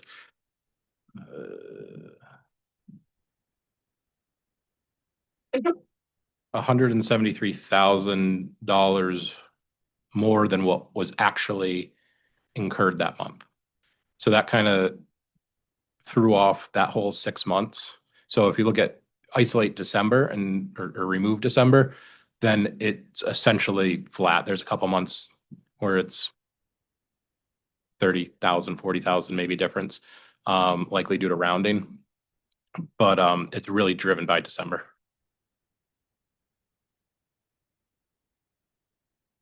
Okay.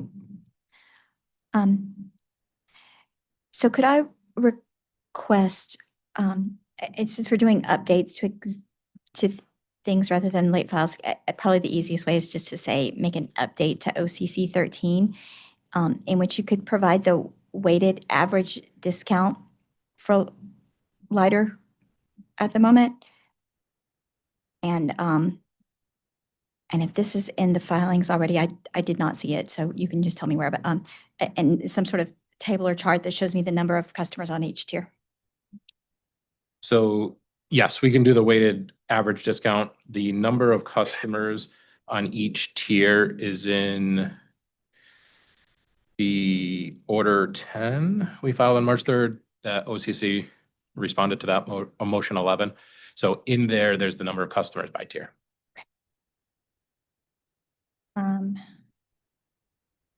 That's as of the end of the year, as of December. If you would like an updated one, I can, more than happy to provide that. Yeah, actually, if you could provide the updated one relative to the weighted average that you're like. Yeah, we'll look all at using the same February. numbers.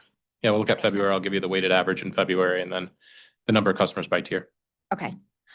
And then finally, and I guess I don't know if this question is to you, Mr. Trainer, or to the whole panel. So several of the items that we see here and that I'm seeing in the SBC, things like the Alorica call handle time or the Alorica time in general, or like, the hardship inbox, things like that, the communications. For UI, those are in their base rates. Can we expect any of these items to be moved out of RAM and into your base rates in the rate case filing? And if so, which ones? So I don't have a definitive answer for you. Certainly, we are evaluating each of these costs to identify which ones, not only within the SBC, but also other RAM components such as the ESI, what makes sense to move into base rates and what makes sense to continue to be recovered through the RAM. The other thing we're working through is just, legally, we have requirements that are ordered by PURA for us to recover these in certain cost components. So as part of our rate case, we would evaluate how to present to PURA what our proposal is and have them accept that change in cost recovery. But I don't have any definitive, line by line recommendations here today. That would be part of the rate case. Okay, thank you. That's it for OCC. Thank you. Thank you. And we have Deep, you have any cross? Okay, CIEC, Attorney Goodman. Okay, come on up. In the shuffle, Attorney Bidra, it occurred to me, I forgot to say, hopefully this isn't a big deal. I said this to UI, I forgot to say it to you. We're doing the supplement in lieu of late files with the understanding that should anyone want to cross on anything that comes in, they can handle it in the phase 2 hearings. Does that work for the company? Of course, understood. Okay, thank you.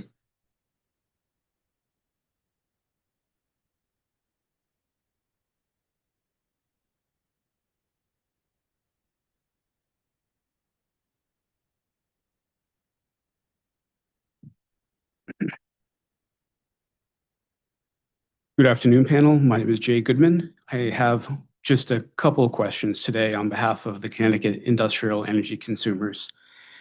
The questions relate to the proposed storm replenishment fund, but initially, can you explain, do you know how the storm response costs currently reflected in base distribution rates were allocated to the rate classes?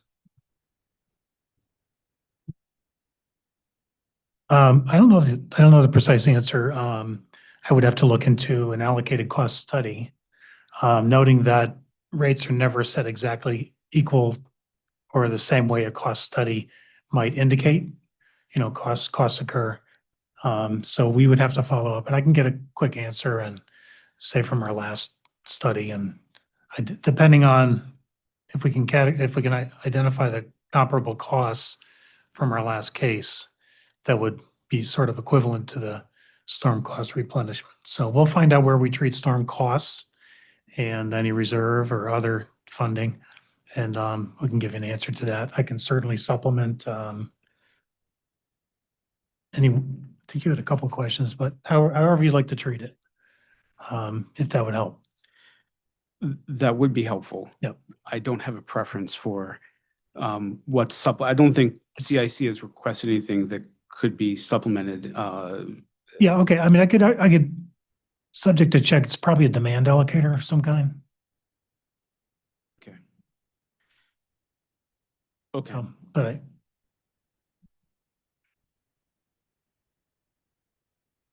sure. My colleague just suggested maybe we include it as part of our rate supplement. Just a descriptive item there. That would be appreciated. Okay. Thank you. Thanks, Garrett. With respect to the proposed storm replenishment fund, how do you propose to allocate those costs to the rate classes? So in the where it's included in the non-bypassable FMCC, it's treated on an energy allocator.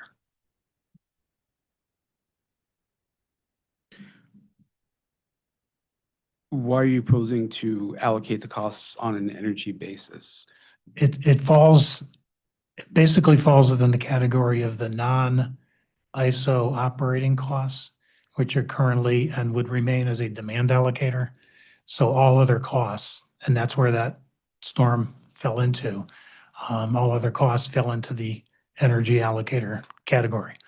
I mentioned earlier that, for example, if we had a separate line item, the way we have leaned into applying that, if such a line item is approved and we implement it May 1st, is currently designed on the basis of an energy allocator and an energy rate design. But that doesn't preclude us from possibly doing a different type of allocator. Again, within constraints, the practical ability to do that at this time. When you refer to all other costs, are you referring to the 4 categories of costs that were unbundled from the MBF MCC and the December 25 order? Yeah, generally, yes. If we look into the actual filing, to the current filing, that translates to all of those types of costs, but also updated for the current period. And that's where the $100 million storm replenishment amount was included in that set of costs. But they align with the analysis of the 4 categories, yes. But at least insofar as this is coming after those costs were categorized, wouldn't you agree that the authority, if it chose to, could allocate these costs on a different basis? In other words, treat them differently than those all other costs? Oh, I think the authority could determine whatever they wish. Standing right now, relying on Docket 24-1205, we're taking the orders in there and the analysis that leading, supporting those to basically be a directive to move costs into the energy-based allocator. And then obviously we have the phase-in aspect of that on top of it. If I recall, so I think when I initially asked how storm costs are currently allocated, you thought subject to check on a demand basis, correct? If you look at current rates and what we did a year ago, roughly, for May 1st of last year, yes, all demand-based. Would I assume correctly that that reflects a determination that the storm response cost causation of the storm costs aligns more closely with demand than sales? Actually, let me back up. What I said earlier was in a distribution cost study, I believe, subject to check, those would be demand type costs, or they'd be allocated on some demand basis. What I just referred to a year ago was the RAM, particularly non-bypassable FMCC, where all costs in a non-bypassable FMCC were allocated on a demand basis. So I apologize for the confusion there.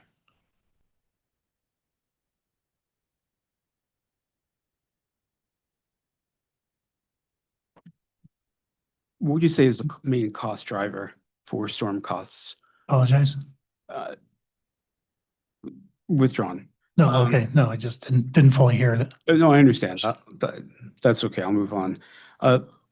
For the storm costs that are currently reflected in base distribution rates, do you know what rate design is currently used for demand metered rate classes? A rate design? In other words, is it a volumetric, a demand charge, a mixture? It depends on the rate class. So I could go through all the classes. No, that's okay. To focus on a particular type of customer, such as a large CNI. I am interested in large CNI, but perhaps to rephrase, would it be fair to assume that the storm response costs are just baked into the rates that are designed to recover from, to recover a revenue requirement from the large CNI classes? Not only revenue requirement, but I would say largely non-customer charge type rates. And for, I'd say pretty much medium to large general service customers, which some people refer to as CNI, but those classes typically will have a ratcheted demand for rate design cost allocation would be based typically on their maximum diversified, class demand. That's to get the costs allocated out to the classes. And then for rate design, it depends on the particular class, but we typically have a demand ratchet for distribution that applies to anything that's not in a customer charge for our medium to large CNI. It's not perfect because what a cost study says, if it purely, and classifies costs as customer or demand related as those two fundamental distribution categories, you typically would not see the full amount of costs that are, the cost study might say are customer related. They wouldn't necessarily be in a customer charge. They may end up in one of those demand related type charges. So residential type charges are more volumetric, kilowatt hour based. We're talking rate design. Whereas the medium to large CNI and even the smaller CNI will be some kind of a demand charge, with the larger, medium and larger ones being a demand ratchet. So that's kind of the imperfection of where you end up versus what a cost study might say. So I can go and tell you what a cost analysis showed us, and that can inform where storm replenishment costs might get treated in a cost study. But I would suggest this replenishment cost here in a distribution cost study would likely be a demand related allocator. And for medium and large CNI, or even CNI in general, would be some kind of a demand charge. Now, having said that, we also know we have some either volumetric or a mix of volumetric and demand-based rate design for a smaller CNI. Okay. So, And did I hear earlier that the panel said that your proposal or expectation for the proposed storm replenishment fund would be that would be recovered through a volumetric rate, an energy-based rate? as a separate line item? Yes. Well, so, and even though I asked that question, if it flows through the non-bypassable FMCC, ultimately it is a volumetric rate. Even if it's allocated under some hybrid, at the end of the day, each class ends up with an allocated revenue requirement, and the rate design is a volumetric rate. Now, in a separate line item, we're basically at this juncture contemplating a mirror-like image where storm replenishment costs, if they flow through this new line item, would also be allocated in volumes or megawatt hours to the classes. And then rate design would be on a volumetric basis as well. So that's sort of the in-kind equivalent of whether it's in a non-bypassable FMCC allocated on energy or a separate line item allocated on energy. And the rate design as well as the allocations are the mirror image, are the same as we currently contemplate it. Just make sure I'm following clearly. When you talk about a volumetric rate design, you mean, you were saying per kilowatt hour, per megawatt hour, as opposed to a volumetric demand charge, like a per kilowatt. Is that correct? Yeah. I mean, when I say volumetric, I mean specifically a rate in dollars per kilowatt hour. Some people say cents per kilowatt hour, same thing. All else equal from a cost causation perspective or cost-based approach, wouldn't you typically recover a demand-based cost, a cost that's allocated on a demand basis? Wouldn't the rate used to recover that also be a demand-based charge? Well, as a rate design person, I would say yes, but for various reasons, rate design doesn't necessarily purely follow that. And for whatever reason that is the case, we still, and we do maintain that the rate design, particularly for medium and large CNI, is a demand-based rate. So whatever the revenue allocation of the revenue requirement, the rate design itself would, and I would advocate for a demand-based charge. Now, there are different types of demand charges. And we have a mix of them in our, depends on the rate class. Okay. Earlier, I think it was Mr. Horton, stated that the company would like to transition to real-time recovery for storm costs. I guess first, does the panel recall that? Am I remembering that correctly? Did I hear that correctly? Yeah, I think in other jurisdictions, we have more aligned cost recovery of storms than we do here in Connecticut. Could you just explain what you mean by more aligned or by real-time cost recovery? Sure, I think, and we'll get into this in our, I think we committed to filing a supplement to the rates that will talk about what we do in other jurisdictions for replenishment. But my understanding, not being an expert in Mass or New Hampshire, but my limited knowledge, what they do there, they may have, or they do have an annual cost prudence review and recovery so that there's limited lag in the recovery of those storm costs.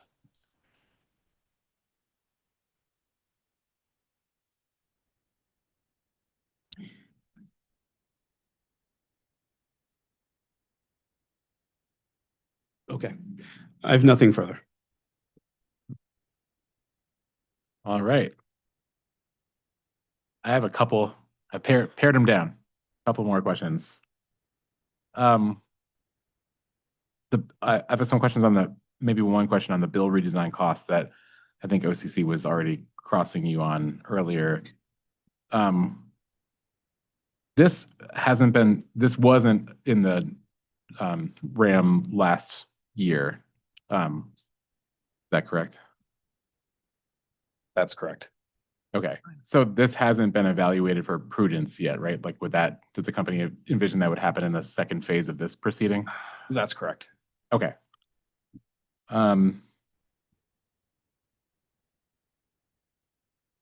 The MPP IT capital project, I was just curious. I couldn't tell sort of where that project is in terms of total CapEx as opposed to plant or, the revenue requirement itself.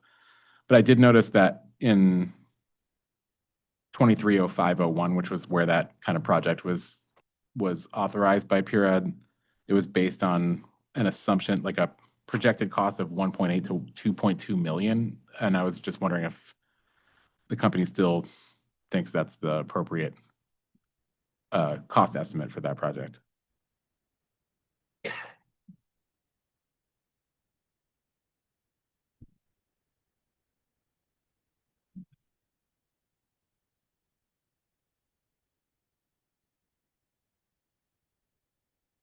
It looked to me like that hasn't been exceeded yet. I just didn't know if it was. No, we know we were definitely not over budget on that, over the estimate. I just don't know what the final cost of that was, but Mr. Coco's coming up that maybe has an answer. Can you, sorry, this is Dave Coco, Director of IT. Sure. Could you just repeat the question, please? Yeah, I was just wondering what the MPP IT capital project was authorized by PURA in a 2023 docket. Correct. And the order in that docket, 230501, it was order 41, and the order specifically said, you got to let us know if you're going to exceed your expected budget, and the expected budget according to that docket was between 1.8 and 2.2 million. So I looked at that and I was just curious if the company's still thinking that this project, if it's not complete yet, is going to be within that same budget. That project is complete, and I can confirm the amount. I don't think we've exceeded, but I think that goes, Mr. O'Brien with the. So we were bill redesign. He's talking about the program itself. Oh, the program. This is MPP IT, which is different from the bill redesign. It can be a supplement. And my follow-up question was the same one as before, which is I think this is the first time this has been in the RAM. If I'm correct on that, the question was just whether we would be evaluating this for prudence in this proceeding also. Yeah, I mean, I could speak to so we did have this cost. So 2024 had the majority of the capital placed in service. So these were costs that were reviewed in last year's RAM docket, the majority, I will say. So it's specifically Exhibit H16. You will see there's some residual capital that was placed in service for this project that ended in July of 2025. So that was another 105,000, but I can't speak to the project being officially complete, but based on the in-service, there's nothing been placed in service in at least six to 8 months. The final capital placed in service for this was about $1.6 million. So that's not familiar with the other docket, but if it was 1.8 to 2.2, it'd be below that. Okay. And I don't even need a supplement on that because I think we can ask in phase 2 if it's, because we're going to take a look at the 150,000 extra that's put in place in service anyway. So we can save that for then. Thank you. Great, thank you. My last question is probably a question ultimately for Mr. Horton, and this really was just a question sort of out of curiosity or confusion from my point of view. But there was, and it's okay if no one on the panel can answer this, but there was a correspondence filed in this docket. I'm looking for it now. There's a correspondence filed in this docket that was sort of like a response to a Hartford Current article that had some assertions about the parent company's earnings. I just didn't really understand why that was filed in this docket. Like I didn't see the connection between that subject matter and the RAM generally. But my actual question is like, am I missing, like, I guess I'm sort of giving feedback. Like, I don't know what we are supposed to do with that in this docket. I will have to get back to you on that Okay. answer for you. Yeah. So maybe if that could just be filed as additional correspondence, maybe explaining. And Attorney Bidger, I can pull, let me just quickly reference exactly what I'm talking about. I can get it in 1 second.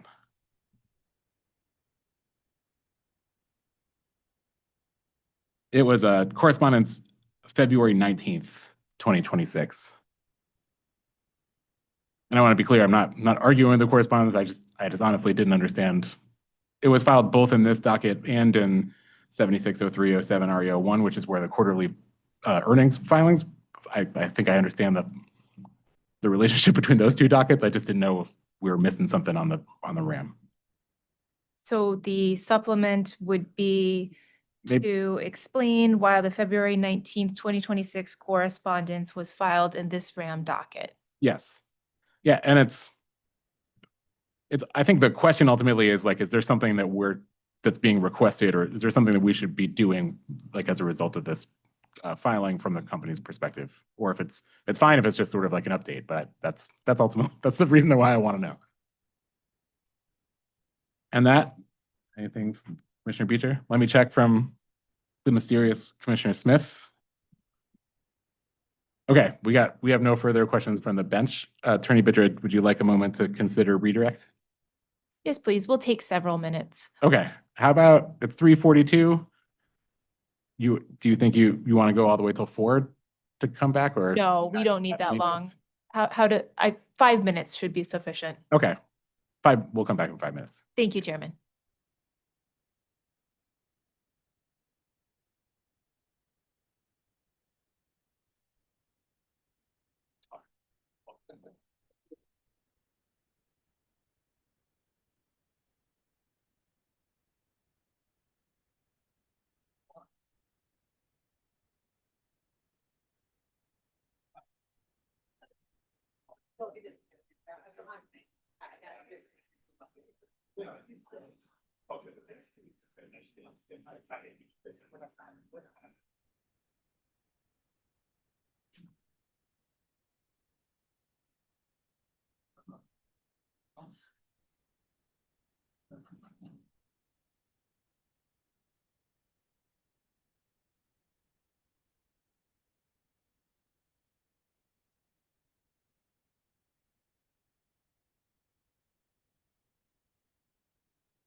We all set for redirect?